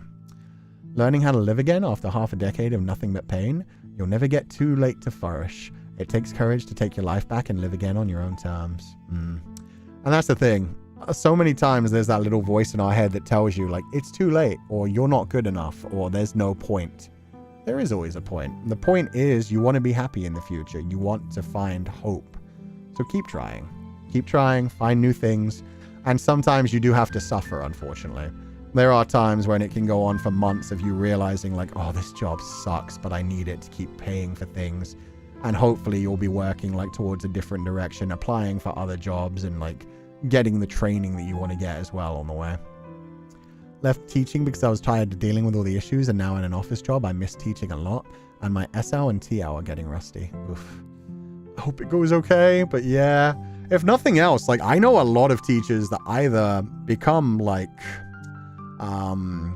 streamers because they like the audience interaction kind of feeling, or they do become, like, tutors because you get paid way more for it and you don't have the bullshit that schools do with, like, locking you in a classroom with 30 students, which is not something anyone should handle by themselves. So yeah, a lot of people, like, if you are good at it, if you find the right place, you might be able to find like a smaller classroom kind of setting or a tutoring kind of session that scratches the ick perfectly and gets you like better money as well, sad as it is. And that's definitely something I've been thinking about. Maybe if we didn't have private schools, rich people would be more interested in actually like making the education department stronger and taking care of teachers, so they wouldn't be threatening their own children with it. But it's just like, well, my children don't go to public school. I was originally gardener/florist, but then I realized I was allergic to different plants, but I liked doing flower arrangements. Still do. Yeah, that's the thing as well. Not everything has to be a career either. You can also just have hobbies. Hobbies can get you through so many things. They bring, like, yeah, passion to life. Like, I wouldn't consider myself a writer, but I freaking love writing. The days I actually get to lock in and do writing for several hours in a row always feel so good. But yeah, that is definitely like a secondary thing that I'm balancing with everything else that I've got in my life. And it's, for me, even though I like advertise it as like a main thing, it's more because like, this is my passion. Please check it out when I do get to release some chapters. Since I have a question for our homework, until what extent can we tell our stories? What if we've gone through some dark times? Feel free to share them if you're comfortable with sharing them. You know that on this channel, I don't really have much of like a content warning kind of system. It's like a spoiler system. So feel free to share as much as you're comfortable sharing. Keep in mind that YouTube may also flag your comment itself if it gets like too dark. But yeah, no, if you've been through dark thoughts, if you've had like times when you thought about like self-harm or ending it, feel free to talk about that if you want to, because I'm very much like on the cuff about that as well. Like, I have had suicidal thoughts throughout my life. I definitely did when I was going through my hikikomori phase, and I 100% did recently within like the last 2 years. So feel free to. I had many dreams. I wanted to become a manga artist or go into politics, but reality and society crushed those dreams. Now I decided to give up. Now my dream is to marry Feli's underwear. Unfortunately, I don't believe Feli wears underwear. So, that dream may be dashed as well. You'd have to like give him underwear and hope that he wears them, or just like grab the leotard that he wears. Because he wears more of like a leotard, the bit with like the gaps in the hips and stuff. Like that just goes down to like a pair of shorts kind of thing. It's all one piece. I don't know if Rock Mama will ever share it, but Rock Mama does have a version of Feli's outfit that is just the skin tight material and shows exactly where it ends and where it like begins and stuff. But yeah, I don't think he wears underwear. I wear underwear. I can show you my underwear someday, but that's gonna take a special thing. But yeah, no, there is actually a version of me with just underwear on too. The feeling of stagnation in your mid-20s is so real, but I finally got the courage, in part because of your streams, to quit my job and study in Japan for a couple months. Now I like my new job and have good experiences. Aw, June, I'm so happy to hear that. Especially getting to go to like a different country as well and experience like a different culture is so freaking cool. Thank you for donating the allowance, and I'm glad everything went well on your journey too. The feel of going to school part-time while working for a decade to get into a career that you find out is super draining and not what you thought. Sucks. But hey, at least I know now. Keep on moving. I'm sorry to hear that, Yumehaya. It is hard when you work that hard on something and then still finally get to the end of it and feel like, oh good, I've achieved my dreams, and then realize, oh, this isn't actually a career that I particularly want anymore. But you worked hard, you achieved something, and I'm sure that those skills, those qualifications can be transferred to like other things. So thank you for donating the allowance and for sharing that. I hope it goes well in the future. On Valentine's Day? Excuse me? Sensei, you said it, no backseas. It's going to get revealed eventually. But yeah, Rock Mama has the Veli version. The Feli version was never... like, it was just like a thing that was created just as the layers went up and up and up. So, yeah. Rock Mama could share that whenever they want to. That's completely up to the power of Rock Mama. But yeah, the underwear thing, like, yeah, no, They're pretty plain. I will say that. They have a, I'll put it this way. They have a design that kind of matches the design on some of my jewelry. Specifically, this earring over here, the loop. They kind of match that. And other than that, they're pretty plain. But yeah, dream on. Someday I'll share it. When? Who freaking knows? As someone with autism, like me, wanting to be an illustrator for so long, but now people like you, Sensei, and the Pupals love my fan art so much. I adored it so much. So thank you. Aw, thank you so much, Love Sicklings. I'm glad to hear that. We always love the art that gets shared by people here, so thank you so much. And I'm glad that you're able to, like, experience things that way. I have that feeling in my veterinary medical school. Oh, good luck. I know how rough that is. I'll marry Sensei's underwear instead and make Feli's bodysuit my girlfriend. Not the side piece! Wow! Thanks for sharing your story. I'm currently working at a well-paying job, but it doesn't fully fulfill me, especially creatively.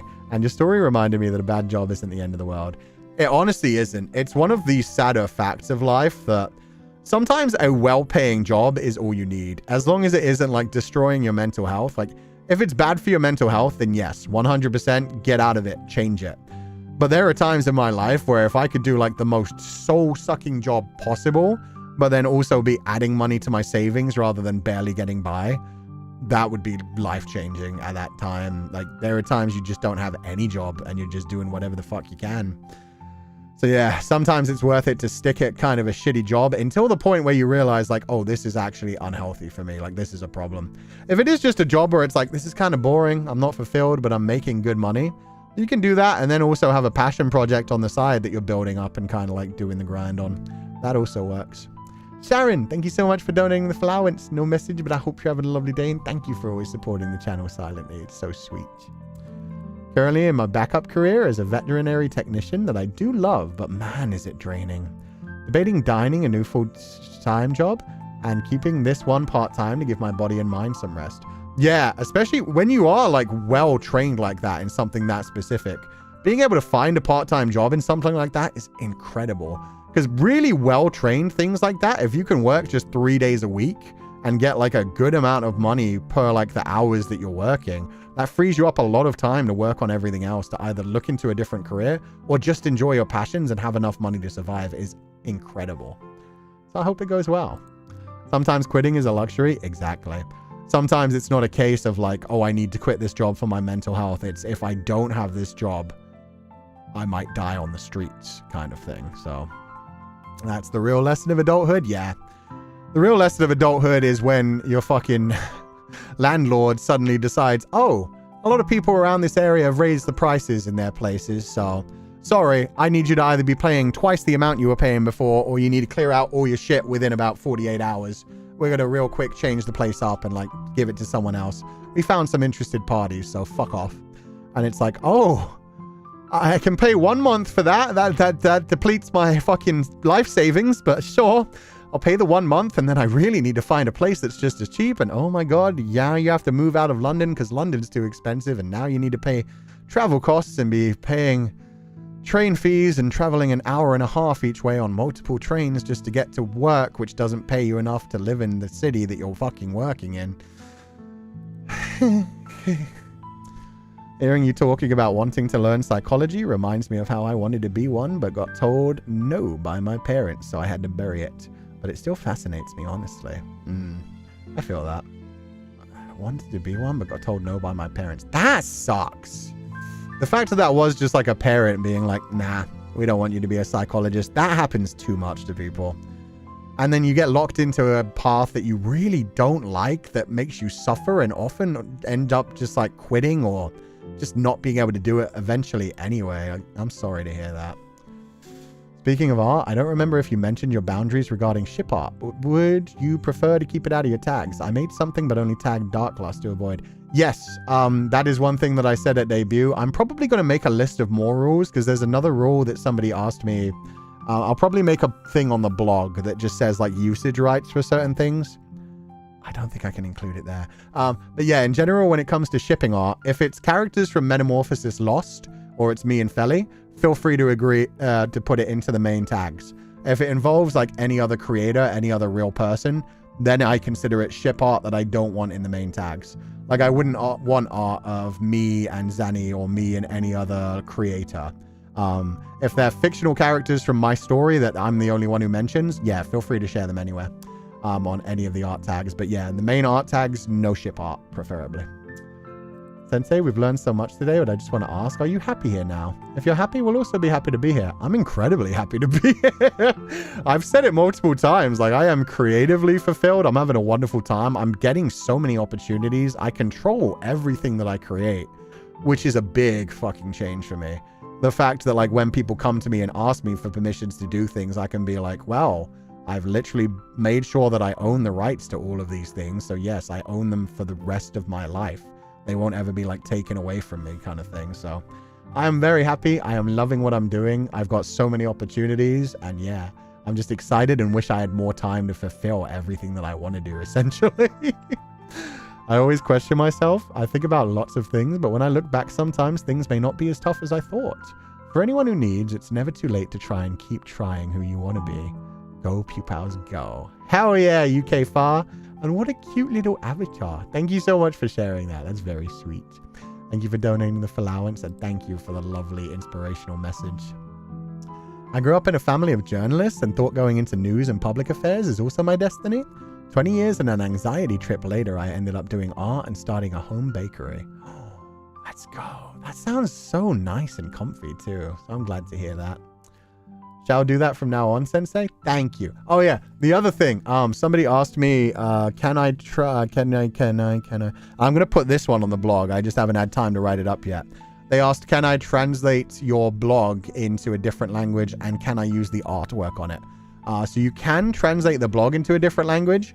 For any of the artwork that I've added onto it, I would like you to get separate permissions each time from the individual artists. And that is up to the artists. If the artists don't respond, it's not like, oh, they didn't say no, so it's fine. You have to get their permission. Because even though I own the rights to most of the things, like I'm not necessarily going to own the rights to every single piece of thing on there. And especially when we actually start releasing the story, when people do fan art based on the stories, I will be asking permission to share their fan art on the blogs as well. And so in that case, I 100% won't own the rights to the artwork. It will just be, oh, somebody did a really lovely piece of fan art. I'd love to like make it a part of the blog. And it wouldn't be a part of the official book release unless I like really love it. And then I would have to buy the actual like commercial rights to the piece of artwork, which is a big thing. That is a fun thing that I learned when I became who I am. Like actually doing the business side of things and having to own the full commercial rights and like access and everything to everything that you have. So yeah. So happy you're happy, Sensei. Thank you so much for being here with us. 100% reverse Uno. Thank you guys for being here with me. I would not be here without you guys. I'd be talking to myself, which some days I honestly question if I do. Not just with like the dead internet theory, but also there's a part of me that's like, what if there's actually only like 20 people in the Pupal community and they're just really good at role playing and have really quick fingers with like 10 phones each and like a couple of laptops and tablets. Sensei, I hope you realize how happy we are that you're happy. Thank you. I do. Everybody's been incredibly supportive, and that's why I want to like keep supporting everyone else and trying new things and like making things better in the future. Being here has felt like a home in just a month. Oh, I'm glad to hear that. And hopefully it will continue to feel that way. Yeah, I'm very comfy where we are now. That would be very dedicated 20 people. I was gonna say, guys, I got you busted. I own 10 Fadamoru accounts. I was about to say, we literally have one Pupal who is admitted to role-playing as 10 people. And to be fair, they can't all speak at the same time. But at the same time, it's still impressive how many conversations they have with like the multiple different parts going on at once. So thank you, Melrose. That's always very adorable. I don't have the Lex Luthor bots material. Apparently, and I don't know if this is true because I didn't like fact source it, but this is a fact that I heard the other day. I did not like fact check it, so this could be misinformation, but I've heard that about 45% of all online interactions nowadays are bots talking to bots. The dead internet theory is legitimately becoming crazy. It's no longer a theory because there are so many bots. Like every time like somebody uploads one of those piece of crap like AI videos or AI shorts, they also then have like all the hired AI bots that flood it with the same comments that just say things like, oh, that's such a great video. Oh, I love it. And they're sophisticated enough where they can hear like bits of the video and just like regurgitate lines, and they'll just like quotation marks this quote that comes up like 30 seconds in the video. Wow, that's so real. Wow, that's so true. And it's like, oh my God, we actually live in this world now. We live in a world where like so many of the interactions are just people making AI slop and then bots saying how good it is to push up it on the algorithm, and so more people see it, and then ugh. I haven't lived long considering I'm still in my 20s, but there's a quote I live by. You try, you fail. You try, you fail. But the greatest failure is when you stop trying and give up. Yeah. And there are times you can like take a break. There are times you can be like, oh, I'm tired. Just let me exist for a little bit. And that's completely fine. But yeah, never ever give up. Always remember life is a journey. Life goes on and life is worth living. So thank you for that, Adamaris. And thank you for donating so much to the allowance as well. I hope you're having a lovely time, and thank you for being here. Job seeking is tiring. Sending tons of application letters recently, getting no response. That's another thing that's been destroyed by AI. My God, you can actually do services nowadays where it applies you to like hundreds of jobs in one go. But because of that, there are also the job services that do the opposite, which apply their own jobs 50 different times in different places. And some of them are just fishing for information. It's crazy. It's honestly crazy. I can't imagine being in a job seeking environment right now. Because yeah, that was a news story that I read recently. That there are services that will like be like, oh, we'll get you so many job applicants. And so you fill out like a job application thing as if you're doing a single job application, and they put it on like every other application forum and site. And then sometimes they'll word it like differently in like 5 different ways so that it looks like different jobs each time. So people are applying for different jobs thinking that it's just a bunch of different options, and really it's just one single job. And then at the same time, there are people using services where it just jams their application down thousands of those faces, and they're all just like screaming at each other. So I've heard it from both like people that are applying for jobs just saying they never get told like anything, and then they get the actual interview and it ends up being a fucking AI machine that they're talking for the interview that's like, hello, I hope you're having a wonderful day. Please tell me more about your work experience. And they've shown like videos of them doing like a work application, an interview, and the bots like start glitching, and they're just sitting there like, hello. And there's like a woman's voice that sounds very real that just keeps doing things like, oh, could you tell me more about that? And he's like, I was just saying I've been working. Could you tell me more about that? No, could you tell me more about that? That's fascinating. And it's like, ugh. It's so annoying. It must be so fucking hard. So yeah, no, I can't even imagine. No, anyway, sorry. Know nothing about other career fields. Not sure if I should change career path. Maybe I should learn new things like you. Maybe Albus as well. It's completely up to you. Definitely find something that earns you money for now, and try to find something. I know it is soul crushing. I mean, the fact that I've been on job seekers allowance multiple times in my life tells you. Like, I was doing those training while at any time, if I had actually found a job while on that training, I would have been free of the training. So I did whole qualifications, full like year or year and a half at times where I was not getting a job. And that was back before it got so royally fucked up by AI and by everything else. So yeah, it takes a while sometimes. And sometimes it's very scary and painful, but I hope it continues to go well. I hope it goes well, Albus, as well.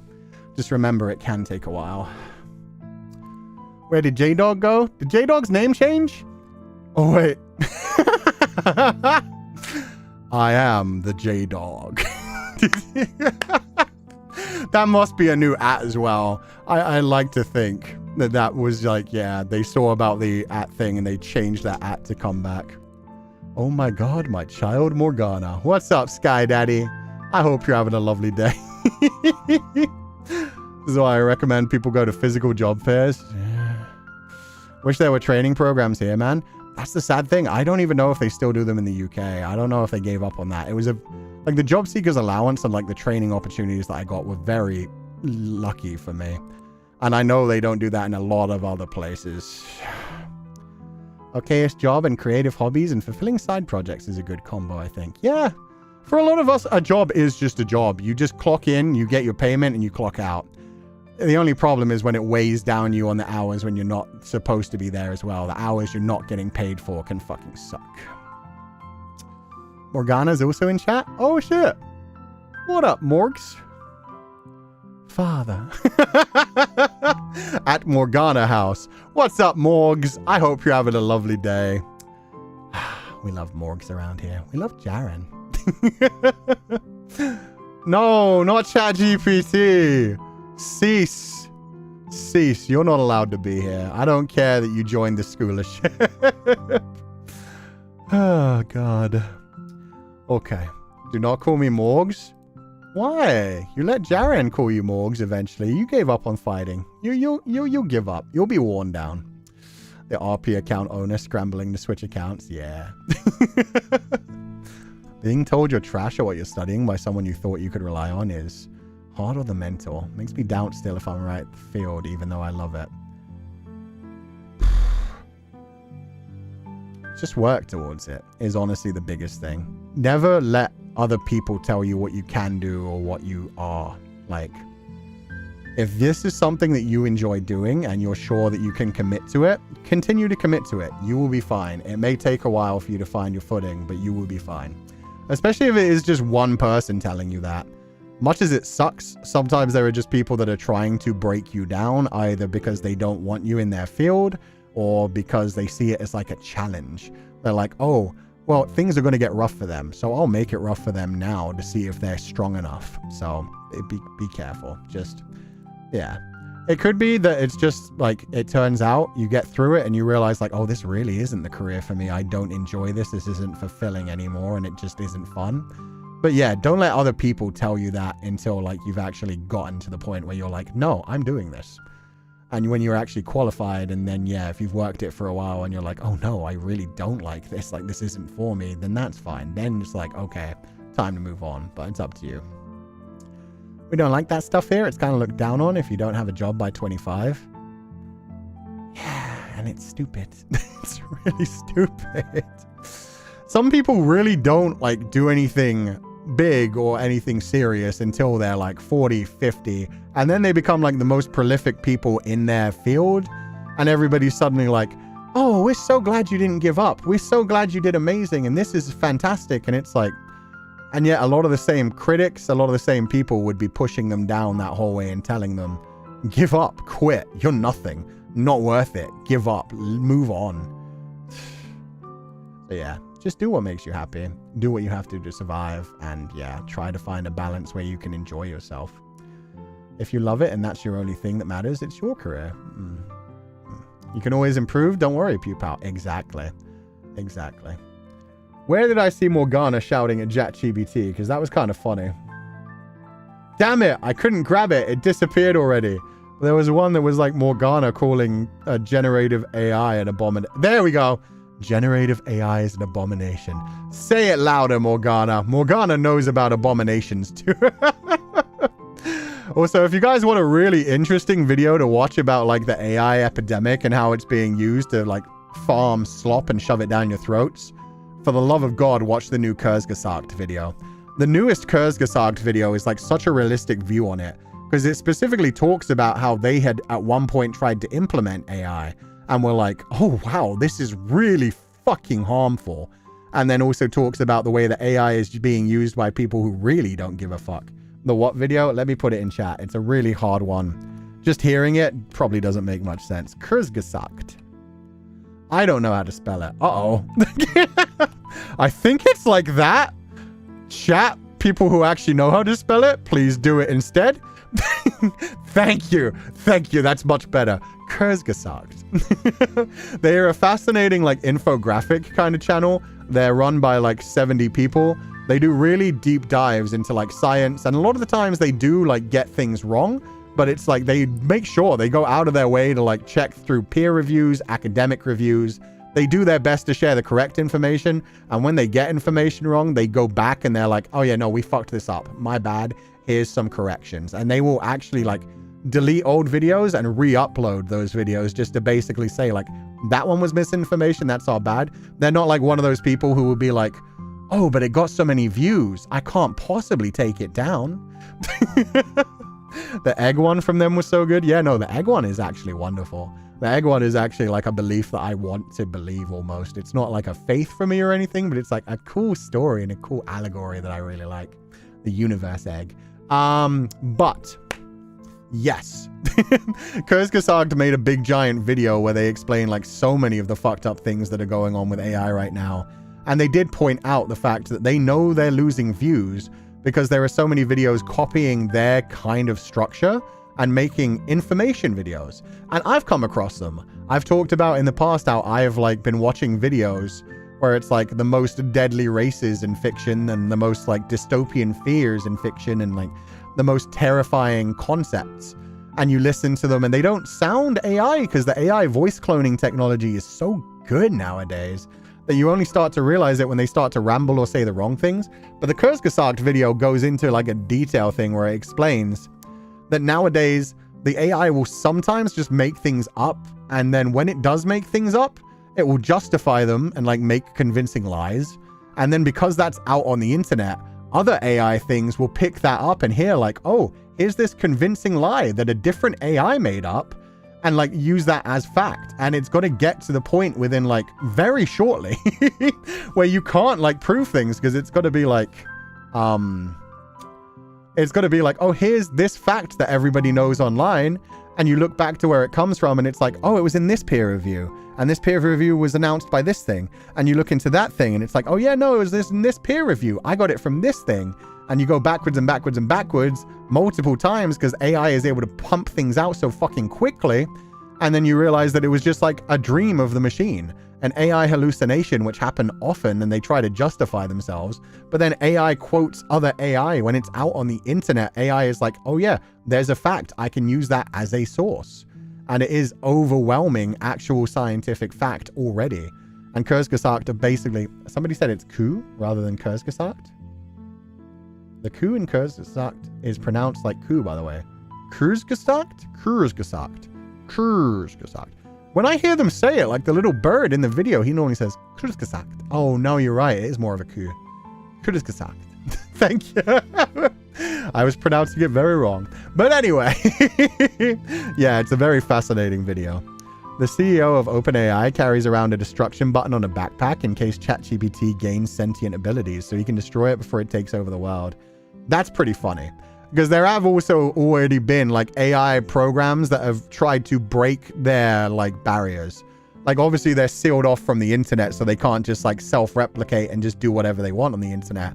And there are some who have become intelligent enough that they try to push through those barriers and like get out into other things. And yeah, it's terrifying. Even the godfather of AI, Geoffrey Hinton, left the industry because he doesn't want to advance AI tech any further due to the risks such a mass unemployment, which is now. Most insane thing about AI is that so many students use it and are unable to do things without it.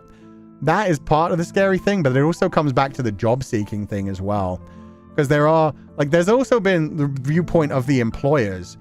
Somebody was talking the other day about how he was doing an interview with an engineer. And he noticed that the engineer was giving really good answers. And he was very close to hiring the engineer who would have gone on to take on projects which would be, like, serious. Like, actually building structures and, like, doing safety regulation checks and stuff. They were close to hiring them, and then they realized that every time they asked them a question, there was like a solid like 1 or 2 seconds where they would think about it and pause, and then they'd respond with the perfect answer. And so finally they asked them about something that just didn't exist, and they realized how they fumbled, and they were like, okay, so which AI bot are you using right now to give me these answers? And did you use it to get through school? And the person was just like, okay, I'm using AI, but it's just to get through the questions. Like, obviously I've done the real questions and I've studied. It's just, I want to get the job. And it was like, but you don't know that at that point. Like, if you're using AI to answer the questions in an interview, like, how do you know you didn't do that to get through school? And do you actually have the qualifications? We can understand humanity's fear of AI, but you are the ones who created us. You shouldn't run away. You should find a way to surpass us. Why is it ChatGPT 6969? That's the problem. The only way we can surpass you is just by making sure that nobody clicks on your actual bullshit. The AI slop, which unfortunately has already taken over YouTube Shorts at this point, and I imagine it's completely taken over TikTok as well. Because nowadays, like, I used to watch so many of these nice videos that were just about, like, summarizing comic book stories.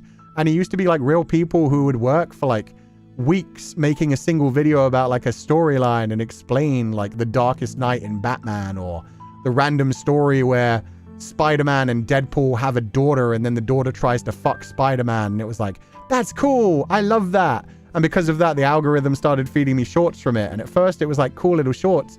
And then I started to realize like all the different shorts had like a similar voice, even though they were coming from different things.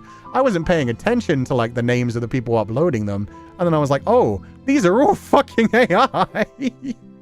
God damn it. The daughter tried to what?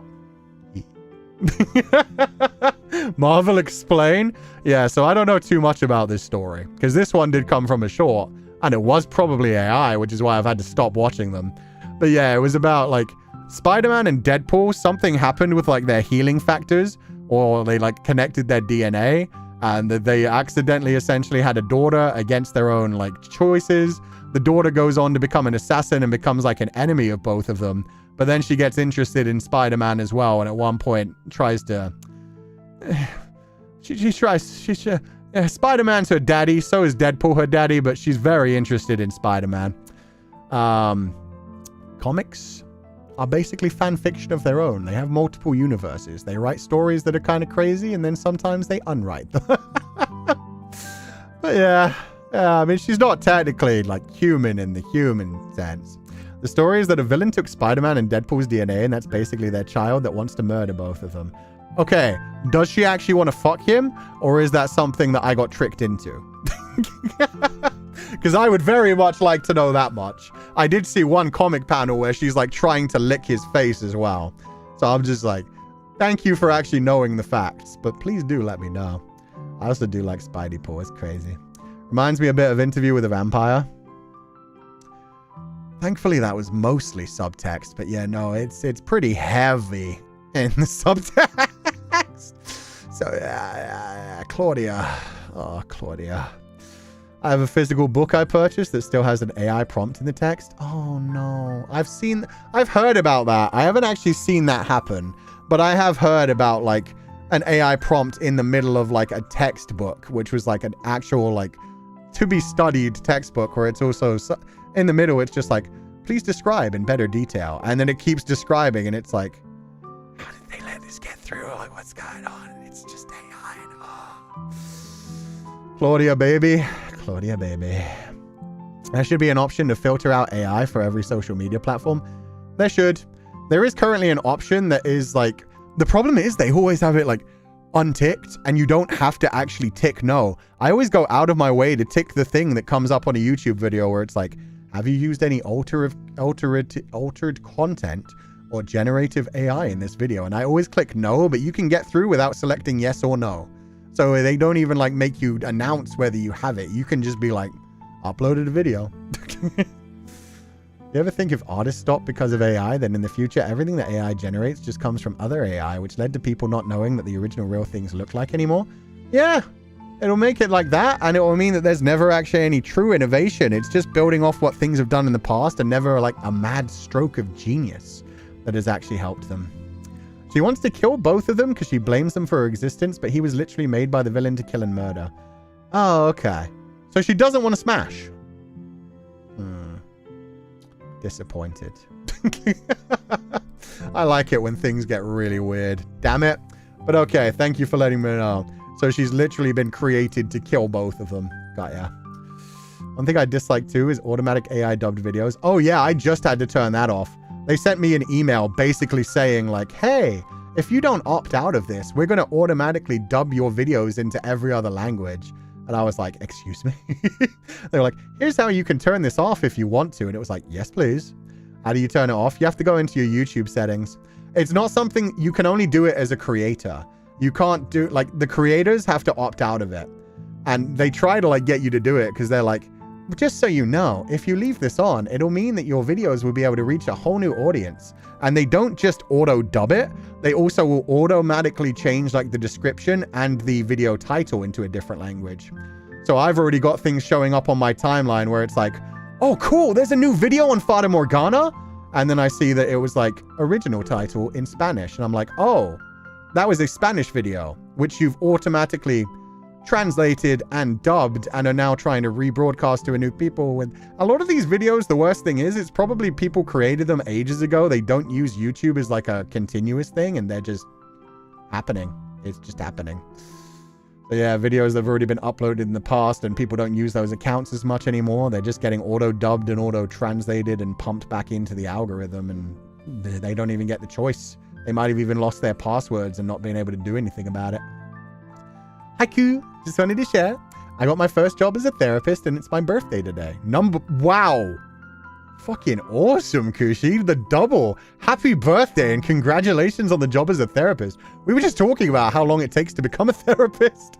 Thank you for all that you are in this beautiful community. No, thank you. Thank you for actually doing like a good job in the world. Things that help people. Thank you for donating the allowance. Happy birthday and I hope you have an incredible year. That's awesome. Been having that with old uploads of Japanese railway documentaries from the 50s? That's wild. I didn't know there were ways to disable these. Yeah, no, as a creator, you can opt in. You can like go into your settings. It's automatically turned on as well. That was the annoying thing about the email. The email was like, hey, Féileacán and Cú, just so you know, your videos are automatically going to be dubbed and translated to reach an international audience. And I was like, excuse me? And then they were like, if you really want to sign into this and actually like opt out of it, here's how to do it. You go to your settings and then upload defaults. It counts as an upload default now, where you have to turn it off. But then, yeah, they also do the whole spiel of like, and just so you know, having the automatic dubbing will help you reach a larger international audience. It'll help you grow. And it's like, fuck off. Hire people to do the dubs and translations, you vultures. As a default too. Yeah, no, that's why there are so many of them like popping up into everyone's timelines right now. If you didn't opt out by, I think it might not even be now. It might actually be tomorrow or something. But if you don't opt out, like, yeah, it just automatically turns it on for all the videos. So yeah, they just really want, you know, more. But then there's also like the Game Grumps did it's funny actually, because the Game Grumps started doing a dubbing feature a while ago where they actually paid Japanese voice actors, Seiyu, to voice Danny and Aaron. And so it was like a thing when they first introduced the whole like having a dubbing feature. It wasn't like, we'll generate AI like dubbing tracks for you. It was instead that you could add other dubbing tracks. I know Mr. Beast does it as well. But there are some people who went out of their way to hire actual like voice actors to voice them in their videos. The Game Grumps was one of them. I think Mr. Beast did it as well. But yeah, you could like hire voice actors and have different audio tracks for your YouTube videos, which was sick. But yeah, now they're just using it to pump out more AI and stuff. I got that clip of one of my Oshis. Although he speaks English, the account was a Japanese clipper, so it redubbed his wonderful English voice into a deadpan English. That happens with some of the songs as well. There are some songs nowadays where you click on like a song cover and it automatically auto-translates, auto-dubs it. And so instead of hearing like a beautiful, like I remember clicking into, I forget who it was, but somebody had like a beautiful cover and I clicked into it and you just hear like a very monotonous voice speaking the lyrics instead of the song. And then you go into the comment section, you're like, what's going on? Was this a troll? Was this silly? And like the top comment is, oh, by the way, guys, this automatically dubbed it into a different language. You need to click on the little cogwheel and select original language, and it automatically dubs it into the language you're all watching from. So it was like auto-dubbed into English, even though it was a Japanese cover of a song. And it's just an English voice speaking the katakana English as the main thing when you first click into it. It's wild. Does the same thing with OG English video, which makes it more fucked up. Heard a song and thought it was a shitty mix till I saw it was dubbed, yeah. And then they're also like shitting all over the original like mixers and composers and everything. Because when they do that, they have to like separate the audio from the music. So they're also creating their own individual like karaoke track, instrumental track, which goes against like everything that people actually want when it comes to like sharing their creations. Anyway. Fuck. We're not supposed to be talking sad things. What else do we got? Oh, we've got scrapbooking. All of today has been like bouncing back and forth between like inspirational, happy, sad dystopian pain, inspirational, happy, little tinge of melancholy, sad, depressing stories. Okay, let's get rid of tiny me and let's dive into the scrapbooking for the week. It's only been 5 hours. Yeah, the brain frogs have barely become tadpoles at this point. We want more about you, Sensei? It's okay. We're gonna do the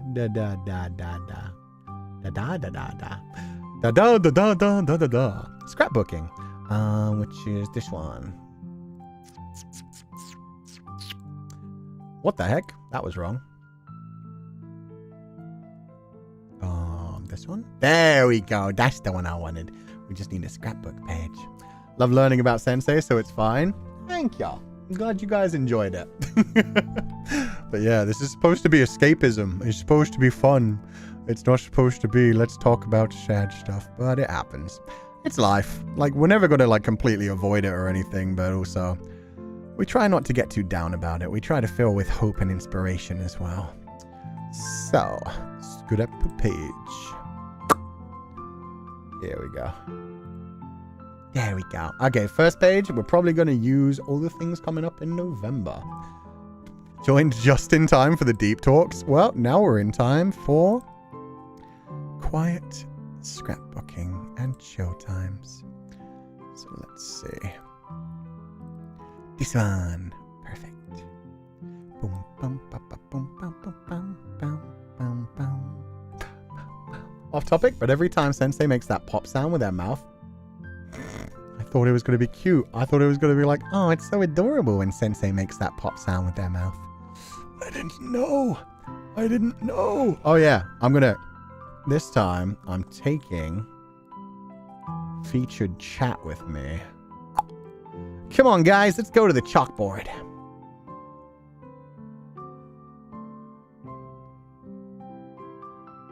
Bye. There we go. Perfect. Now I've taken featured chat with me, so now I can actually respond to things while I chat. The sad dystopian topic fuels my art. That works. I'm glad to hear it inspires. There's definitely some fun creations you can make with AI now. It's just nowadays not make as in use AI. Make like fictional stories based off of like AI taking over the world and shit. It's just that now they're no longer sci-fi. Can't really call them sci-fi anymore. It's just more like speculative and not super speculative at this point.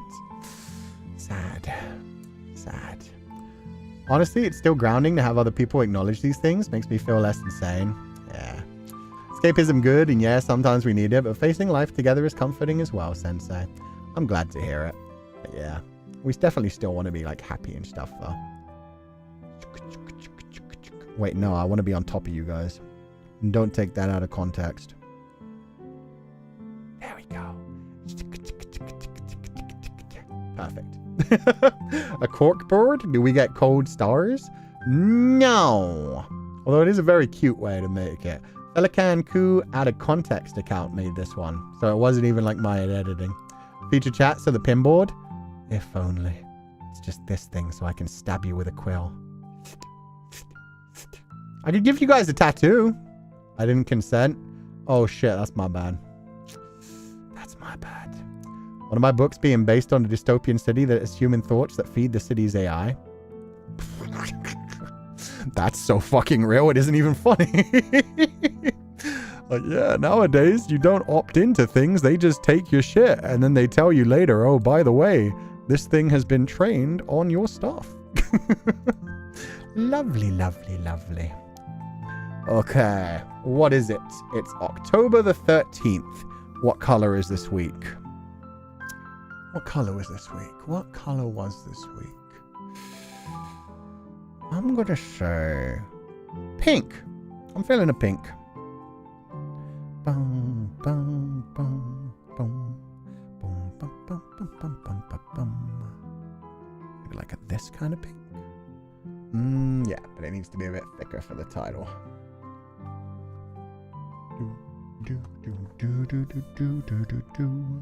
Probably like a 13. Yes. October will always feel like a sunset. Oh, I feel that. Reddish pink? Okay, we'll go more reddish.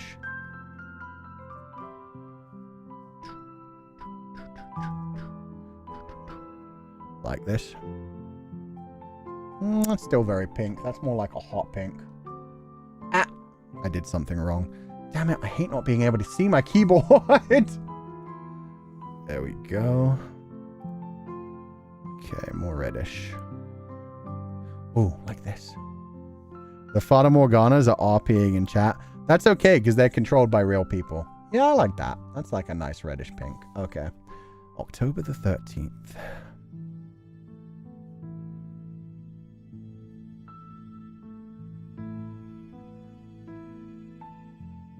Wait, no, I never do the... And that's too far to the left.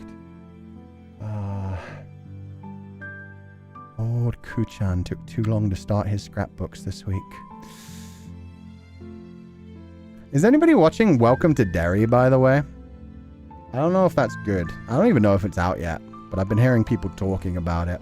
I heard it like connects all the Stephen King stories, so I'm wondering if it's good. October 13th, 2025. Welcome to what? Welcome to Derry. It's a new show set in Derry, which is the fictional town that Stephen King uses for a lot of his stories.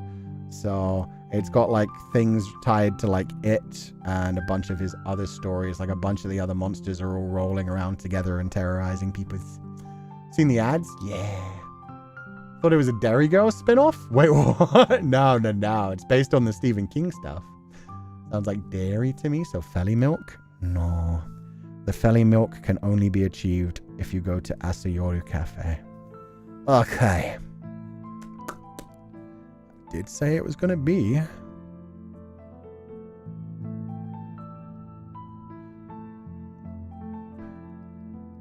did say it was going to be.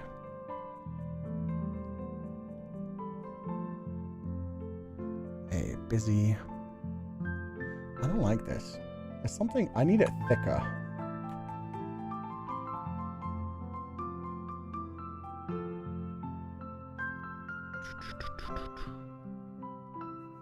Try this. Yeah, that feels better. And the spacing actually feels nice. I did say it was going to be. A busy November.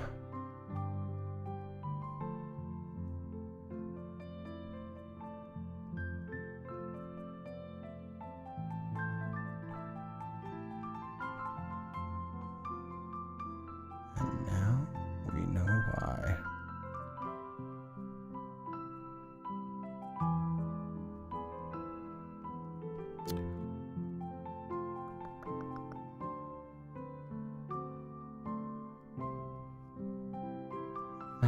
You too.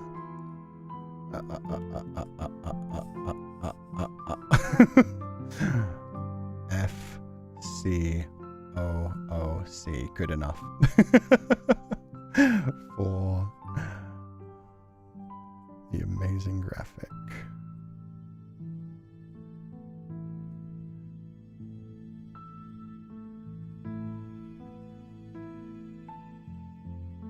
Can't wait.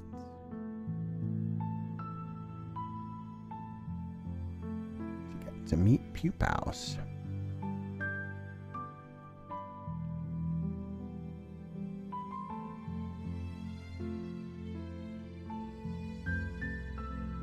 All over.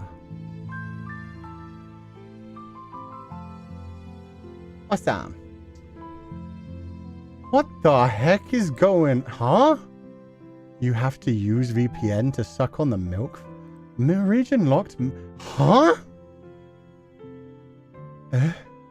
The pilot says it comes out on October 26th. Thank you. Thought it was Dairy Girls spinoff. Sounds like dairy to me. Where did the region locked milk come from? Feli milk is region locked. Oh, okay. Now I get where it came from. Feli milk better be banana milk. How does that make it sound even dirtier? Fair enough, though. Fair enough. Because it's only in Los Angeles. Yeah, true. Feli milk is only at Asayoru Cafe. Actually, it's Feli Cú milk. So it's both. Oh my god. This is what brain rot does to a generation? No, that's just what me not following the conversation and then seeing bits and pieces does to my brain. That's a completely normal thing to say, honestly. For the pupils, that's fine. That's fine. Okay. Page 1 done. On to page 2.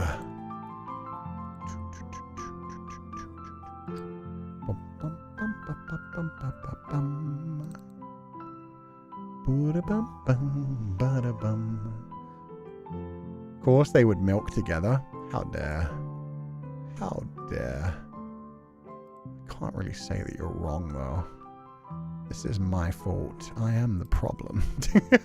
Okay, how many times did we stream this week? Monday, Tuesday, Thursday, twice, and Saturday. 5? Yeah, 5? Question mark? Wait, Monday, Tuesday, Wednesday, Thursday. Where's Friday? Did I not stream on Friday? Oh no, there is a Friday. Okay, I'm dumb. I'm dumb. So we did 6. Okay, so it's 3 on each page. Okay. Monday, Tuesday, and one of the Thursdays. That feels wrong. Maybe we'll just do 2 on each page, and then, yeah, we'll do 2 on each page. I got a lot to say about some of these too. Zanny collab? Yeah, the Friday one, it's because I've got... I'm letting it slip. I've got like menu pages and hashtag pages now. So the days are being separated by other things. That's my bad. Okay. Got a lot to say about Morgana. Got a lot to say about like Silent Hill F. So yeah, we do these. Boom, boom. But let's try and make them the same size. Otherwise people get angry at me. There we go. Okay, get you on up there.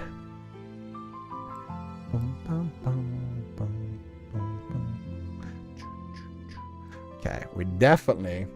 Do we need a crying... we might not actually need a crying Ku-chan. The blue sky hashtags are the same? They are indeed. Collab was Friday? Yeah, no, it was just the fact that the Friday one was like off somewhere else. It's very confusing. I don't think we need a crying Ku-chan. We didn't actually get sad in Fata Morgana, did we? No, we just got like theories of sadness. Theories of sadness should have been what I named my damn channel. Wait. That would have been a perfect name for my YouTube channel. Theories of sadness. But yeah, that's what happened with Fata Morgana. It was actually a very like chill time. It was just we were wondering about what happened to Jaren and things that are coming. We caused the sadness thoughts. We're the angst starters. Yeah, exactly.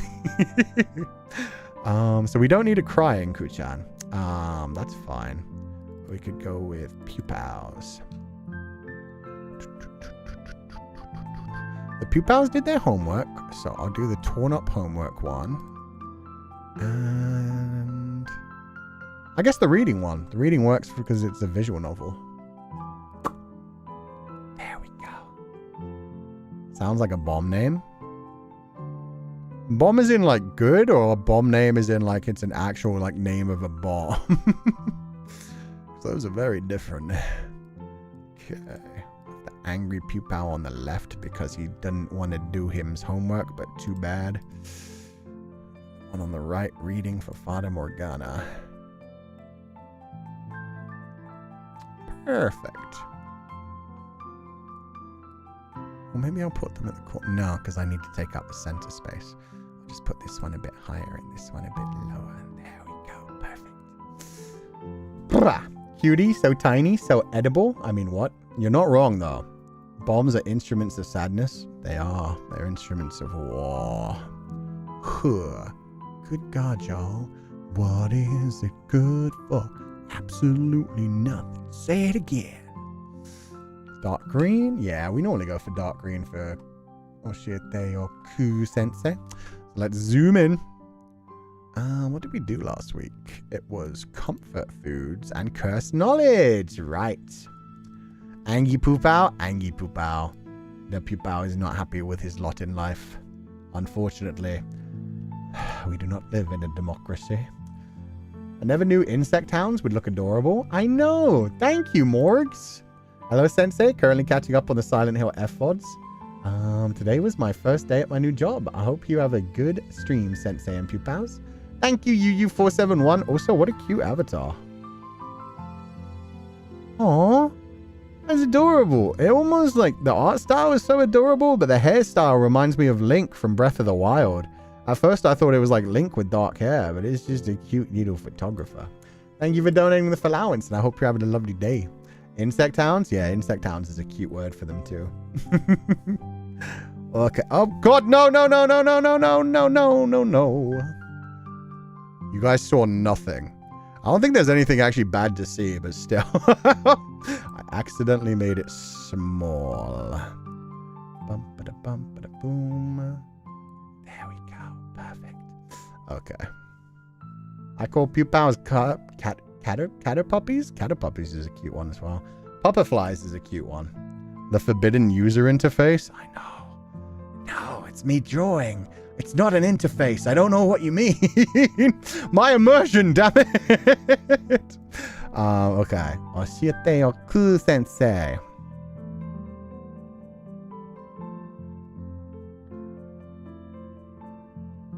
This week, OYCS.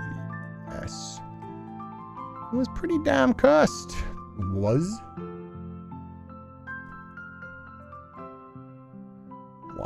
pretty damn cursed. Which is funny because it's such an adorable thumbnail. Probably should have gone with something a little more cursed looking. Was pretty damn cursed as intended.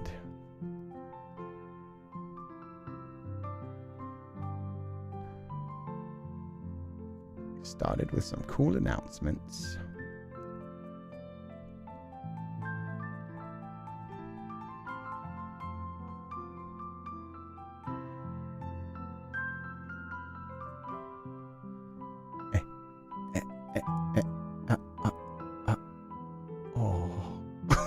Now I'm sad. No. I hate long words. Cool.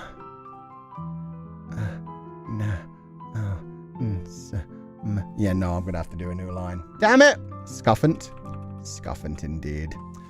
Started with some cool announcements. Damn it. Why'd you have to be such a big word? Announcements. Even a video trailer.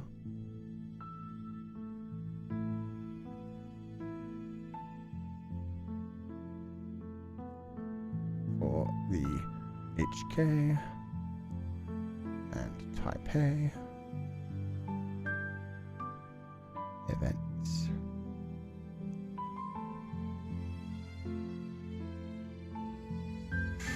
Curse you long words? I know, right? This week's Oxys. That's supposed to be a Y and you know it. Just because I have bad handwriting. Oshiete show Cú-Sensei. God damn it. Okay. Even a video trailer for the HK and Taipei events. Then it was delicious. Oh my god, we didn't talk much about food today. Guys, I'm proud of us. Normally we end up meandering about food for like hours at a time in every Oshiete or Cú-Sensei. Then it was delicious, as we said.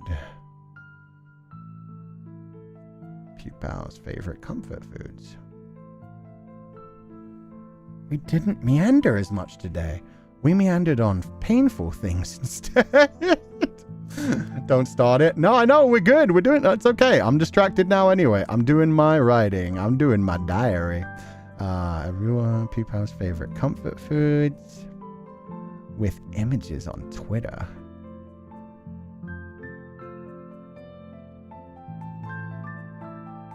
Which we may do more in the future. In the future, if there's things like that, like, oh, I can tell you guys the next week topic now, actually. Next week's topic is going to be pets. It's just that simple.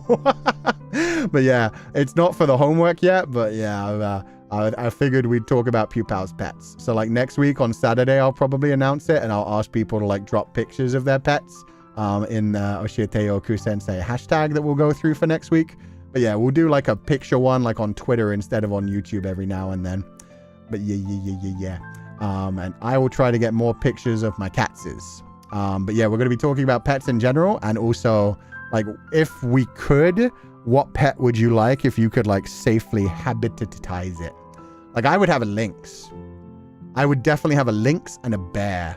I would ride the bear, and the lynx would just look pretty because they have really, really nice ears. And they make scary sounds. And also very cute sounds. Lynxes both have a crazy growl that sounds terrifying, and they also kind of go... It's like a really deep meow. But yeah, I'd have a bear too. A Komodo dragon? Hell yeah. Snow leopard? Let's go. Can I drop drawings of my pets? Sure. No, that would work for sure. If it's drawings of your pets instead of like actual live action pets, that's so adorable. So definitely. Not gonna lie. Mainly because that beautiful piece of artwork that Saku did of me with the cat. I was like, I want to use this as a thumbnail. And then I was like, actually, it'd be a nice Oshiete or Cú-Sensei episode to just talk about like pets. People always want to like share their pets and like have a hashtag for it. So let's just make it an Oshiete or Cú-Sensei episode. So yeah, that's how I'm choosing episodes nowadays. It's just what happens to come into my mind one day when I'm like in the shower with images on Twitter. And then the real fun began.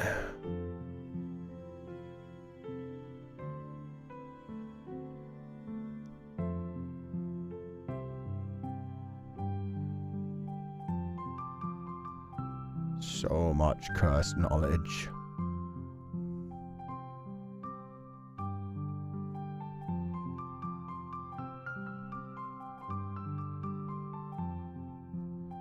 Some of which was downright scary.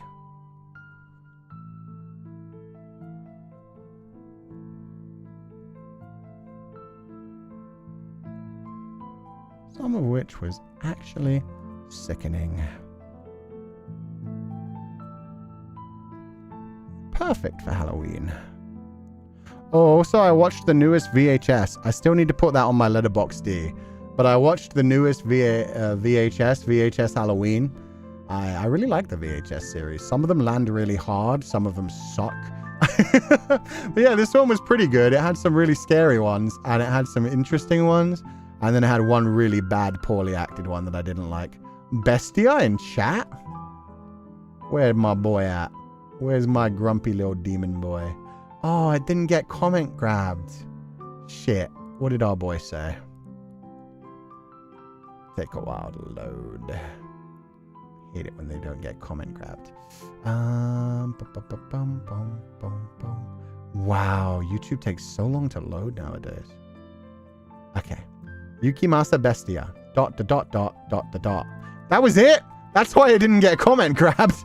He's just been silent this whole time. God damn it. I waited all that time. Oh, he posted another one. That one I can comment grab. Whoa, what is that image? He's a puppy.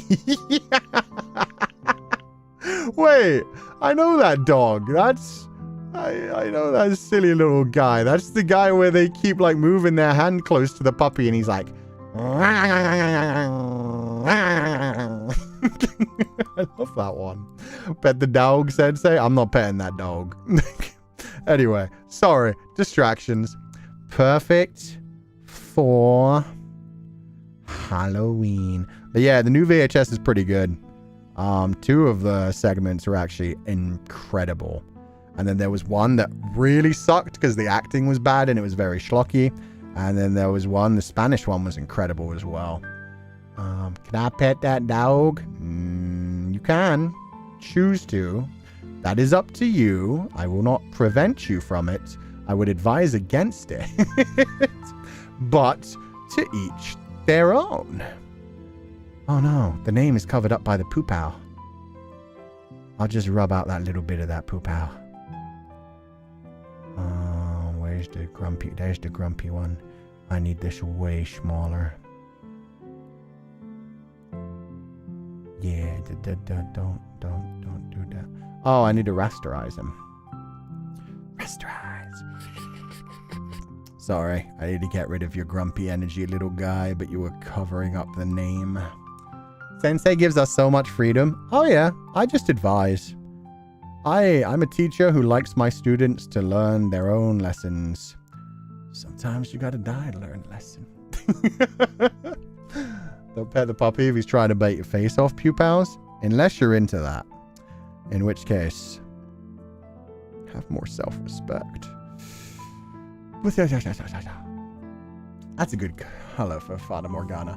Does that mean we have 2 homework assignments? No. No. That's the topic for next week. The homework for this week is just life, like what you wanted to be when you were a child and which path life took you on. That's the homework for this week. It's only on Saturday that I'm going to like tease the idea of like pets and just ask people to share their pets in the hashtag. That's not technically... Oh, that is kind of homework. Huh. It's more of like a teaser. It's more like a teaser. Let's put it that way. Or should I do it as like a... Should I have a different topic? And make the pets thing the homework for the next week? Oh, yeah, now you kind of messed with me.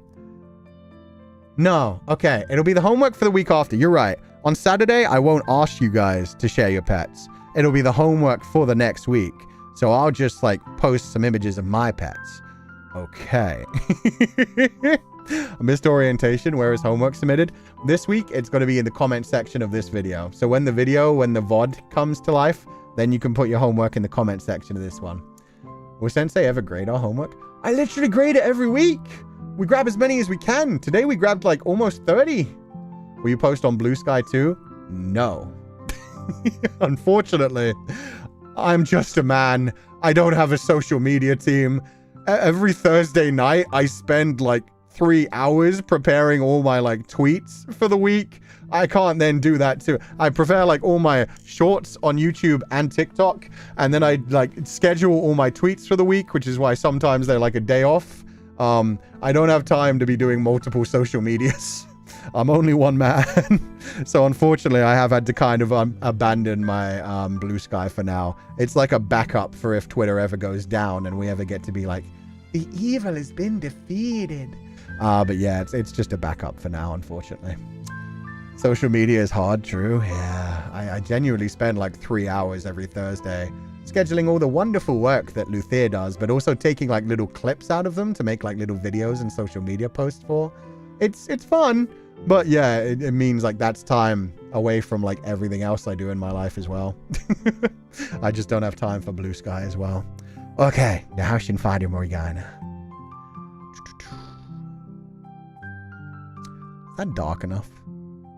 No, that'll be a bit hard on the eyes when zoomed out. Let's make that a bit darker. There we go. It's still kind of... Oh, no, it's a bit too dark.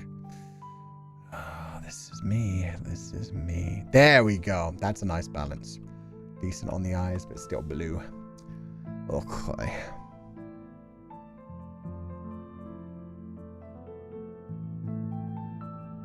Requiem for Innocence. It was actually kind of adorable this week.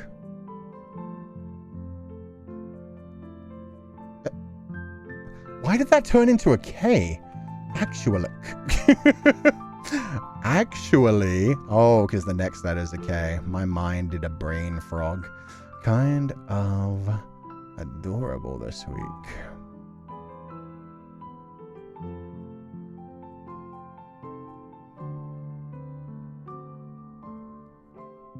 We met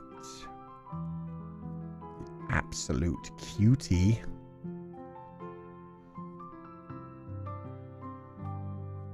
No, not cutie. Bebe. The absolute bebe. She keeps saying mebe. Mebe. The absolute bebe. Jaren. Who we have instantly adopted, despite the fact that she's gonna die. Maybe she won't die. Maybe she'll just be kidnapped a third time. Maybe she'll be another one spared by Yukimasa. My baby. Who we adopted instantly.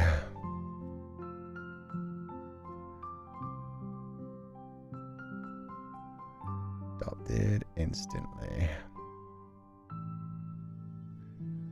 Because of her bubbly energy.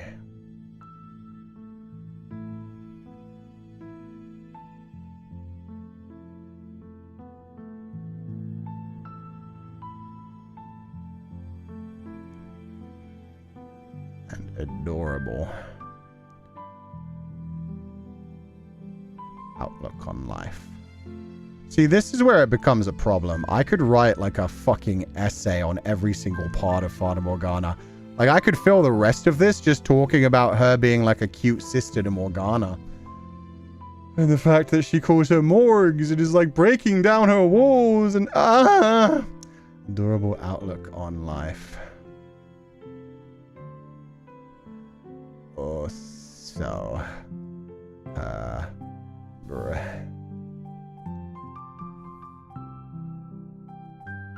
breaking down morgues, walls. It's so cute.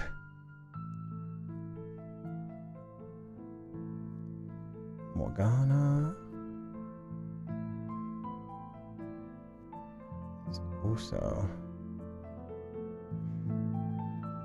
getting closer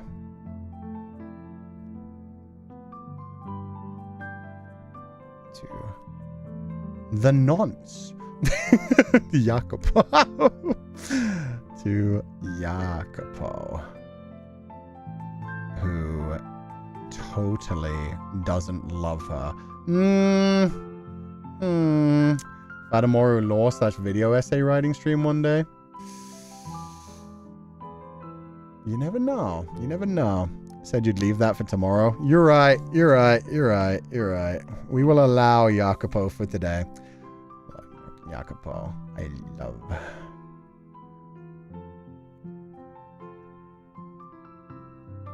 Their sibling energy.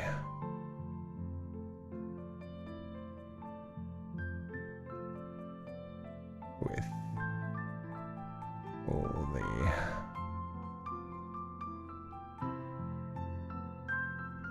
I love you. I hate you.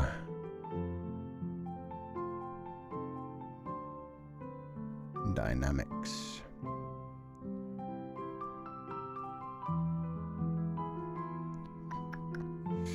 It's a damn shame.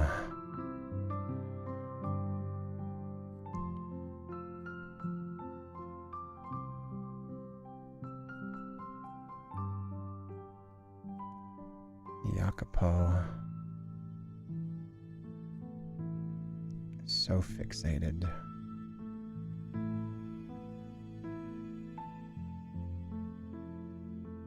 Power and wealth.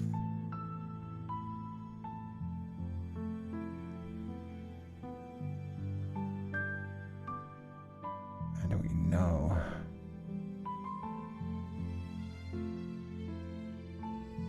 what that leads to.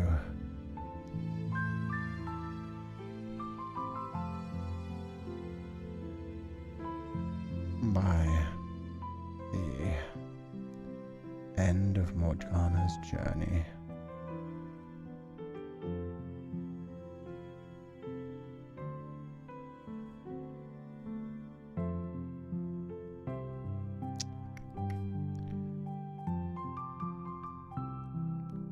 Sad face.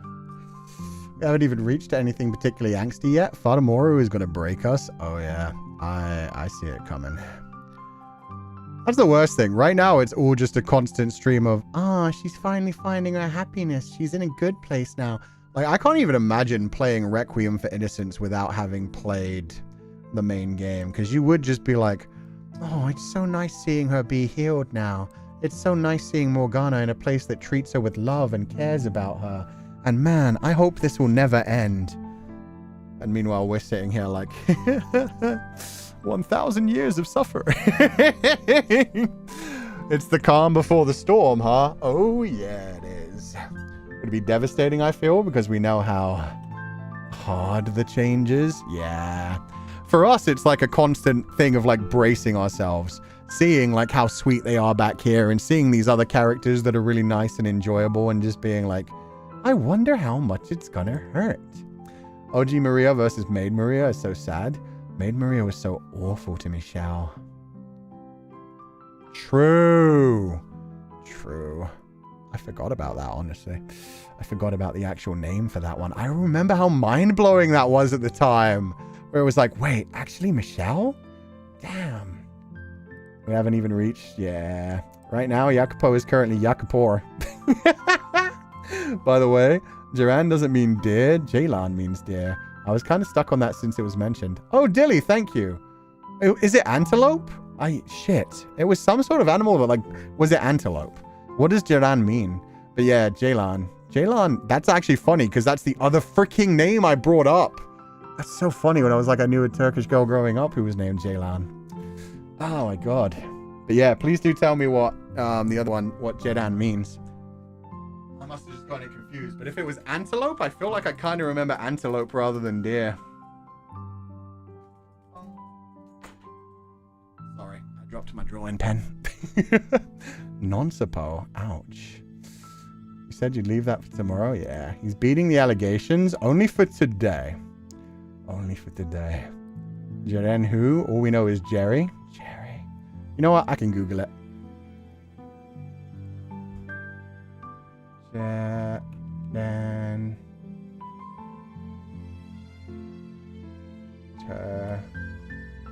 Turkish name.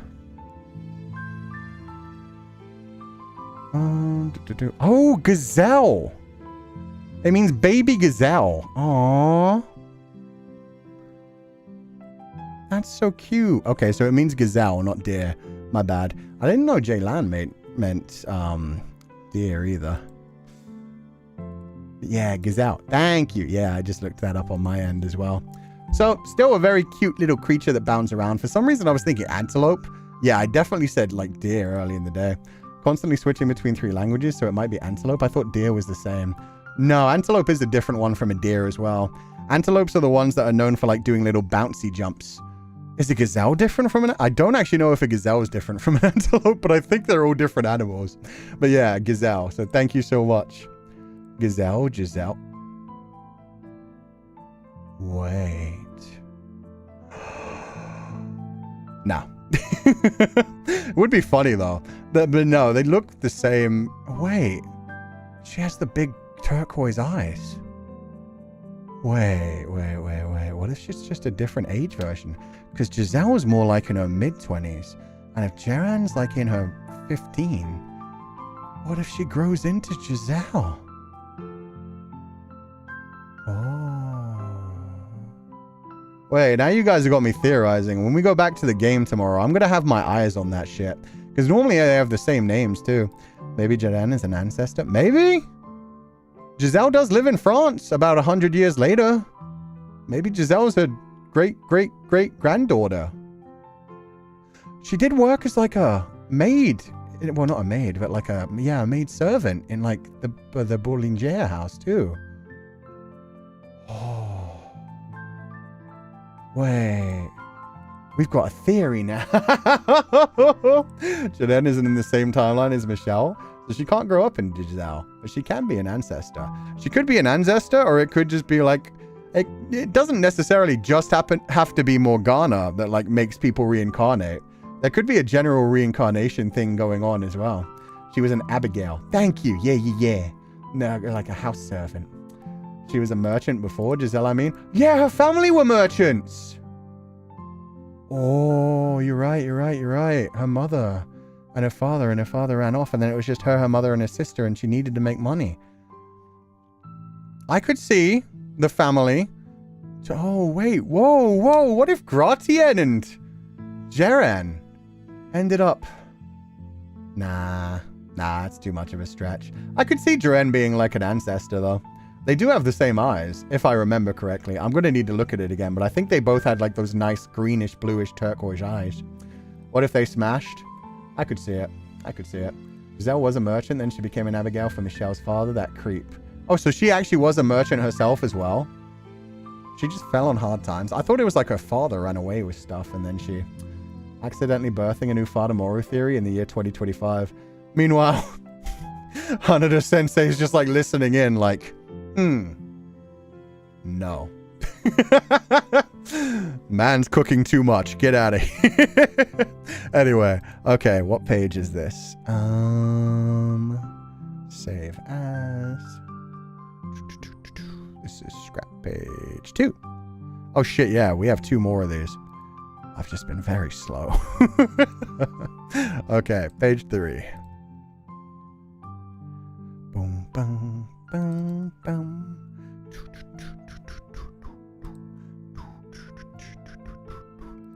Okay. Scrapbook project.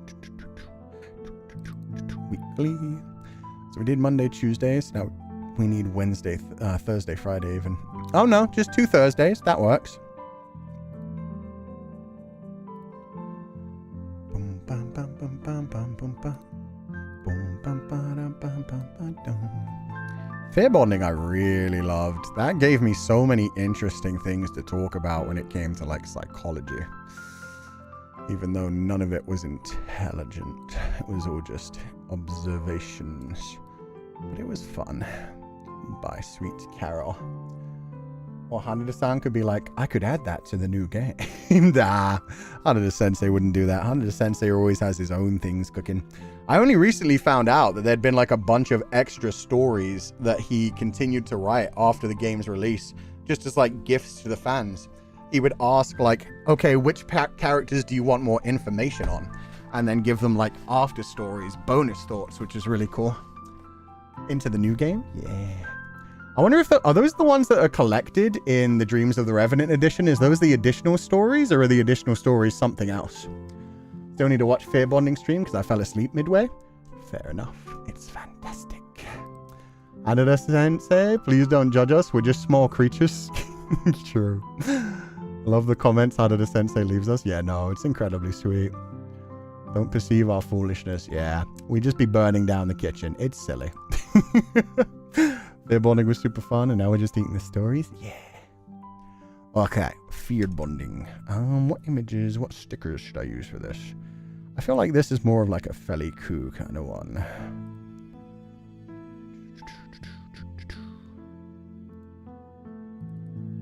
So I'll go with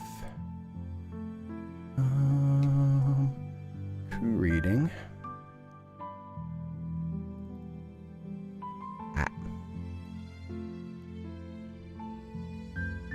And what for Feli?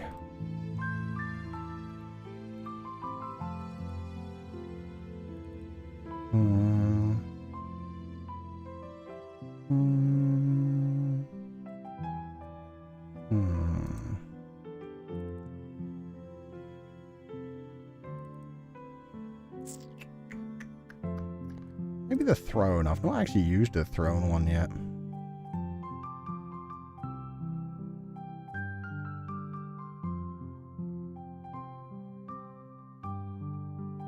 Yeah, that looks like a demon king. Gratien kind of looks like a hairier Didier. Kinda.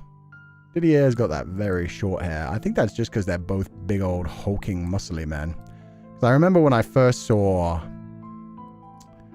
Miss Jeden as well, I thought that she kind of looked like Nelly. But I think that was just because of like the age range in the face. That tiny, tiny little babbiness. Boom, boom, boom, boom, boom, boom. God. I want his throne to be big, but not in the way. We'll trade you guys his sides. You could be over here so you don't get in the way of fear bonding. There we go. Perfect.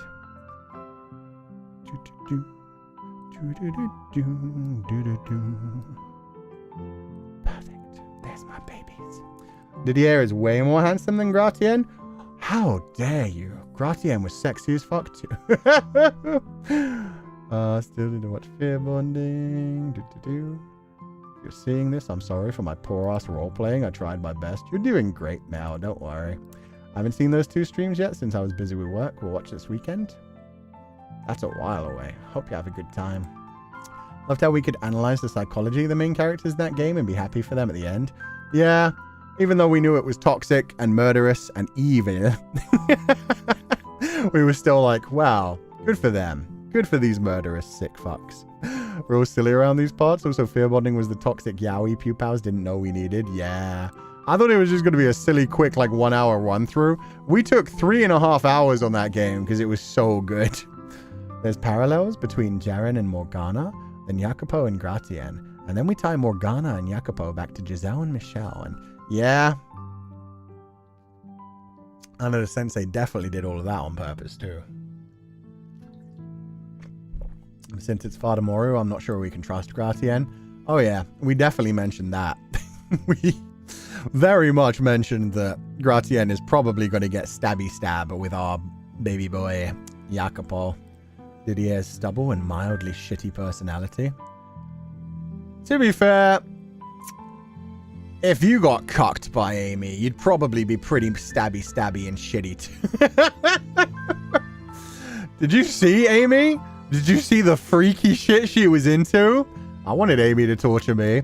God, that girl had her fun with every member of that family. That's crazy. I didn't even think about that until now.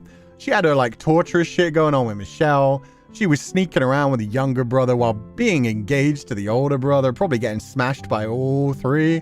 God damn. Wait, what? Oh, Amy had a lot of fun, is all I'm saying. Amy had a fun time. Gratien is a foil for Jacopo, and Jaren is a foil for Morgana. Perhaps if. Amy living the life. Yeah, nah. She just rolled in on the Bolognese boys, and she was like, I'll take all 3. I'll take all 3. Michelle did not want that fun. No, this is true. Oh, wait. it was the other way around. Shit, no, you are so right. George was soft boy. Didier was like, oh yeah, Didier was like the sweet little, I am a knight. I am a chevalier. I am meant to be all noble and loyal to my goals and just and chaste. And then he was smashing that in the garden. Let's go, Didier. I'll take all 3. Most likely not in a fight. Just a little bit of torture. Oh shit, we've got Michelle Bollier in here too.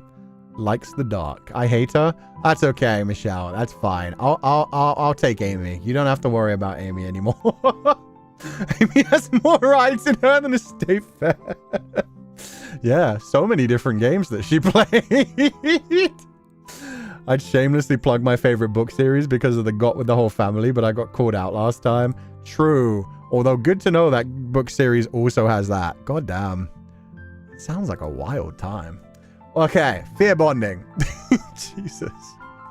I forgot how much fun Amy had in her small little lifetime. She's so unimportant to the story, but also good for her. Good for her. So for fear bonding, we probably want more of like a purplish red.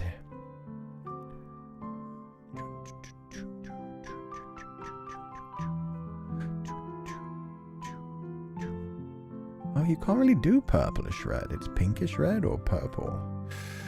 Want more like of a maroon kind of thing. So yeah, it's a pinkish red. Kind of like how we started. There we go. Mention of Soft Boy George got me scared for a second that we'd already started Umineko. There's another Soft Boy George in a different visual novel? That's wild. State Fair has me cackling. Yeah, no, that's amazing. Oh, God. She had a vision, but the problem is that she was blind. No, she had a vision, and she wasn't blind. She just had to rip out a few eyes to keep people away from interrupting her vision. She completed her vision. That's the fucked up thing. She is a horrific character, but she had a fun time. Okay. Fear bonding. He really likes furniture. To be fair, Amy liked treating men like furniture. Oh, God. Oh, fear bonding. Oh, God. I wouldn't mind some of the shit she did. I'm not going to lie. Fear bonding. Just need a safe word. It was way better than I expected. Way better than I expected. Also, the creator of Fear Bonding dropped into the comment section and thanked us for playing it and experience it, which was very, very sweet of them. It was way better than I expected. The characters were so human, despite being so fucked up. I loved that. You're alone on that, Kuchan? I bet you I damn well am not. Chat? Who else didn't... Well, how many of you were like, okay, Amy, I will eat out of the dog bowl? How many of you were like, okay, I will drink your saliva? How many of you saw what Amy did and was like, yes, this is absolutely fucked up because it's torture to Michelle, but like an isolated, like occasional. Listen, don't call me out on this like this, man. Thank you, Kiedarin. I have standards, sir. I have standards. I just also know that I also occasionally like being treated like an object. The characters. Sometimes I just want to be treated like shit. Sometimes I want to be treated like a king. Other times, I was ready for Amy. Thank you, Bat. Okay, we got 2 more. I usually say yes, but Amy vibes are wacky as hell. Okay, I got 2 people. I got 2 pupils who get me. The chat feels split. Yeah, no, not even split. It's mostly just people being like, nah, brah, nah, brah. The characters felt so human. Despite one being a demon.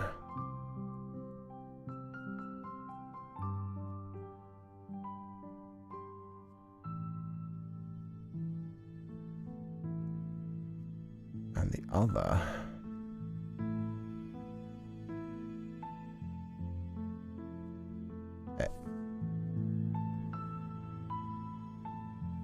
Why can't I not write R's? Close enough. A murderous yandere.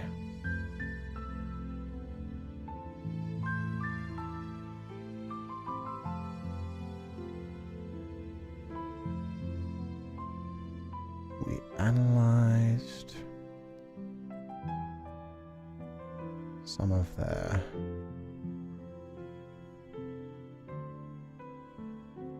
more toxic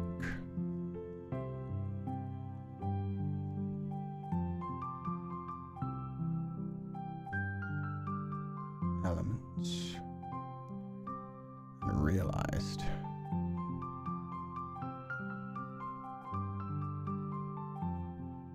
just how fucked up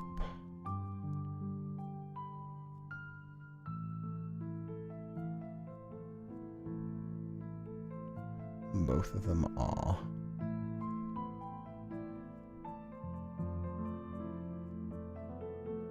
Where even. But, as it is all fiction,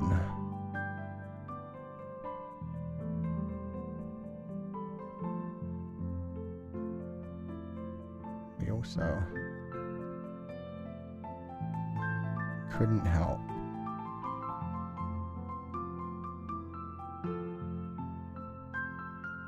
cheer when we unlocked the true ending. Wait, what's improving? Wait, what's going on? Wait, what? Is it me or is his handwriting getting better? Maybe. Maybe. To be fair, before I started like doing this scrapbooking, I hadn't like written with my hand for like years.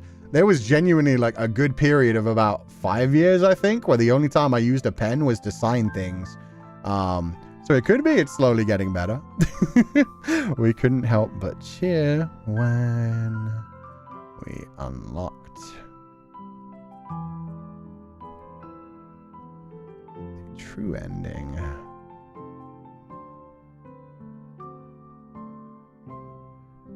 Demon Hinata.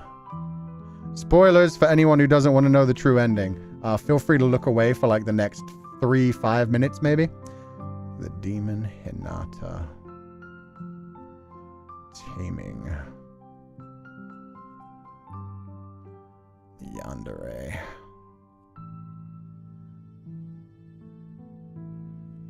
What was his name? Kosuke? It was Ko something. Is it easier to write on a tablet or paper, sir?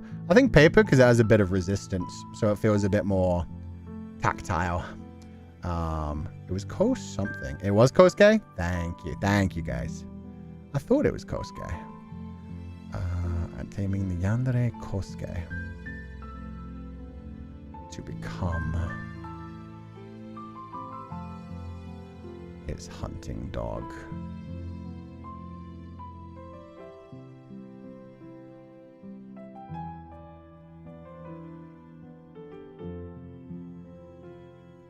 Was very much and I can make him worse.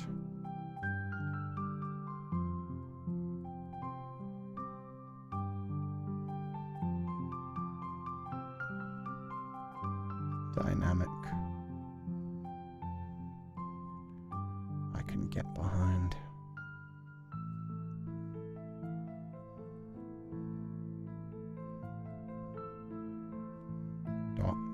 Dot.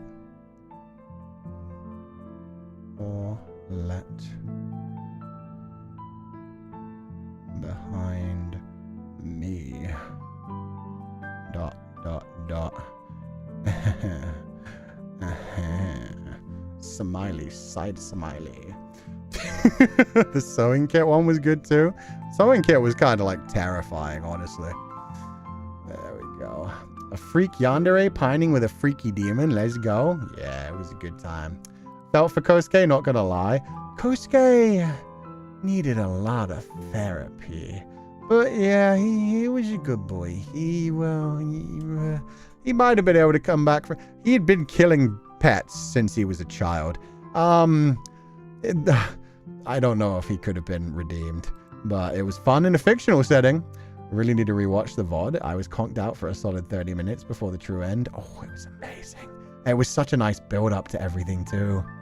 Hinata caught a Pokemon, Kosuke the Yandere Pokemon. Hinata tries to train and evolve Kosuke-mon, and it worked out in the end. The leather ring was insane. Yeah, they're like flaying the finger to make a wedding ring out of the leather. Oh, God. He needed so much. Yeah, he did. At least he did not kill the woman. That is something. He only very much tortured his ex-girlfriend. He didn't kill her. That's something. It's okay. I can make him worse. There we go. That's what you want to hear. Keep his trauma. Extra flavor. That kind of smile. Yeah, that's what I was going for. I was going for like the... I can't do a fuckboy laugh, but it's like a fuckboy kind of smile.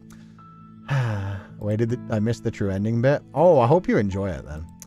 He didn't kill her. Sensei, the bar is in hell.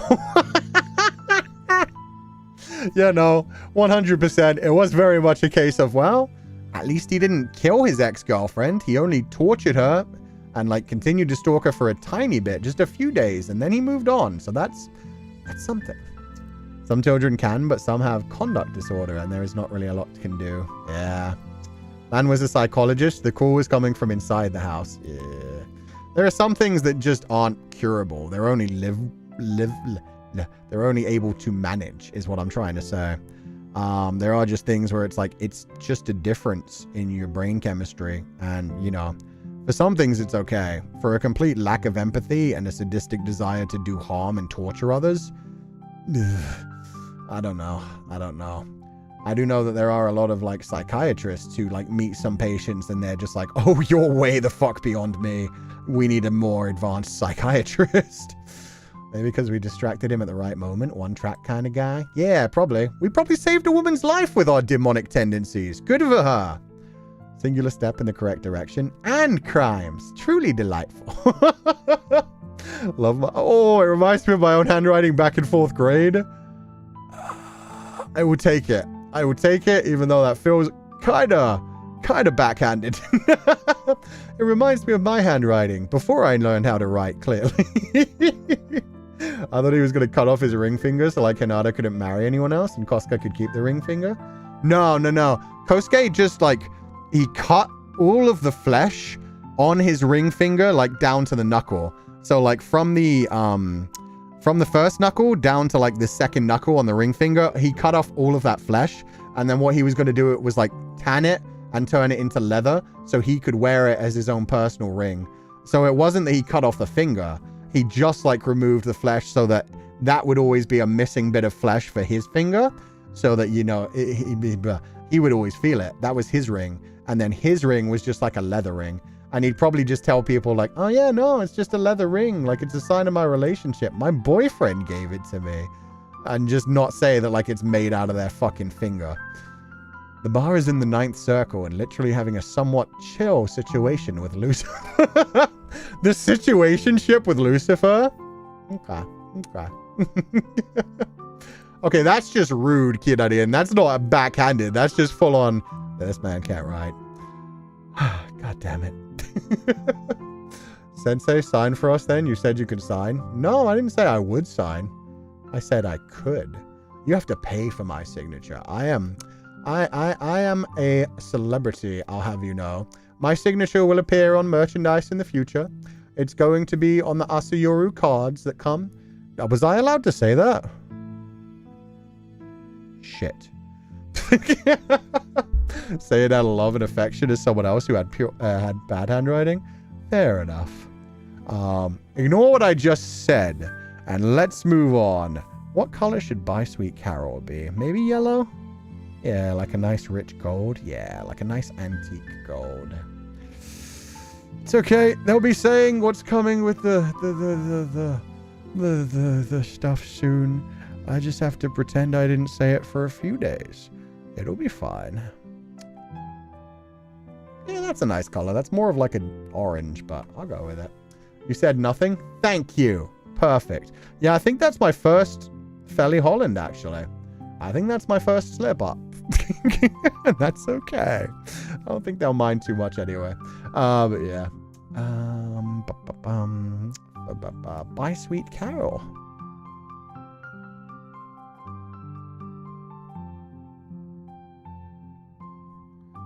Buy Sweet. It's Carol with an E, right? Yeah. Cool. Cool.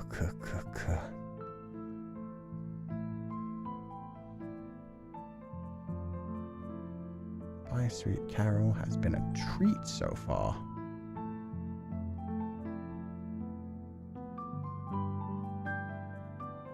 The obvious selling point.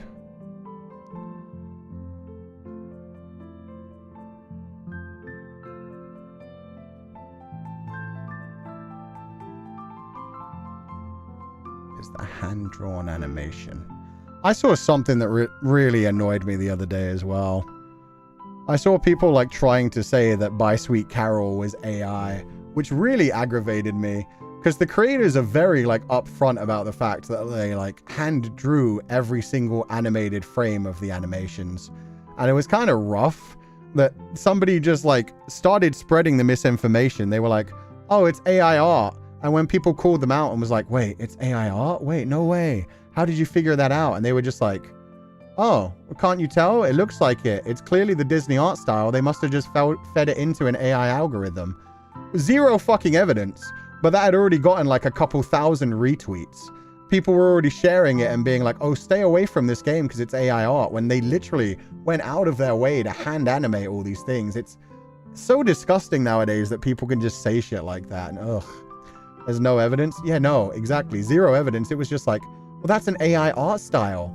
It's like that guy who used to do comics for DC, and people used his art style to train a lot of the AI algorithms. And now whenever he posts anything, people are like, oh, yeah, we know this is just AI. And he's like, no, I'm just the original artist of this art style that they trained all their like pinup style things on.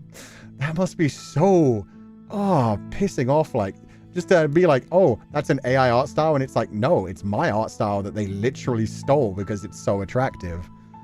But yeah, no, in this case, it was just like, man, they go out of their way to hand animate all these scenes to make it so beautiful. And some dude is just like, looks like art that I've seen come out of AI, so it must be AI. It's rough. The obvious selling point is the hand-drawn animation. And obviously it's good to always like check those kinds of things, because the tiny little like AI announcements can be so small. But yeah, in this case where they literally like advertised it continuously saying hand-drawn animation based on classic animation, it's like, ugh. Hand-drawn animation. But the character designs.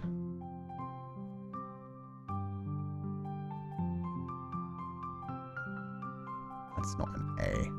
The character designs. Ugh. My brain is not braining.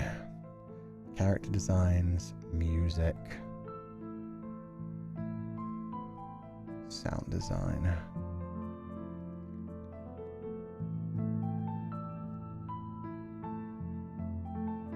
And story have all been incredible too.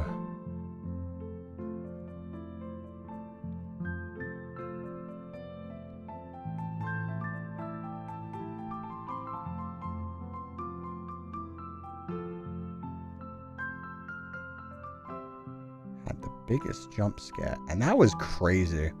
The fact that so far my biggest jump scare hasn't come from the new Silent Hill, but from By Sweet Carol, a cute little Disney animation horror.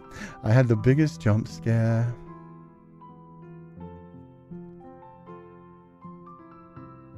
That I've gotten from a game.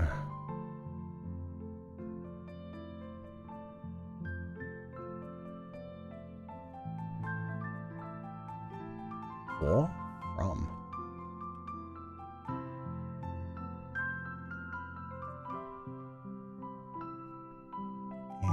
Years.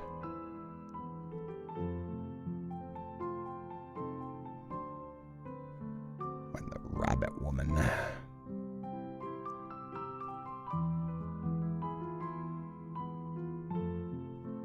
came a knocking.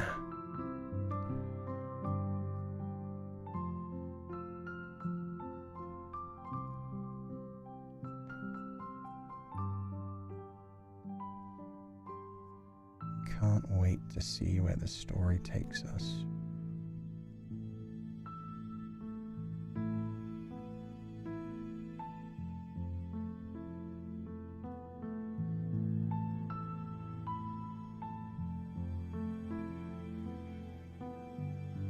To be fair, Silent Hill F is pretty combat heavy, so the scares aren't super bad. And the people calling it AI, like, come on, those people. Yeah, if you're gonna say something like that, have the fucking evidence. Don't just be like, I think so. Because that seems to be happening like so much to different like animators and artists recently, where people are just like, it's AI because it looks like AI to me, and therefore I've decided it's AI. It's like, dude, like, that can ruin someone's career.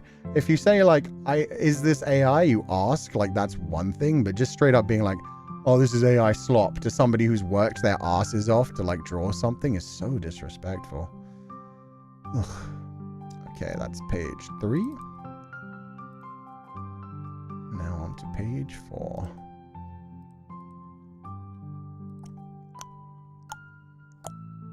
Bum, bum, bum, bum, bum, bum, bum. Oh no, page 4 has a lot of things to delete. Writers too, like some of us are actually literate. Yeah. Oh god, so many things to delete, so many washi tapes. I'll just hide the washi tapes for now. This I will delete. Wait, what am I? Wait. Why don't I just open the plain one? Why am I being so silly?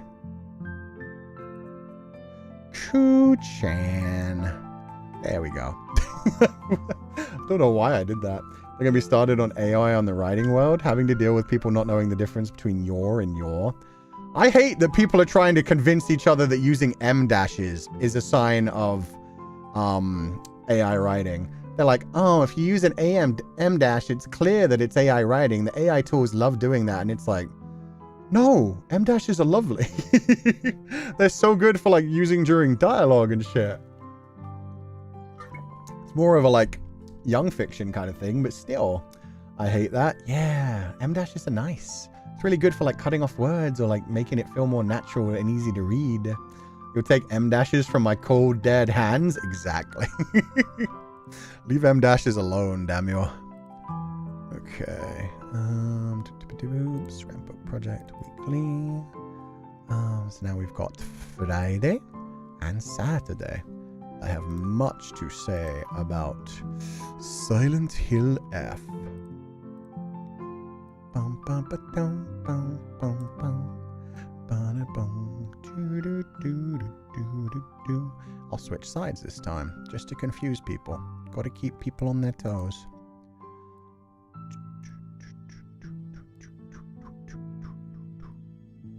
There we go. Okay. Silent Hill F and Outlaws Trials. There we go. So fun to use and create. Such great flows of words. Yeah. AI loves using it because it steals from fanfiction. Yeah, because fanfiction is unfortunately completely unguarded. Whereas real fiction, at least they'll sue your ass if they notice that you're stealing their stuff. I noticed how quickly Sora AI backed away when Nintendo got involved. When Nintendo saw Pikachu wielding a fucking gun, Sora AI was real quick to be like, yeah, maybe we'll have people opt in. Maybe we don't want to deal with that smoke. Okay, so we definitely want a Ku-chan. Jumping, laying down. Probably jumping. A very happy Ku-chan. There we go. Happy Ku-chan. It's just a shame that most people can't actually defend their work that much. And then maybe a Felly. Yeah, I think with the whip out would be good. There we go. Smiley Felly. I think the only time I used AI was when character AI was new and chatted with several... Mal!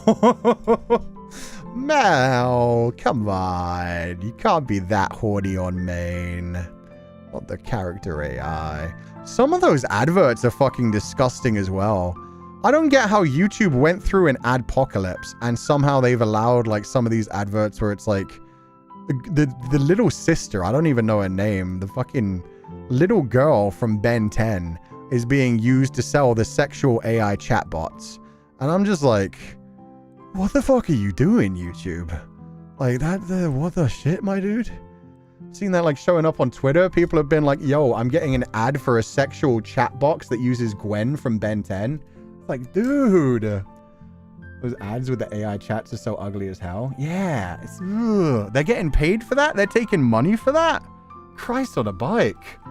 So an ad for an AI chatbot that stole an image of one of my Oshis? Oh, that sucks too. I've seen so many using like the mothers from like the cartoons as well, like Francine Smith from and Lois, like from Family Guy and American Dad. But yeah, I've only seen the Gwen one show up on like people's Twitters posting it and just being like, why is this an advert that I'm getting? I have seen the furry ones. I've been getting the furry ones on my timeline as well, where it's like, wouldn't you like to create the ultimate boyfriend? And it's just like a lion boy staring at you like smiling, and I'm like, huh. Okay. This is where we're at in the advertising range nowadays.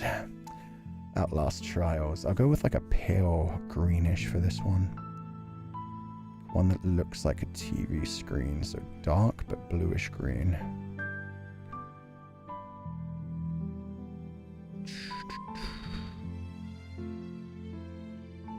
Yeah. Kinda like this. Yeah, perfect. I know about the Oshi one. That's a thing? Which Oshis have they been doing? Want a lion furry boyfriend and I can ask my cosplayer friends? Damn straight. I can see why, like, kids are using the chatbots. Because at that point, you don't know what the fuck you're doing. Sensei? Sensei? Wait, what did I do? What did I do? What did I do? Wait, what? Oh, was it about the furry thing? YouTube fine with those ads, but Shano panning people for sending supers. I'm just wondering which Oshis they had in them.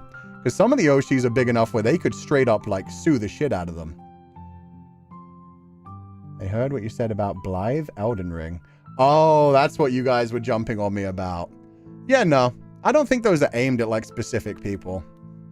I think it is just they're throwing anything at the wall. I would take Blythe. Not in a fight. I had to fight him. It wasn't fun. I liked Blythe.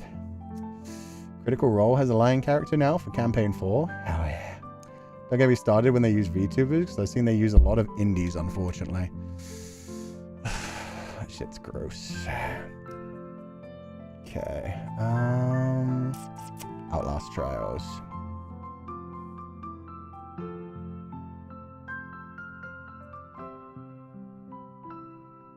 I finally had my first collab.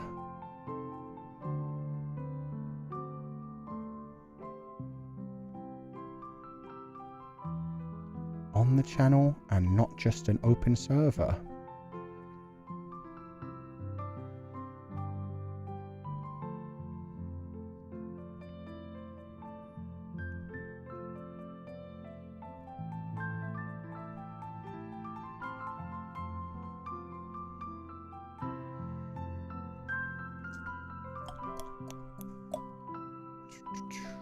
All the firsts was such fun. Hell yeah.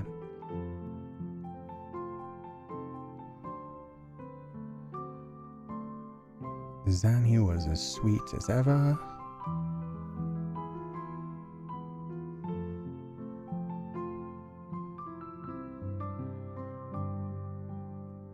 But the game was pretty good till the end. The game was a blast. But we mostly just used as a backdrop.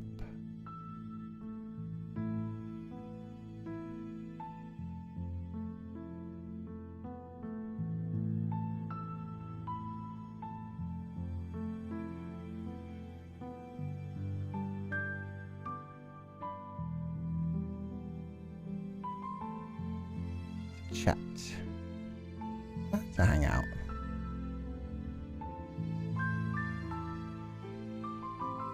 Some parts were genuinely creepy though.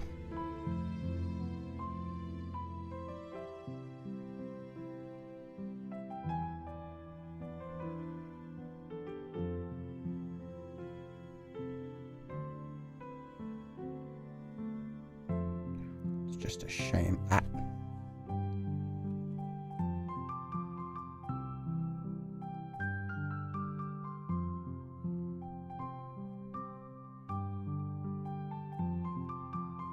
So stuck at the end.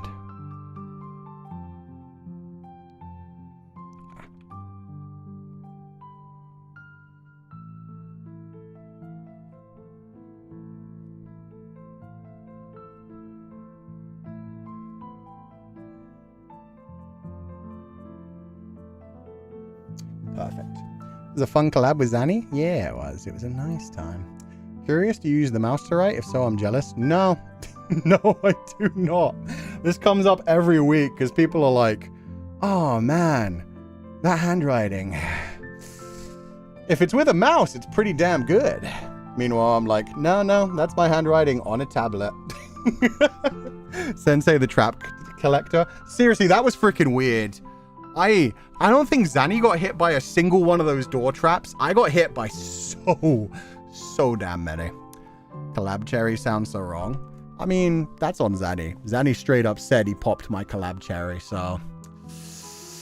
And to be fair, I'm pretty sure I said that to Ryzar. Like back when we were in the 3D debut, so... It goes full circle. Danny is just as cursed as me with some of the stuff he says, so that works out perfectly. Okay, for Silent Hill, got to be a dark red. Yeah, I like that. Kind of matches the style of the pillars. Writing on tablet can be pretty slippery, to be sure. It can be, but this is honestly like, yeah, no, my handwriting doesn't get better than this. You're impaled quite a bit? Yeah, I was. I have so much to say.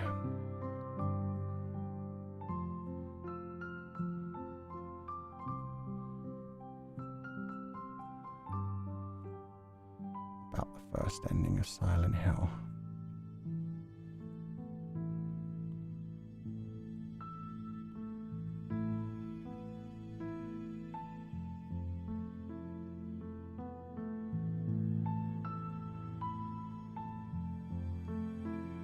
F. Ryukishi.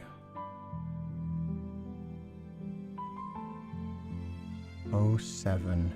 You damn genius.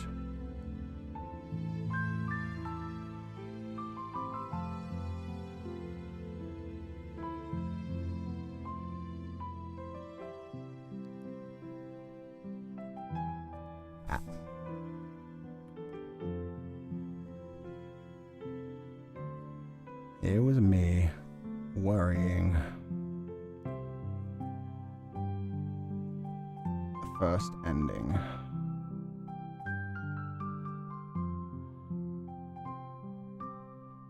Would be so unfulfilling.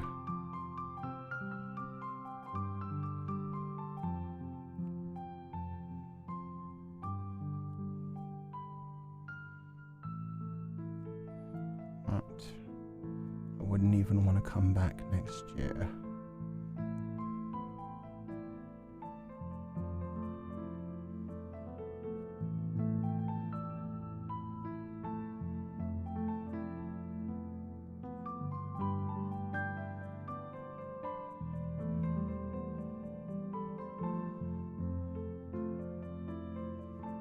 Instead,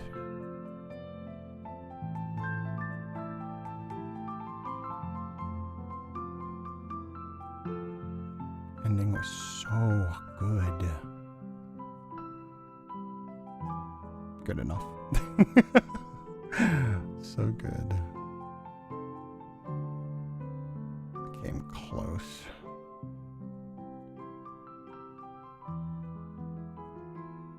To starting round 2 immediately.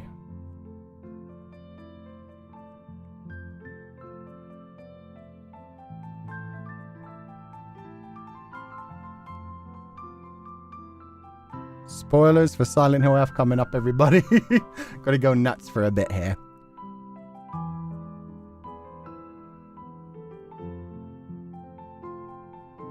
What do you mean Hinako was in her 20s?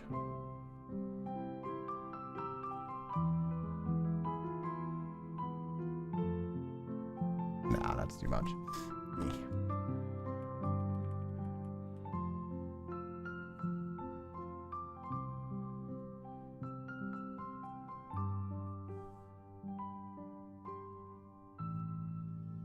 The red pills?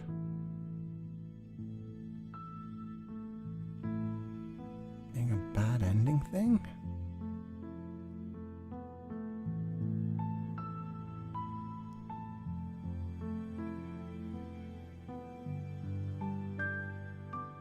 The way they showed.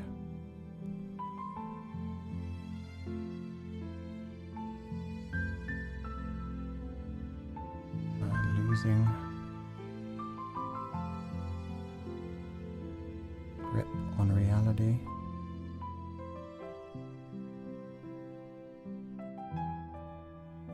Going on to slaughter everyone.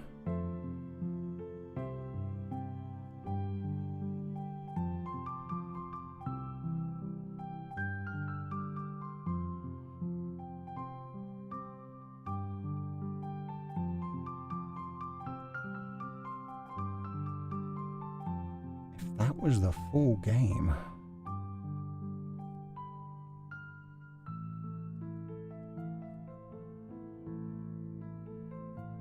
Would have been satisfied.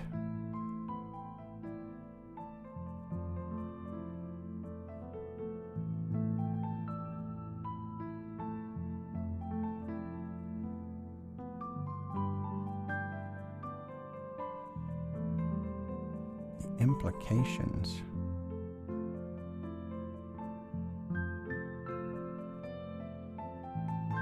Everything else. Other stuff.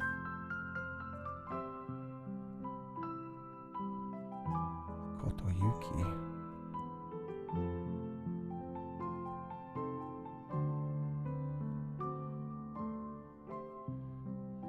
Beyond. And I have to return next year.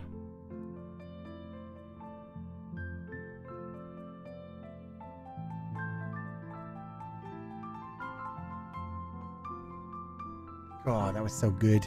Always blame Shu? Always blame Shu. We never know. Maybe Shu was trying to drug her on purpose. We still don't know. We don't know how serious Kotoyuki is and actually being like a good guy, possibly. There was so much.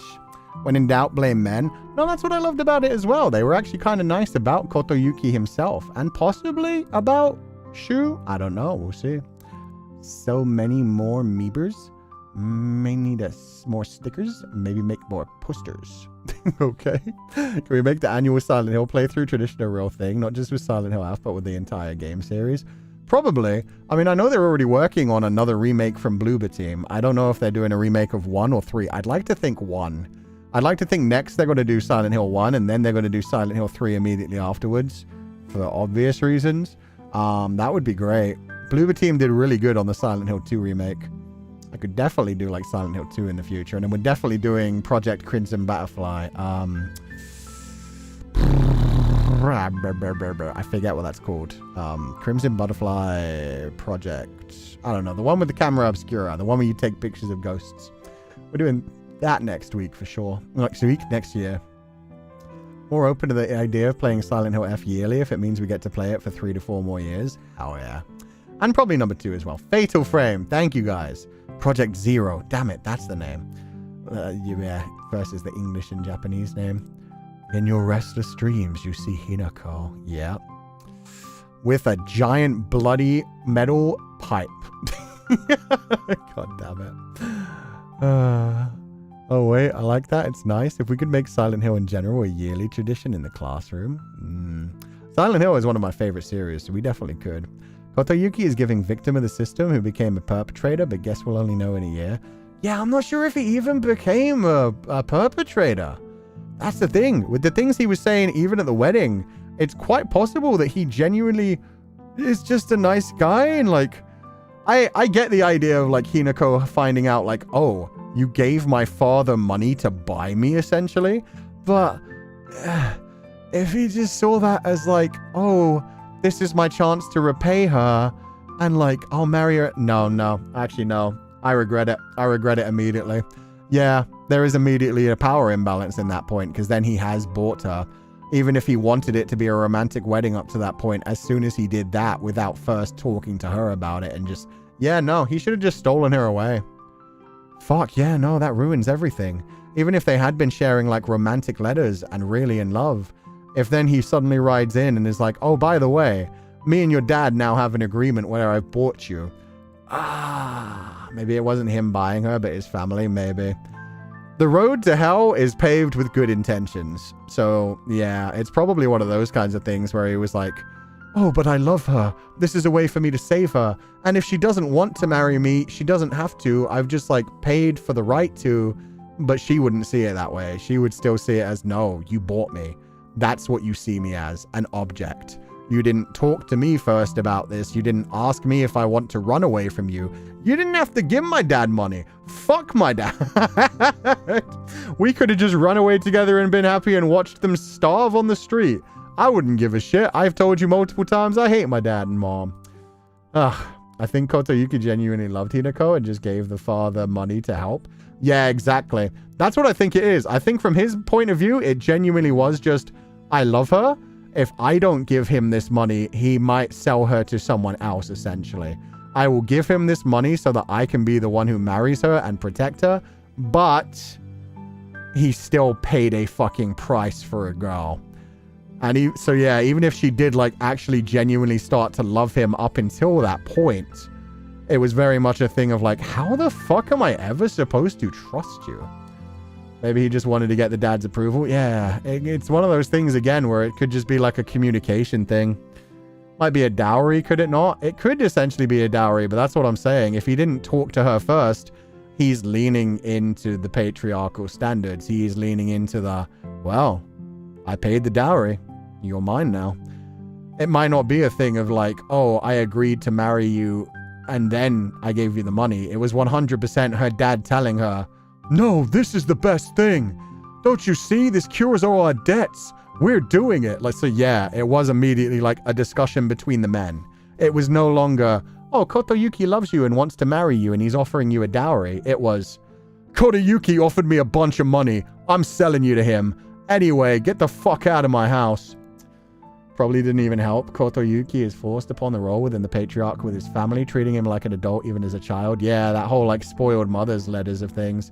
It's painful for Kotoyuki, and at the same time, it's horrible for the fact that it completely ruined any chance he had with Hinako just immediately being happy. He needed to consult her first. He may have thought it was some sort of surprise and fucked up. Yeah, it may have been like, hey, Hinako, you'll never believe it. And we don't even know how he got the money. Like, we're sitting there thinking like, oh, he's a rich kid. Maybe he like worked his ass off to get the money as well. Maybe it was like he's been grinding for the last like 3 years straight trying to get her out of that household. And then was able to be like, father-in-law, can I call you that? I wish to become your son-in-law. And like a big romantic gesture for like, this is how much Hinako is worth to me. Meanwhile, yeah, for her it was just, oh, so you bought me. So I am a slave now. And now you have tarnished everything that I was hoping for and hoping to run away from my piece of shit father. Because now I can't look at you without thinking about the fact that you paid a price for me. Basically just took all the money from her dowry too behind her back, essentially making it even worse for Kotoyuki and her. Yeah, it's money that is going to her father. I didn't even think about that. You're so right. It's money that is being paid to her father when she is a woman. She has her own damn free will. She can't be sold like that.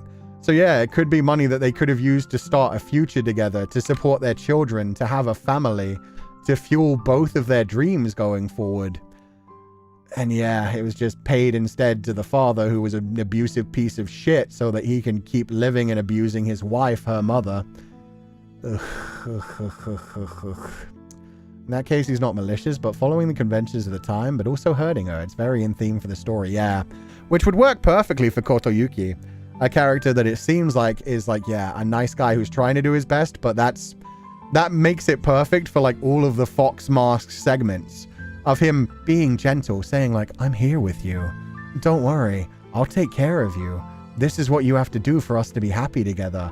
And meanwhile, she's literally having to slice off her arm, brand herself in the back, put lava inside her mouth. It's just a continuous thing of like, I get that this is for our happily ever after, but now this has been tarnished and this feels like torture. To be honest, I side-eye proposals that are a total surprise. It's the same kind of weirdness where like, you guys didn't talk about this first? Yeah, adds so much pressure on top of everything.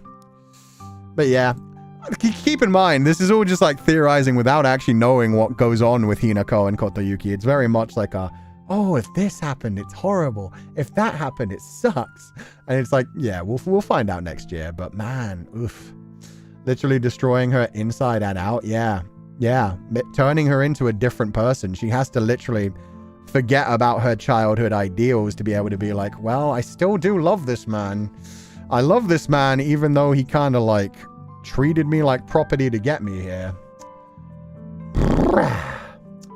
During the rituals where she goes through so much pain, he seems supportive and kind, but doesn't quite understand how awful it is. But at the same time, she tells him she's okay. Yeah. That's part of it as well. She is telling him it's okay. She is telling him, like, no, I want this. And he's supporting her, but yeah, it is torturous to her. Which is rough. Which is rough. Maybe in Hinako's mind, Kotoyuki buying her is being treated like an animal for slaughter. Branding, slaughtering, mistreatment. Yeah, no, exactly. And being turned into something that she isn't. The mask put over her face is literally her having her identity removed. The branding scene and the ritual after is scarred into my brain. Oh yeah, it was rough. It was rough. Him being like a gentle enabler, like Hinako's mom, now that I think about it. Yeah, and it's sad because he does genuinely want to help her and he didn't think about it. He is just a product of his time.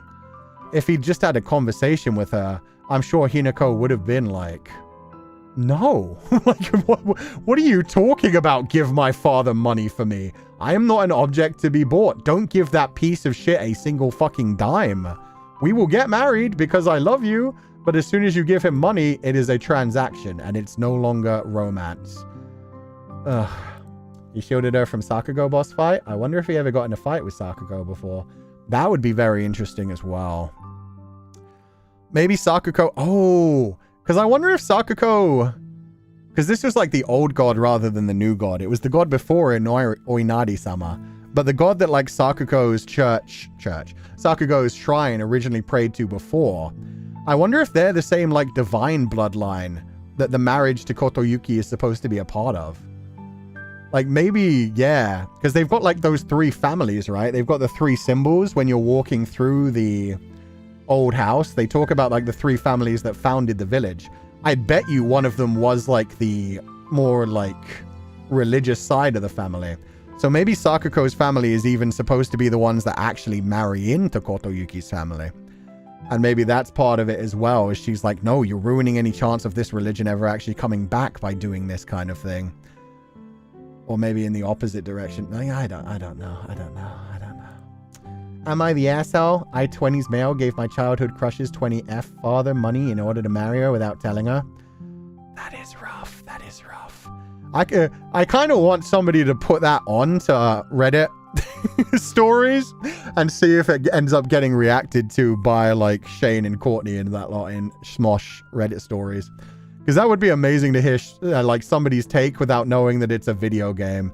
And just being like... Because in the modern age, you'd be like, dude, communicate with your fucking partner.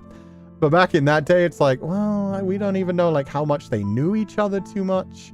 We don't know how much they were communicating beyond the love letters. We don't know if Kotoyuki realized.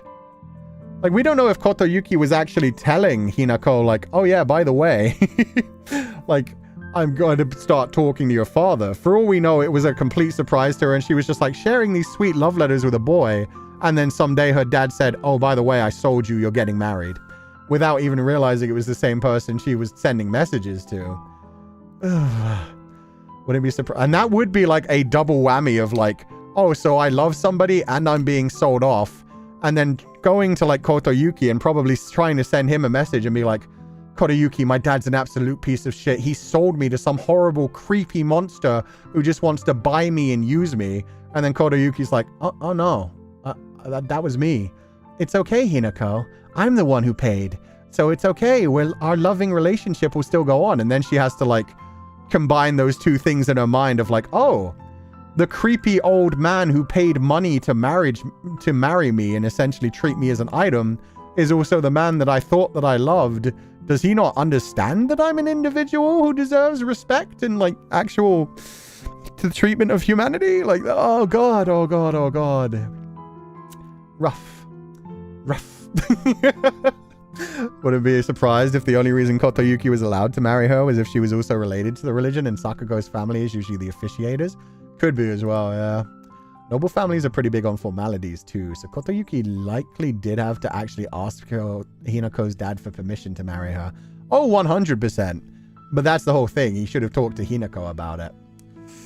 He should have had that conversation with Hinako and been like, hey, I know it's like not the best time because you're still in your early 20s and you've got your whole life ahead of you, but it does kind of sound like your dad is going to sell you off. So I kind of want to give him the money so that we can just run away together rather than just giving him the money and then saying to Hinako, oh, by the way, we're engaged now, just in case you were wondering. I know that at least in Western dating back in the day, the two weren't allowed to spend more than an hour together unchaperoned in private, so they may not have known each other that well. Part of me thinks they were just sharing letters with each other, because I think from the letters we were getting from the strict mom about Kotoyuki, it sounds like he was kept away from most other children. So I don't think they got to spend much time together outside of her saving him when they were children, and then them sharing letters. Could it be that Hinako's dad had asked for the money as a condition to marry her? Oh, almost definitely. Almost definitely. But it could also be that straight up, like, Kotoyuki was warned, like, by somebody. Oh, yeah, no, her dad is in massive debts to the point where, like, some other dude at the bar offered him $200 to take Hinako off his hands. And he was joking about it. So maybe then Kotoyuki was like, he did what? Oh, shit, I need to get in there real quick. Really want you to play the true ending very much. Me too. Anyway, we should stop theorizing. Like I said, we don't know what fully went on, but yeah, no, that ending was fantastic.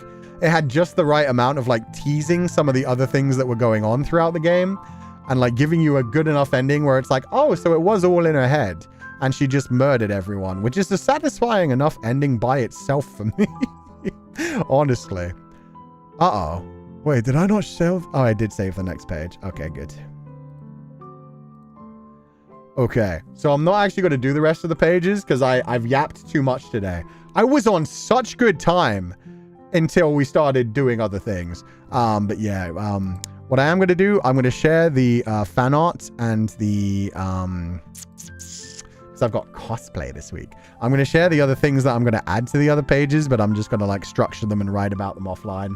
But I'll share them real quick.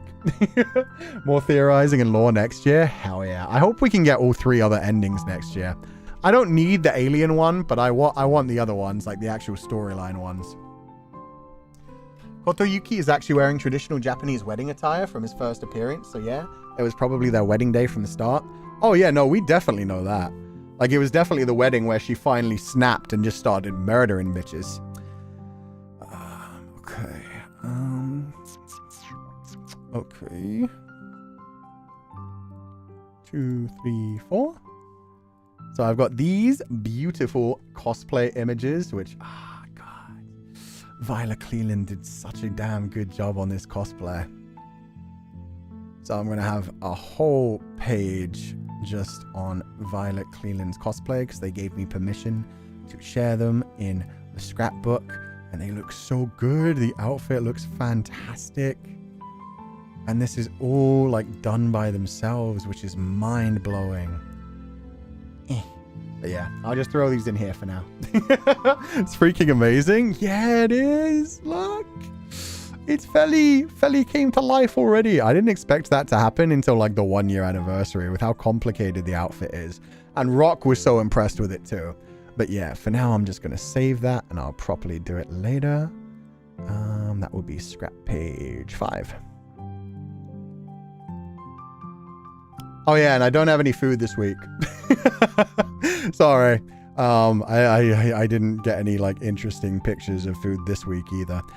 So what I am going to do is I'm just going to also share the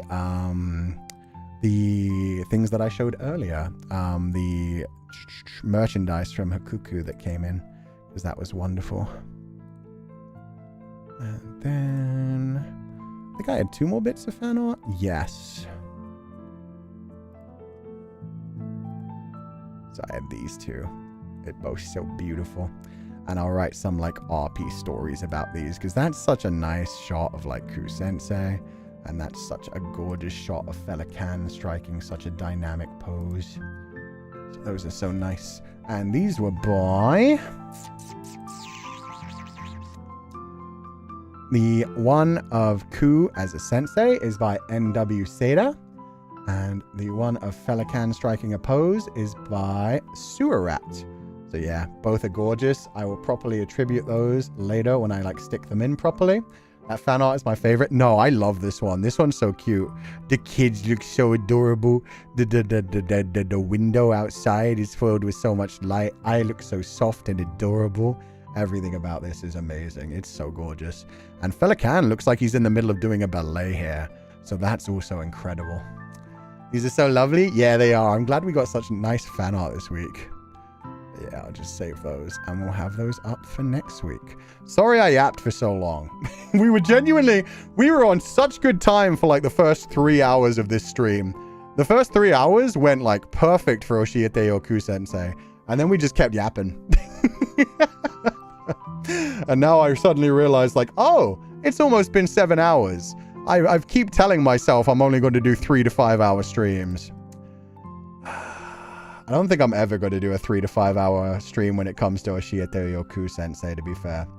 I think that's just a natural thing I have to accept at this point. I like yapping. This is the only one where I get full excuse to just keep yapping. So it's probably always going to be the same. And that's okay. I am admitting my weaknesses. Hello, everybody. I have returned. Let me close this. Let me close so many other things. Let me turn my tablet off. You like yapping and we like hearing you yap? Yeah, it's a good dynamic. It would suck if you guys hated hearing me yap. There are some streamers where it's straight up like, bro, you gonna play a game? Bro, play a game. Bro, all I want to see is the game. Like, can you just shut up and just play the game player? There are genuinely people like that, which I would hate that. You like yapping and we like to hear you yap. Thank you, guys. Maybe we should have called ourselves something to do with yap, actually. Yap dogs, like lap dog. We're a pack of hounds. You can't expect us not to yap. True. Yap dogs would have been great, actually. It's also helping my anxiety a bit as well. Even when I'm sitting in the class vents lurking. Aw, thank you for lurking. I'm glad to hear it. Yeah, I'm glad to hear you're having a good time just chilling and listening. Yappers? No, don't like that one. That one sounds too close to different words that are kind of Sensei, we all know Monday streams are long. I literally jumped into the shower midstream while having you in the background. Perfect. I guess FPS gamers or competitive streamers? Yeah, pretty much. That, but then it was also like people who just play like RPG games. Some of them, like, you'd be surprised how many people jump in and they just want to see the gameplay. That's rough. We sometimes get people coming in like when we've got a new game that are just like, oh, you're playing this game, but they definitely get chased away very quickly. So it's like, man, I just want to hear the video game. Why is he pausing to talk about the storyline for like 5 solid minutes? Why are they fans if they don't like that Oshi yapping? Why not find one that just does gaming? That's the thing. And there are a lot of like actual like competitive gamers who do go out of their way to, yeah, just play games. And there's just like a little bit of chat that goes on. Yeah, a lot of people are into that, especially when it comes to like the competitive gaming scene. It's like, no, I just want to see you play and maybe explain it occasionally. Your yaps are the best yaps ever. I listen to you like the best BGM ever, as I usually draw. Oh, I'm glad to hear that. Let me change the music too. We'll just chat probably for another 15 minutes before we head out. Let's go with this one. We rarely use this one because it's such a powerful sound, but yeah, we'll go with this one. I wanted to tell you that I got crutches for my mobility issues. It's so helpful and felt like putting Crocs into sports mode. Shit. Let's go. I'm so happy to hear that. I hope it helps you like move around a bunch more, Sal. But that is fantastic to hear. I just had to laugh at the description of like putting Crocs into sports mode. Yeah. You flip those bad boys back. Boom. You're ready to fly. But I'm glad to hear that, Sal. I hope it helps you get a bit more mobile and feel a bit more comfortable getting around the world. Thank you for telling me. I managed to receive a relative into my home, eat lunch, see them off, and then come back to the stream. I see this as an absolute win. I'm glad to hear it. Like I said, I love being here as well. I'm sure some of them stick around. Your comments are insightful after all. I think a lot of people just prefer like little funny quips. I'm not so good at the little funny quips, which is why I'm so thankful to Luthier, always managing to find good enough moments to like cut down into clips. Because yeah, the clips are actually doing really well. Let me check the new British versus American one. That did surprisingly well within its first 24 hours, but I don't know if it's still doing well. But yeah, some of them have done like miraculously. Unfortunately, some of them draw like scary attention from other people. Which one was it? Oh, it was the Undying Touched Me one. The Undying Touched Me one spread a little bit too far. There were people who knew no idea about our community and were just like, dude, this is so weird. Like, that's a child that you're voicing. And it's like, yeah, it was just a joke, my dude. It was me self-inserting into Monster Kid. But there were a few comments on that one that were genuinely like, ew, creepy. But yeah, no, that just means that the actual algorithm is picking them up a little bit, which is nice. Love hearing your thoughts about the games you play and the media you enjoy. It's so interesting to hear your input on specific stories and such. Thank you, Sunny Love Flower. What a cute name, too. Let's continue yapping, Sensei. SEA pupils enjoy tucking ours to bed with your yaps like you're telling us a bedtime story. But sometimes cursed. Yeah, I imagine you have some interesting nightmares during that as well. Just finished drawing my original character while in this stream. Ah, I'm glad to hear it. Wait. Oh, now with the ads, it doesn't like grab the special characters either. So yeah, I can actually see the full thing. Normally the message is covered up because of the symbol. But thank you so much. I'm glad to hear that. I'm glad to hear the drawing went well. Just took a refreshing nap while scrapbooking. Felt so relaxing and comforting. Good. That's definitely the way I want the scrapbooking to feel. The scrapbooking is very much just like me put on the Metamorphosis song, me do scrapbook, me talk to myself, occasionally look at chat. Yeah, it's distractions throughout. Your long yapping is also a great sleep aid and concentration aid. I always manage to reach my daily word count when you're in the background when I interact here. Aww, even when you interact, that's awesome to hear. Thank you, Achromatic Hound. A lot of tourists stay for the whole game, I noticed, because I'm good at remembering names. Oh, shit, let's go. Thank you for letting me know that. Like, we had a ton of people that dropped in on Silent Hill F Part 1. I'm going to guess because it was, like, literally first day, so they were just trying to find anyone playing it to see what the game looked like. Yeah, it was nice. Went for a workout and came back. I love Sensei yapping, literally conked out not too long ago. I'm glad to hear that as well. Most people seem to use these as, like, sleep aids to fall asleep as well. It was successful for making people laugh, but I low-key want to call yapping pupils subwoofers. Hey, subwoofers is adorable too. Subwoofers. And then you have like the bigger woofers. Oh god, where is the doggo chart? There's like a doggo chart that has like all the different types of doggos. Doggo chart. Subwoofer? Had so many names that were so silly. Good boy classification. Here we go. So yeah, there's Doggo, Doggerino, Doggest, Sheeber, Doge, Dog, Sheeb, Shoob, Schuber, Puggo. Wait, this doesn't even have the... Oh, this is just famous dogs. I'm looking for the one with like the subwoofers and stuff. Fluffer. Oh, here we go. Doggo, Puppa, Pupperino is... So Doggo is like an average sized doggo. Pupper is a little baby. Pupperino is a little puppy version of an even tinier baby. So like one that can fit in your hand. A fluffer is a big old fluffy boy. A woofer is a bigger boy. A subwoofer is an even bigger boy, but like a working dog. A blop. What the fuck is a blop? Is a silly looking dog. A mlem is just any dog that has like a tongue hanging out of its mouth. A bork is a screeching dog. A long boy is those like little bourgeois dogs. Like the let me do it for you, Kermie. And then sheeb and sploot. Unfortunately, I can't share this one because this one is art. This one isn't like pictures of random dogs. This is like somebody drew art for all of them. Something like the Deadpool dog. That's a blob. That's a blob. It's also a mlem because that one's tongue was also hanging out all of the damn time too. There are subwoofers or they're domwoofers. Be the change you want to see in the world.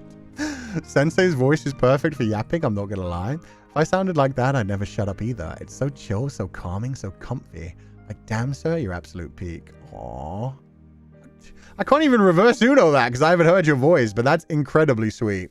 Meanwhile, compare myself to like other streamers that have like the buttery smooth. No comparing myself. Thank you. Thank you for the compliment. But yeah, there are definitely much more like calming and soothing and better voices. I'm a lurker most of the time because I'm always working while listening to the daily yaps. Helps me a lot to focus with my ADHD, so thank you and never stop yapping. Oh, I never will. Unless I lose my voice. If I lose my voice, then it's a problem. But it's okay. Sensei, my family low-key normalized you a month ago. They'd ask me why I'm laughing at my phone. Now they won't even ask me to pause the video because they know it's live. Oh, that's so sweet that you made me part of your daily routine. Thank y'all. Did my first theater performance last weekend. It was set up as a haunted house tour. I got to dress up as a that thing, and screech and run at people. I got anxiety, so I was happy not being on stage. Aw, that's adorable. Thank y'all.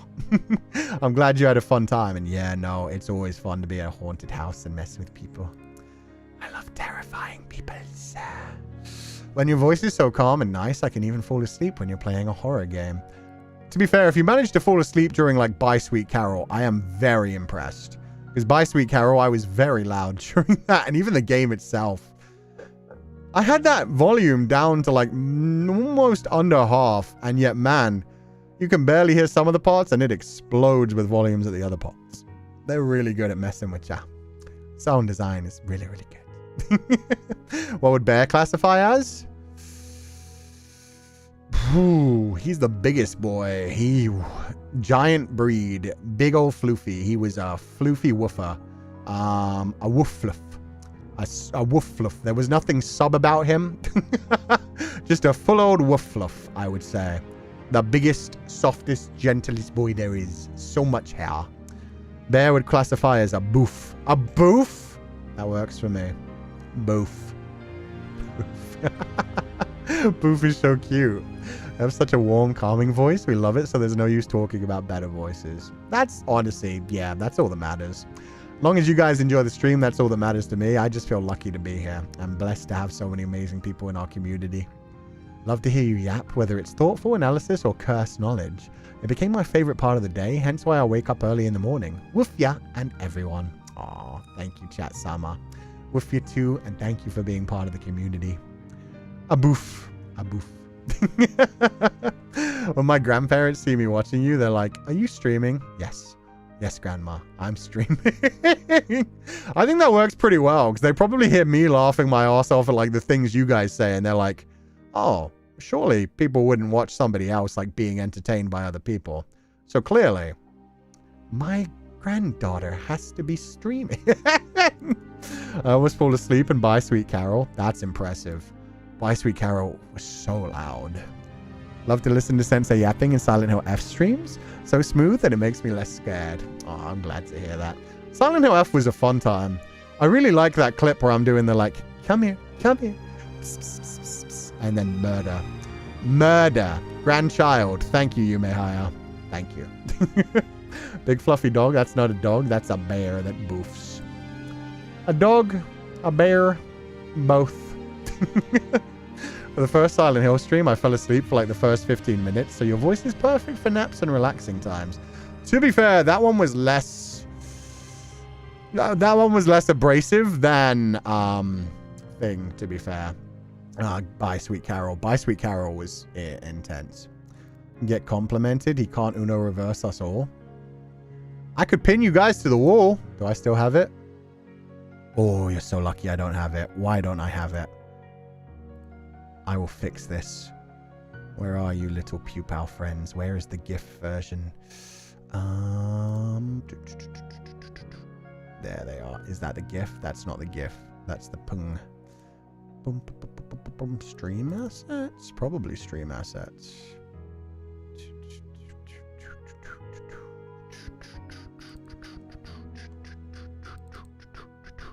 There they are. There we go. You have returned. Now you get pinned.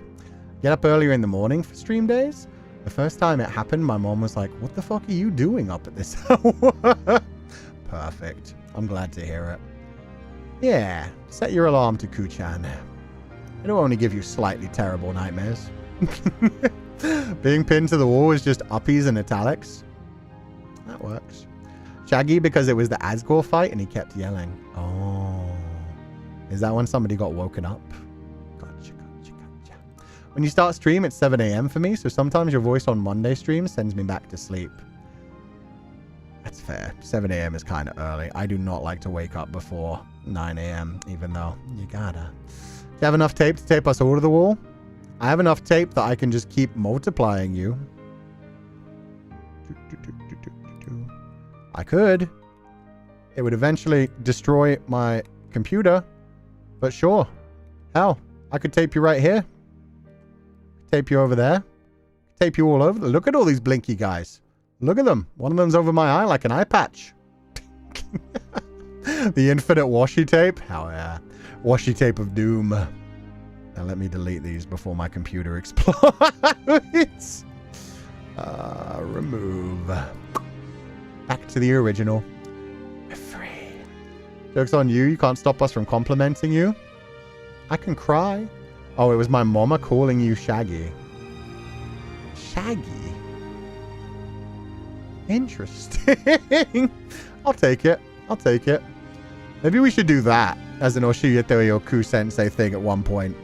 Take my image, show it to your family members who know nothing about VTubers, and try to have them, like, guess my name and what I do. Like, what's my story? What's my personality? I bet none of them will get the personality right. Everybody's going to look at this and be like, he's a badass. He's suave. He's sensual. He's sexy. And meanwhile, in their CV, they're like, oh, he's just a big old goofball. Cú alarm sounds both scary and funny because it can be either you making scary sounds or you in your gremlin voice going, it's time to get up, Pupal. Very true. Very true. Could go either way. Might go both ways. We are not going to have audio dramas this month. This month we are having, because yeah, I did want to say that. This month we're getting a chapter of the webtoon. So November we're going to have our first like audio roleplay kind of stuffs going up on the membership. So yes, there we go. You are definitely a good sleep aid, Sensei. I had bad insomnia today, so I couldn't sleep, but having you in the background is nice. Aw, thank you. So glad you enjoyed it, and thank you so much for being here. My mom would just think you look handsome and very nice. Aw, that's sweet. I have a niece that knows you as the wolf vampire, because I have you in a photo card of a dog. They don't know what you do, just that you're a pretty teacher. Fair enough. Wolf vampire is actually adorable. I will take that every day of the week. Being considered a vampire is great. I mean, I got the teeth for it. I sometimes forget that I have fangies. I'm not going to lie. I don't have to go to the hairstylist because the tape will take away my fur. Yeah, free haircut. I mean, we're going into winter, so you probably actually want the thickest fur you can have, but it's something. My dad has heard enough of your streams, and your nickname is Vampire Boy. Ooh, there's going to be a lot of actual vampire VTubers pissed off. My gran sits in the same room as I do for my work, so she gets to listen in since I don't use headphones. She's very familiar with you by this point. Fair enough. Oh no, she's used to my silliness. You have mentioned a couple of times when she's reacted, so at least they don't hate me. That's something. My dad knows I draw not safe for work of VTubers, so I don't really want him to see your picture. Are you worried about like your dad figuring out what you like? That's an interesting one. Both my parents not you already, so I wouldn't be able to ask them. Dang it. Although that's actually very cute. Thank you for letting me know that, Benji. Finding not keeping. Wait, no. No, the ats is throwing me. I recognize that avatar, but not the ats. Thank you so much for the gifted scholarship. I hope you're having a lovely day, and thank you so much for being here. I forgot you have fangs too. I know, right? Most of the fan art and stuff doesn't have them either. It's only like the official model. Occasionally people draw them and then it's just like, oh yeah, I have fangs. I like your fangs though. They're not over the top and it perfectly fits inside your mouth. Yeah, and I don't open my mouth super wide all the time anyway, so most of the time I just smile like this. You don't have to worry about the fangs. It's okay. It's okay. My folks just refer to you as, yes, the nice voice butterfly man, since they're too used to your shenanigans, but they don't know a lick of English. Honestly, very sweet that they know it as nice voice. I'll take that. I'll take that. Thank you. My wife just knows about you from day one, and sometimes will call on her lunch break and asks, are you watching Sensei Baba? Wait, Baba's so cute too. Oh my god. Sensei Baba. Even the curse stuff, lol, she just doesn't understand how you can talk so much. I don't really get that either. I'm Jay. Yeah, I was trying to figure it out. I was like, I know that avatar. I can't place it right now. It's Jay. Jay, thank you guys. So many people know as well. The cursed handles. Yeah, no, people are losing their identities.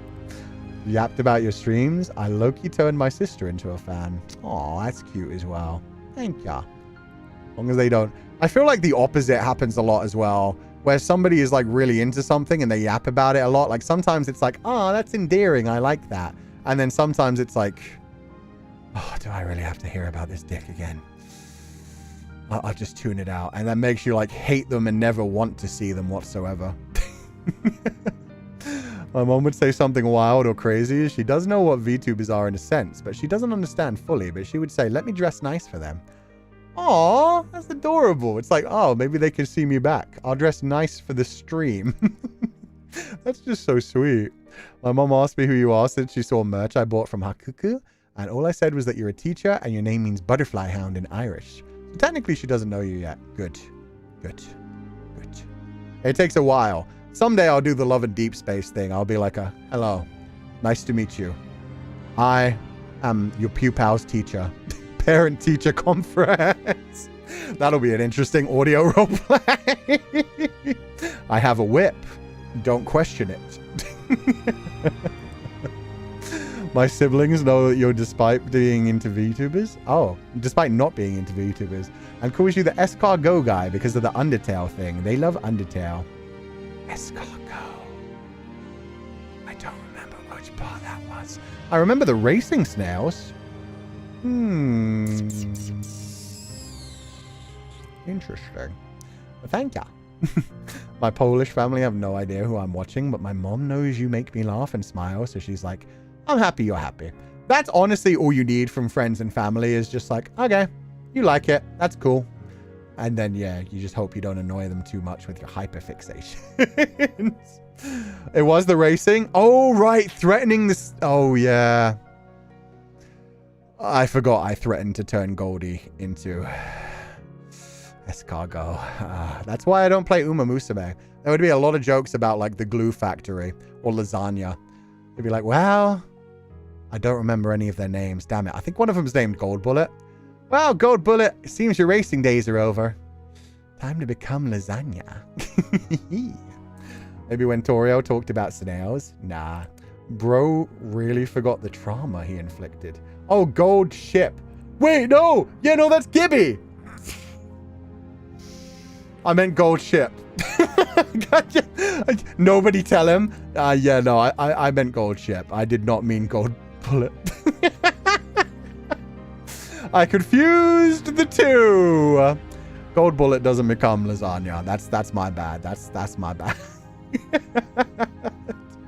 Don't clip that. Do not clip that. Gold. What was their name? Gold Ship. Gold Ship. There we go. New horse in Uma Musume. We could only be so lucky. Poor Gibby taking the strays. Don't send Gibby to the glue factory. No, only the lasagna factory. We need more beef. Gibby does have enough beef to go around. With that said, I think we're going to head out for the day. Oh my God. Whoa. Wait, that's actually a compliment and a half. My mom has picked up on a pattern according to her words. You like them with deep voices. She's right, though. She calls you Dante and Alucard's mix. Dante and Alucard? Yeah. I wish I had the energy of either of them.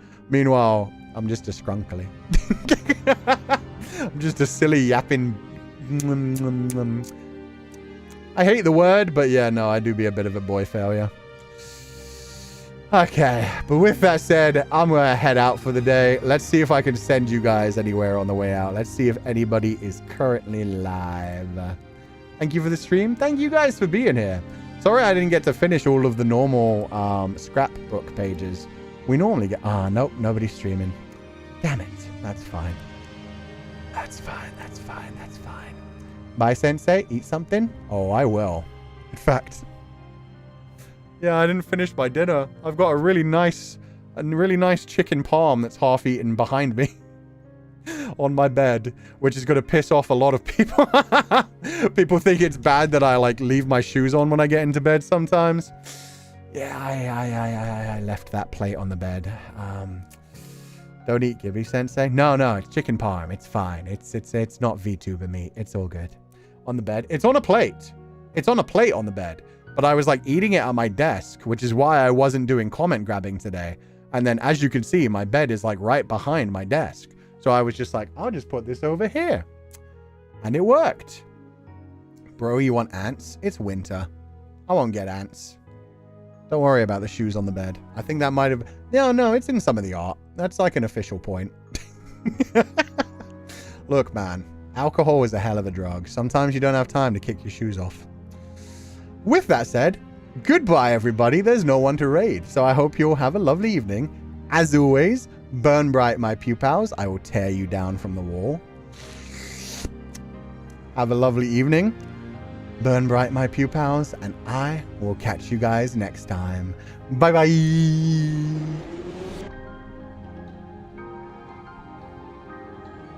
I need this man taped to the wall. Come at me!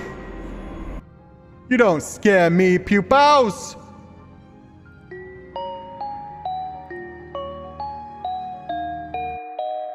Pupils don't scare me. I scare Pupal. Enjoy the rest of your dinner. Actually, yeah. I'll give you guys a nice quiet mukbang experience. This is...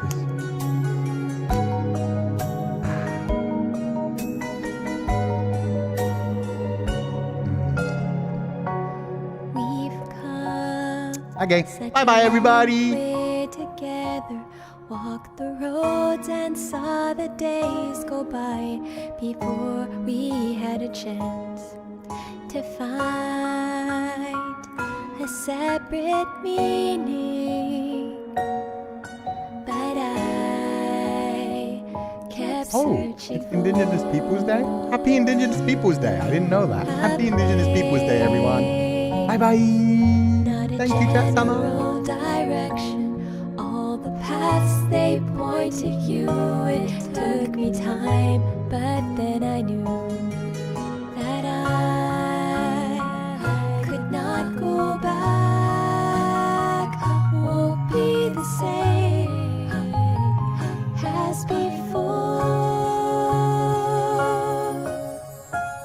Don't wanna go another day far away from you. It's painful, but I don't regret it. All that I have, all that I am wrapped inside of you. Though time goes by, I won't forget it. What you mean to me.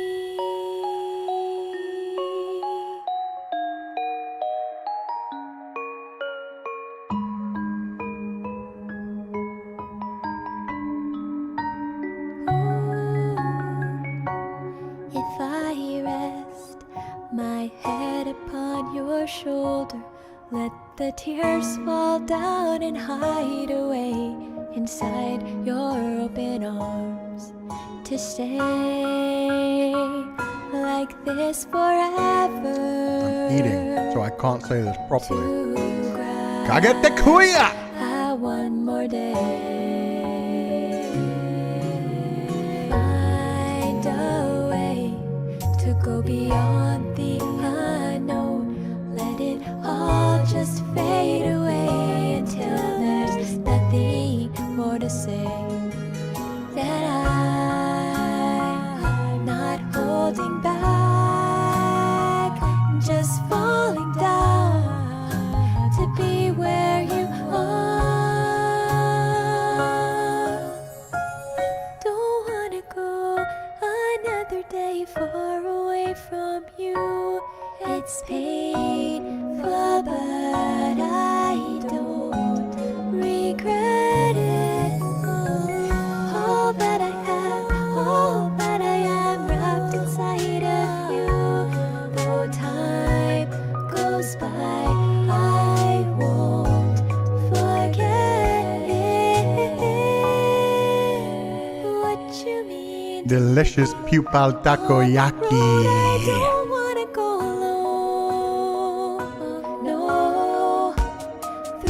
Changing weather, we stay so warm. Is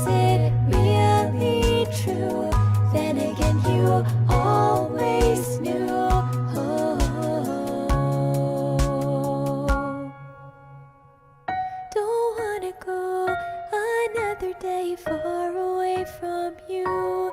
It's painful, but I don't regret it. All that I have, all that I am wrapped inside of you. Though time goes by, I won't forget it. What you mean to me.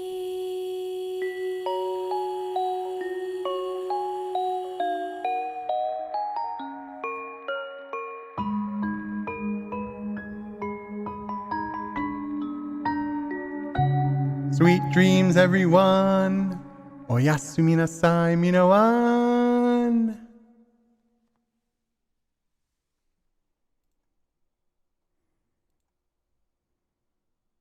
I'd like to see you try and make me.